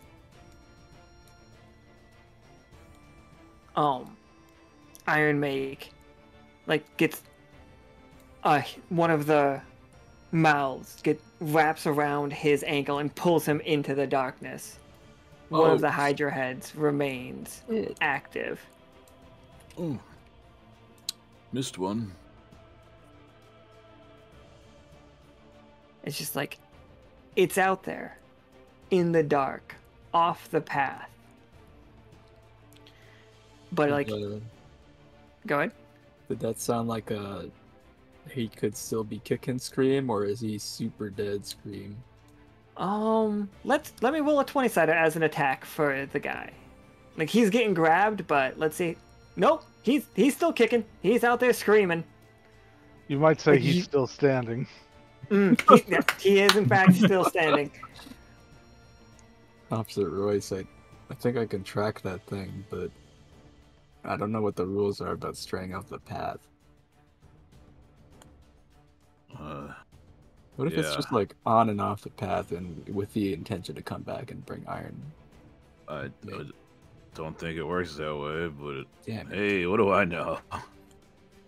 I think Midnight has not been asking, he is trying to chase after. It's like, you're stepping off the path. He probably not even going to think about it in that moment, just seeing that person getting dragged away. Like, as you take a step off the, as you go to take a step off the path, you feel it. You feel your black dog shadow standing up behind you, just standing firm. And like you try to like step out of its range, and it just says, "No. This will kill us."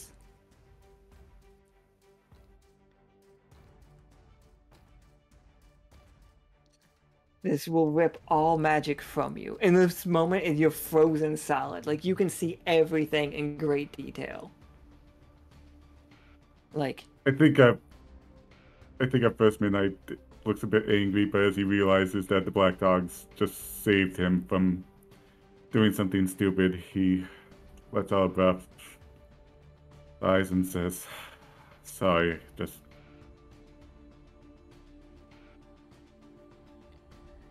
I've seen something like that. So, you see, on the ground, though, before you leave the path, the blacksmith with Iron Make, his hand is in, like, grabbing onto the path. He has not let go of the path yet, but you see his hand is like a grappling hook. And it's just like extending a rope. Because that's the prosthesis guy. The mad bastard. Wait. We can work with this. As long as you're in contact with someone on the path. It'd be nice to reach for that hand and try to test to see if they can use that as basically a guide to chase after. Oh, you want to hold on to the rope? Yeah. I thought we were going to tug of war, but all right. Let's guide yourself down there. Go for it. Tug of war too. Yeah, he will grab onto one hand and charge down. This is the most dangerous one you could roll, Midnight.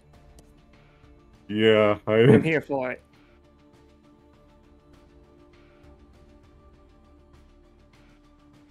So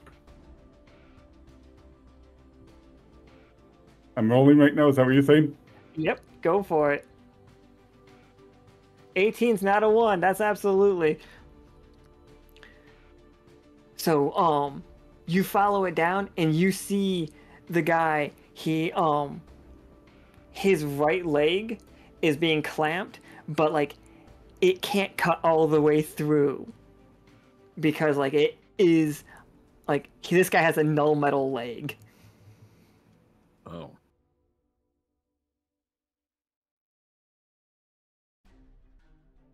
Curiosity, do I still have the hammer? Absolutely, you can have the hammer.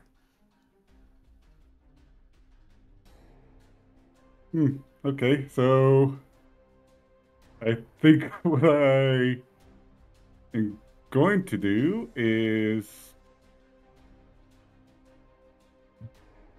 Midnight is going to summon his Shadow Whip to spin the hammer around and just throw the null metal and towards the creature as hard as he can to try to get it to let go.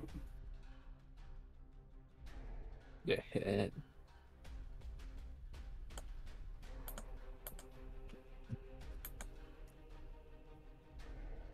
Alright. So absolutely, you bring it down with the Shadow Whip. Oh, sorry. Oof. Got a real bad headache real quick. I'm sorry, guys. Don't mean to lose focus at all.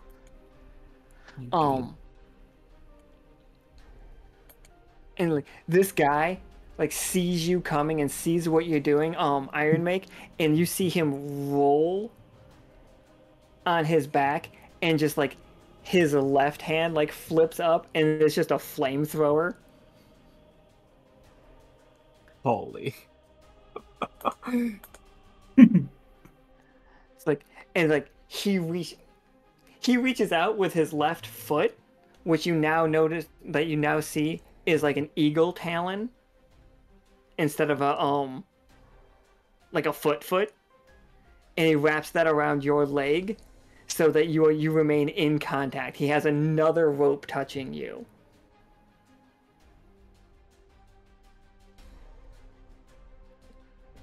Like, you Okay. cut this one clean in half. Nice. Okay. And Iron makes like watches that flap around, and he's just like, "All right, we got to get back to the path. Thank you for saving me."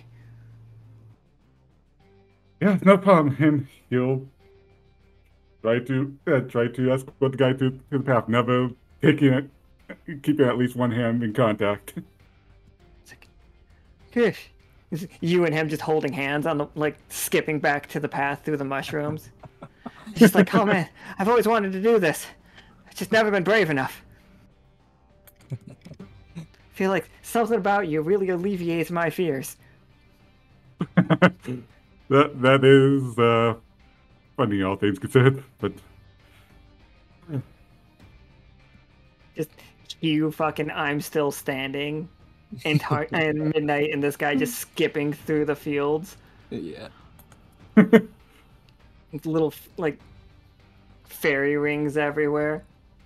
I'm actually thinking of taste like love in a simple way, baby. it's like right there is where like no, never mind.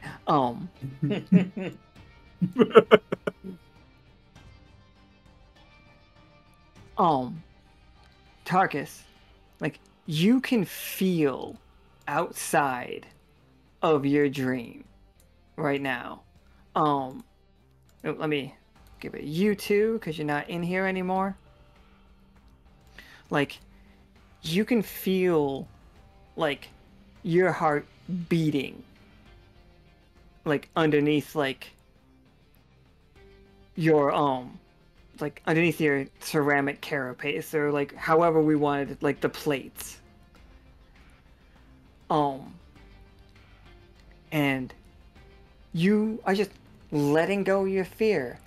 I think in this moment you are no longer cursed with being the Slayer.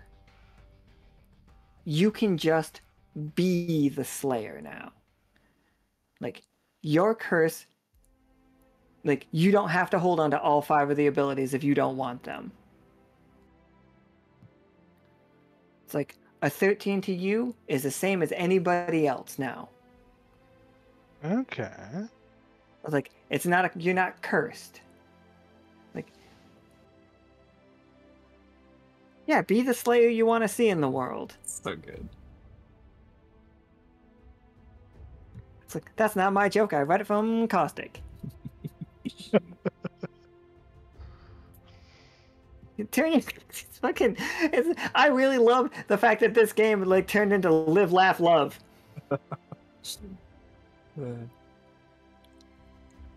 Punch your traumas in the face, people. Yeah. It's like Daddy Royce is proud of you. Sure am.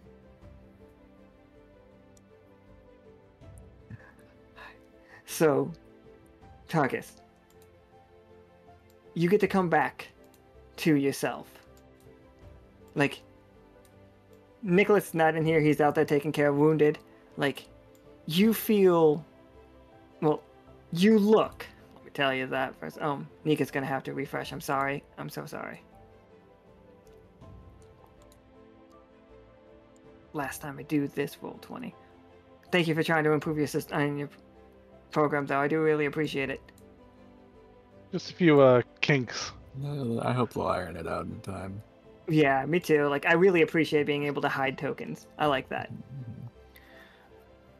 And also the focus ping. I really appreciate the focus ping. Tarkus, you feel how I feel that, like, hard-boiled eggs feel on Easter. Like, when you start to, like, crack them, and, like, people that roll them in their hands, and they, like, like, they're flaking off. You know what I'm talking about? Yep. Yeah. It's just, like, you feel that every heartbeat is so loud. It's almost like a bell ringing in your head. And, like, you can actually see some of your ceramic, like, falling on the floor. But you can feel it. Out there. Like, some people are celebrating. You can look out like the window of Nicholas's carriage, and out there you see 14, 10, and 5 guarding. Royce looks like he's made out of fire, so maybe that's weird. You just had that dream. But he's collapsed. Valentina's standing guard. It looks like Midnight's walking back to the circle holding hands with, not actually, but we don't, like, but like in contact with another person. And like you see parts of the Hydra that you know absolutely is what happened to Big Mama when she got corrupted. Like it is like out there. Like people are like poking at it, like keeping it safe and keeping it back, but you can sense you sense like a large portion of it is still out there. Where is it?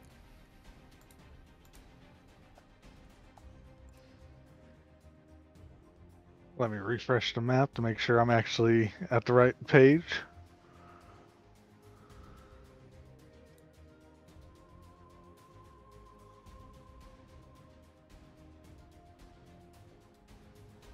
I think it is over here. Oh, it's coming up over there. Okay, that is Freya's wagon. Freya's this one. She is the shopkeep. I'll make her bigger so everybody can see Freya. I like Freya. Oh, not Freya. The other one.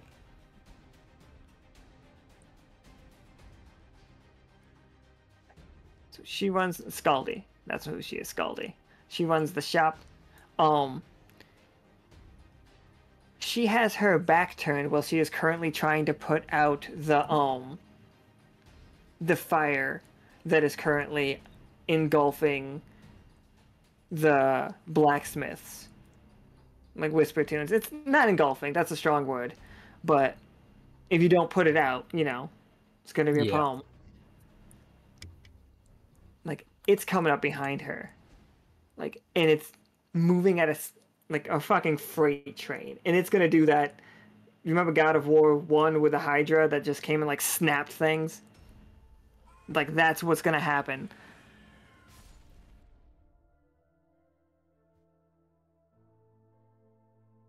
What's that? I think as Tarkus sees this, more that pale green ghost flame is going to burst from his chest and start to cover his ceramic body. But then starts to change color to more of a red goldish hue, like when he uses Bane weapon.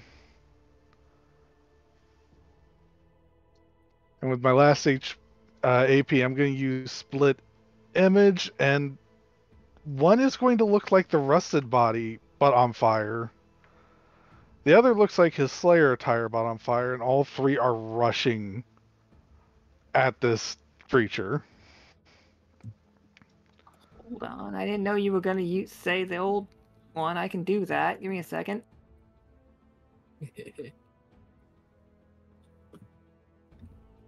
I've never thrown away a token in my life.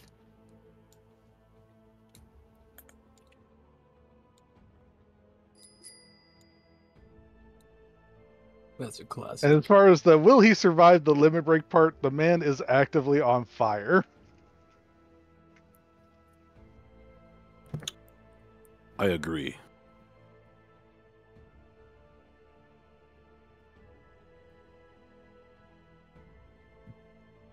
I'm also not sure how HP loss in the dream works with this world. Let's make that roll and let's find out. Give me 3d20. There's 3 of you. Right? I mathed that right? Yeah. Yeah. Alright. Which one got like hella impaled?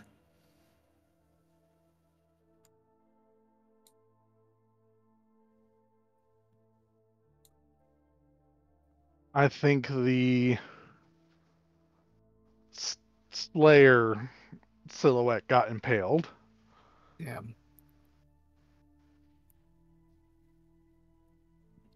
All right, the other two, you get there. What's it look like? I think the two of them start alternating punches. Yeah. Oh, Not really giving it much room to breathe. and like out one of the ends of it, it keeps trying to grow more heads, and like it just keeps throwing like little heads at you, Ew. like basically the size of like pythons as they're like trying to get at you and just like trying to bite into your armor as like you were just like bashing them back. Like, what's the final? Like when this thing like starts like balling itself up because it's trying to get like really big again. Like it's trying its best. Like it's pulling magic from the path. Like you can see it right now. It's just like just soaking it up. What's the what's the finish look like?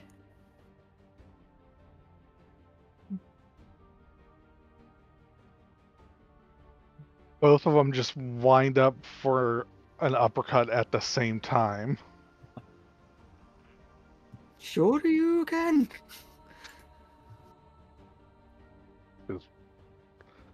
Full on anime. It's like back to back, like uppercut where like you guys' arms are touching. Yeah. It's like I don't know if that works in reality, but it works for here. And like you just blast it apart. Like that You just Hydra's fade like, away now. and it does. Except for like the ground is covered in its teeth in case you needed teeth for something. And Scully turns around and like she like finally puts out the rest of the fire. And she's just like, all right. It's like, by the golden god, you guys know how to handle yourselves. Yep. Thank you, ma'am. This is kind of what I did before I joined the Lockstitch crew. And she walks up to Tarkus, puts her hand out, it's just like, we walk the path.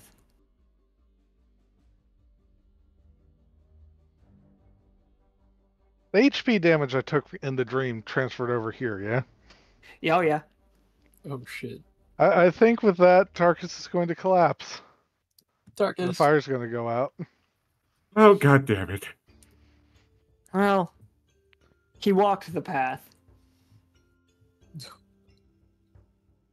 Well, I was going to head over and try to basically fireman carry him. He's just like ceramic dandruff. Yeah, if Royce is still not moving, I'll try to pick him up too, but My first thought is just like, hey, Midnight, it smells like barbecue.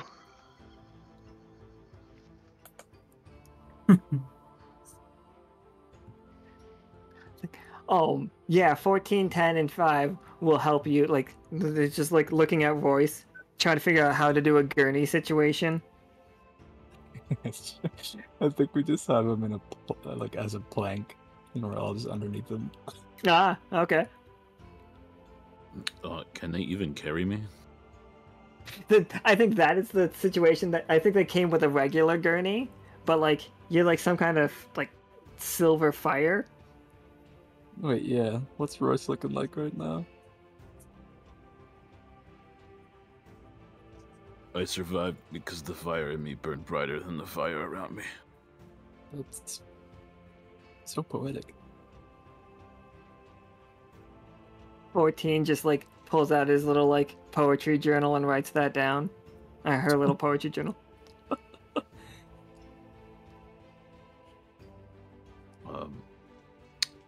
You guys got any silver? You could probably drag me around on some silver. Okay, I'll ask Iron Meg.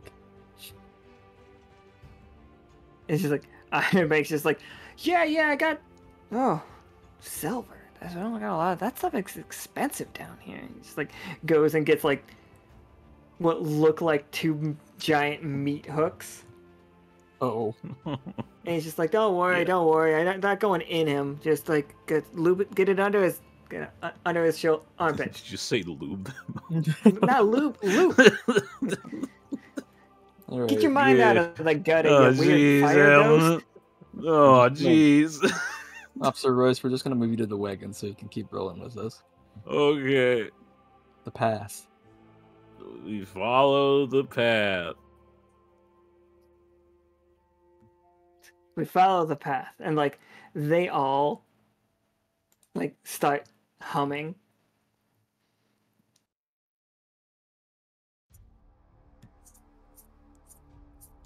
So,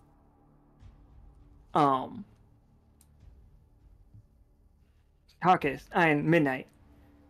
Tarkus's heart begins beating heavily on your shoulder, like he starts getting like really hot, and you start to feel like, like when Magneto uses his powers to try to show like rumbling, where slate starts shaking on top of itself, like tink tink tink tink tink tink tink tink tink tink tink. Mm-hmm. It's like that is happening on your shoulder with Tarkus like there.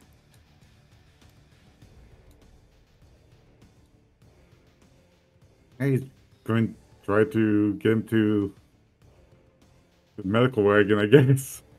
Not sure what else to do at this point. It's like Nicholas comes running up to you guys, and he's just like, "It's like, did you deal with his inner conflict?"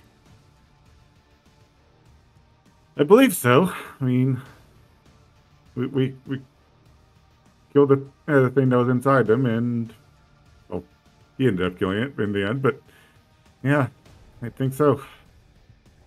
Oh, then excellent. Allow me. And he reaches into Tarkus's like into like under his chest piece a little bit, and he pulls out a mushroom, and he's just like, stand back. Is it just a grenade now? Tarkus begins glowing from the inside out. And as he like goes full like we've all seen Beauty and the Beast, right? And it's just like starts twirling and is like falling on the ground is like countless pieces of ceramic. As real boy Tarkus is standing there. Classic Tark. Let's go. Oh, he's hiding. Oh, did I? No, he is hiding. Damn it. Yo. Oh no, he's hot. Oh shit. Oh, jeez. Oh shit.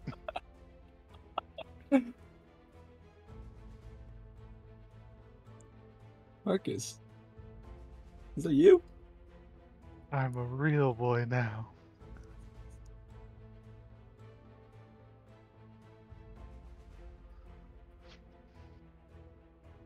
I give him a spooky thumbs up.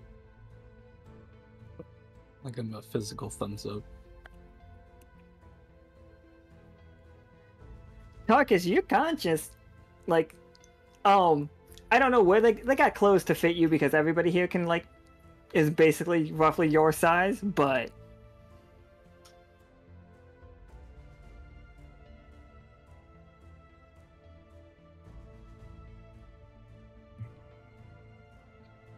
I lost Tarkus. What? I was like, how are you reacting to this? Like, you can just, you're there now, like in the flesh.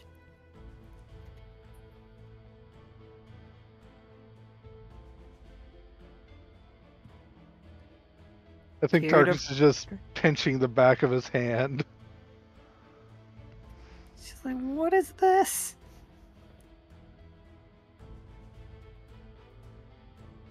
You figure out resurrection.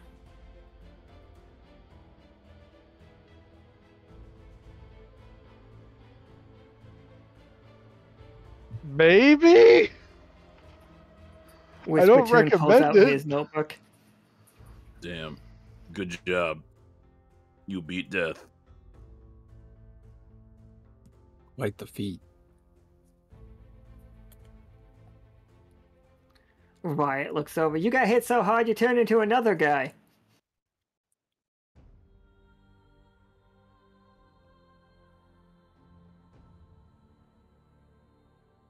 I think it's the same guy under there, right?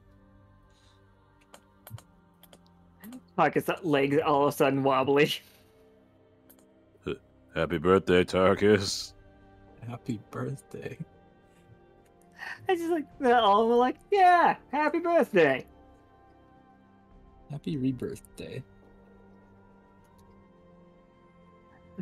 Tarkus is getting constant slaps on the back, like by everybody. Just like, happy birthday.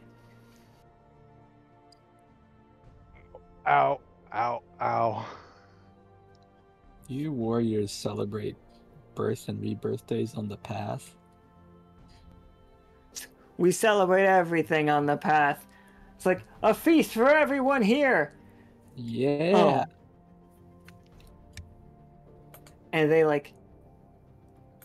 are throwing huge meat haunches onto the fire, and as they're going, there's one of them has like an open top whole fire barbecue set as they're going, and they all begin singing the chorus of our delightful new theme.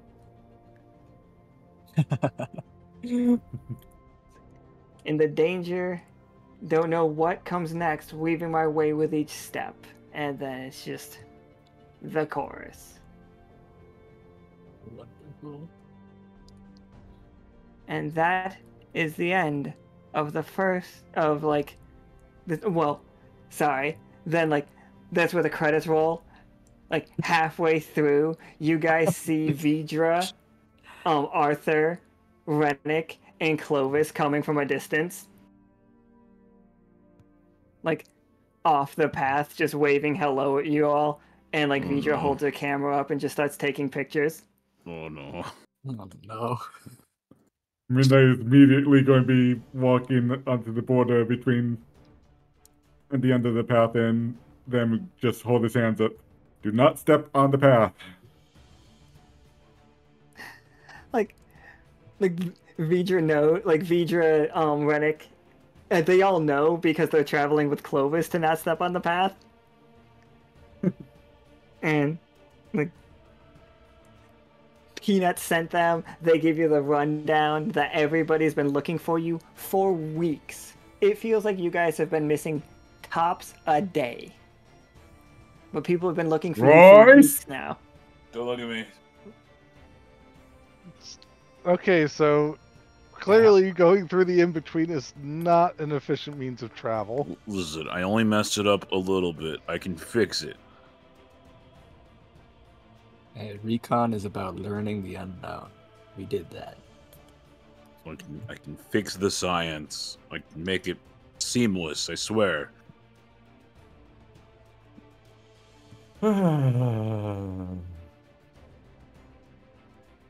So yeah, now everybody back at the Silver Thimble can know where this party is.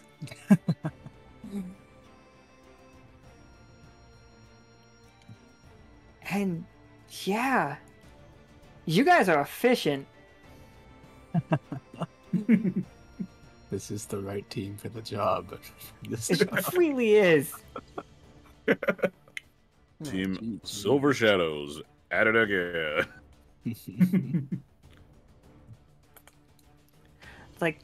We knew one of you was picking a path tonight because Tarkus told us before. But I was... Yeah, thinking over my limit breaks, I was like, I know what to do. Royce was just like, yeah, all right, I want to go that way too. I want to go spirit direction. Like real boring. Crazy. You're crazy. Listen, I just said fuck it, alright? I've basically been in this form most of the time anyway. Like, all my monsters just like, no, stop it. Stop it. We don't want to fight you. Oh, you punching me in the face? That's great. I love it. I love it. Stop.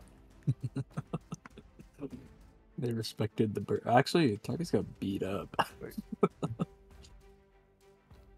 I didn't beat up Tarkus. He needed to die. No.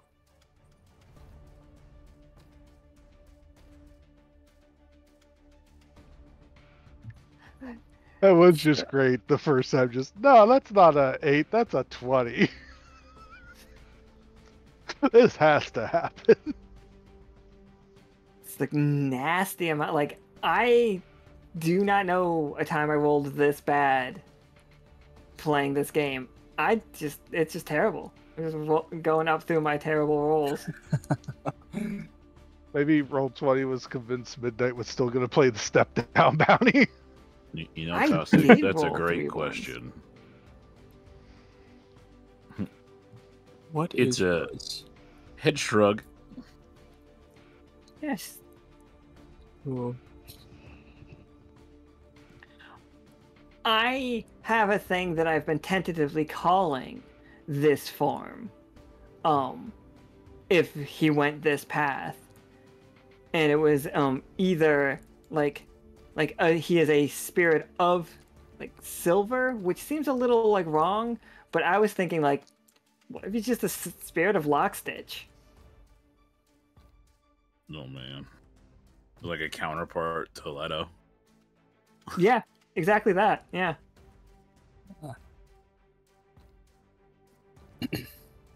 Fiction's gonna be in rough shape. Jesus Christ. I don't even think Fiction's alive. I think Fiction just like died somewhere. Fiction just had a heart attack somewhere.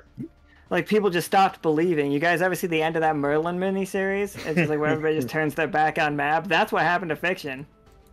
Like, nobody. Like, I got one over on them. It's like nobody likes light reading in this world anymore. We read textbooks for fun, motherfuckers. True. I was going to say light reading's been replaced with comic books. Fiction, that book's closed. It's like you guys have done it. You burnt down enough libraries to make it happen. You got rid of a concept. Everything is true. Jesus. No, at least this library's still alive. Hey, yeah. Wow. Yeah, but this library's all nonfiction too. I was about to say, That's not true. cut to a burning piece of monster landing in the library. Right? That explodes. See, it's all part of the grand plan. You eliminate enough libraries, there's no more fiction around. Everything if only is we just the hadn't truth. kept all our red barrels in the library. Why did we store them there? No fanfics allowed in this world no more. This guy thought they were salsa.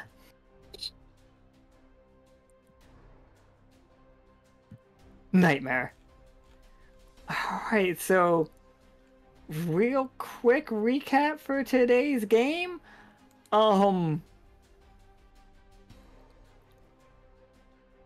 Midnight, Royce, Tarkus, and Valentina discovered the fact that they landed in Tir Loa, and then immediately comically manhandled a monster that attacked them. Just ripped a bit of its brain out, shot it in the stomach, cut its horns off, stabbed it in the chest, then went into the hole. You know, stuff that you do. Right? Just like, absolutely, oh yeah, like completely de-mohawked it. Terrible. Jeez. It's like a hellscape. Showed up, they found the path, bunch of people, like they were about to be ambushed by a group of Banes, the cat monsters. Don't worry, the team manhandled them immediately afterwards too, like ripping their heads off, shooting them through the fucking bottom of the jaw till their skull pops off. You know, standard stuff that we do. The party decided that like the best bet to get home is follow this path and like to study the path as well. So they got on the path. They cannot get off anymore without disconnecting themselves from their magical aspect. That is what I'm trying to like show you guys. If you have no magic, it still hurts to get off the path. It just doesn't rip you apart. The problem with Midnight is he's so intrinsically linked to another thing. Like That and he was Midnight. already kind of. Yeah, go ahead. That and he already kind of was half magic. Right? I have not forgotten about the fact that Midnight's Soap's shadow, or Cash's shadow, or Midnight's original shadow is still wandering around. I'm still keeping that in mind. It just, the way that I had thought about it for today's game didn't work out. You guys did way too good. Like, you didn't need that to happen. Just that good. Just that good. Royce DBZ powered up so hard that he blew his body apart. That's metal. That's insane. Like, you take the elixir to heal yourself and then blow yourself. Oh yeah, my bad. Let me like Let's paint the picture. He got cut clean in half. Like before his legs hit the ground, he's sipping on an elixir of life. At like, as like his silver melds the two parts back together, and then he just blows the hell up. I just like to imagine it just overwhelmed my body, the drugs, and I was just like, well, I gotta let it go out somehow. Midnight spent the game being shown almost a paladin set of abilities. Not sure where they're coming from, but something about this forest is like sparking moonlight. Midnight. And then Valentina made herself a commander of 3 little ants. We have 10, 5, and 14. And they are strongly loyal to Valentina. Every army starts somewhere. And yeah. The crew met up with the party, and the party met up with the party from yesterday. Rennick, Clovis, Vidra, and Arthur, and they shared the news that the parties have been looking for them. They've been missing for weeks. It only feels like hours to them. Oops. And I'm sure looking at Tarkus as like a real boy isn't freaking anybody out. I'm sure it'll go fine, and no one at all will be confused about who he is. No, I'm sure it'll be just absolutely fine. Like, nobody's ever been... Like, robots don't ever... Like, you know, it happens all the time. Sometimes you come back as a blue boy. Yeah. Yeah. See? Royce knows. Sometimes you come back as a blue boy. Or a book. Or a book. Or a book. You could have came back as 2 halves of yourselves. Like, you really could have just, like, regrew your body on the Royce. top and the... Yeah, right?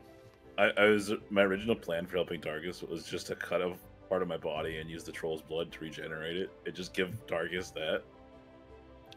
That also could have worked. I won't like, I lie, have no I idea. did get a kick looking at chat, people going, oh, modular Tarkus. I'm just like, no, it's not You happening. turned down modular Tarkus, everybody. I put it on the table. It was tempting. I was thinking, what if Tarkus was Mega Man? Or what if Tarkus was an armored core? Well, that would have been more tempting. Real Boy is the more fun, and this way you get that elemental. Yeah. Yeah, it's gonna be good. It's all gonna be great. Thank you guys for coming. I know it's getting late for Ox.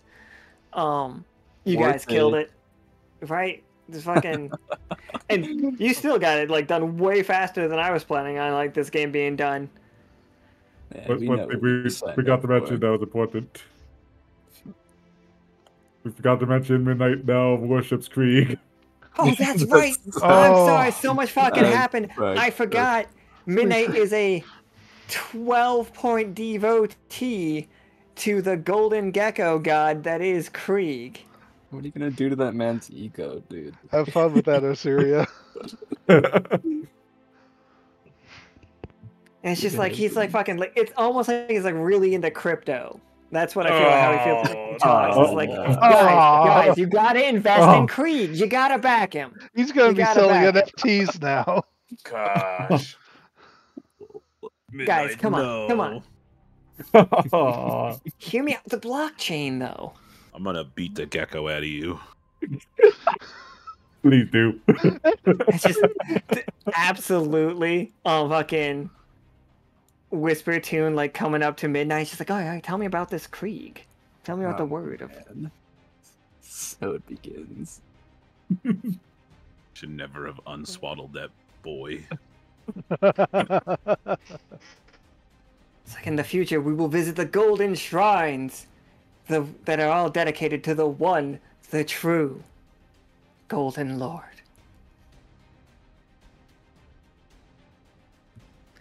And yeah, thank you guys for playing. That's the recap for this game.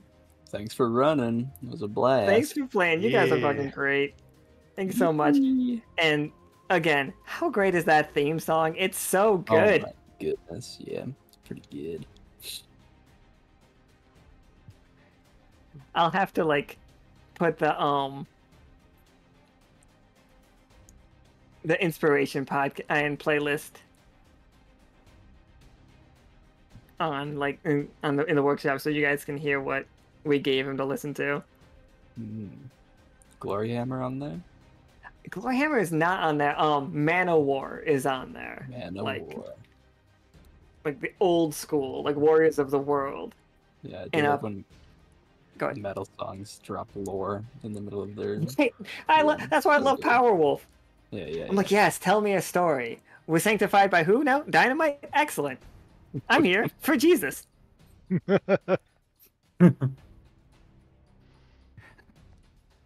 Thank you guys so much. We play again on Thursday? Okay. Whose game is that one? So Thursday, I believe it is at, I want to say it's another 4 p.m. game. I can't move the stuff off my screen to see my calendar. Yeah, so that is Arel, Isaac, Leo, and Seth play on Thursday at 4 p.m. Pacific. We did it. Nailed it. So I think we're gonna heck off here. I'm gonna leave you guys with the theme song again, because it's amazing. And you should listen to it over and over and over again like we have been. Yeah. So we will see y'all Thursday. Bye forever. Goodbye forever, everybody. Goodbye. Bye. Oh, farewell. Yeah.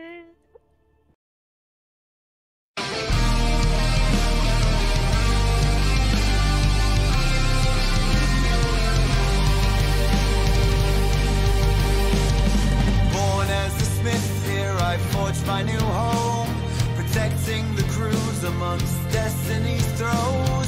Which is the right path that I value more? My tinkerer's tools or my magical form? In the danger, don't know what comes next. Weaving my way with each step. On the path we wander through shadow and light, marching through valleys deep and wide, carving our fate and finding our home in this world unknown.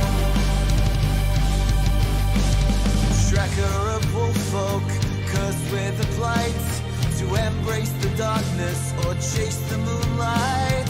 Loyalty binds me to all I hold dear. Eager to help, I'll embrace every fear. In the danger, don't know what comes next. Weaving my way with each step. On the path we wander through shadow and light, marching through valleys deep and wide, carving our fate and finding our home in this world.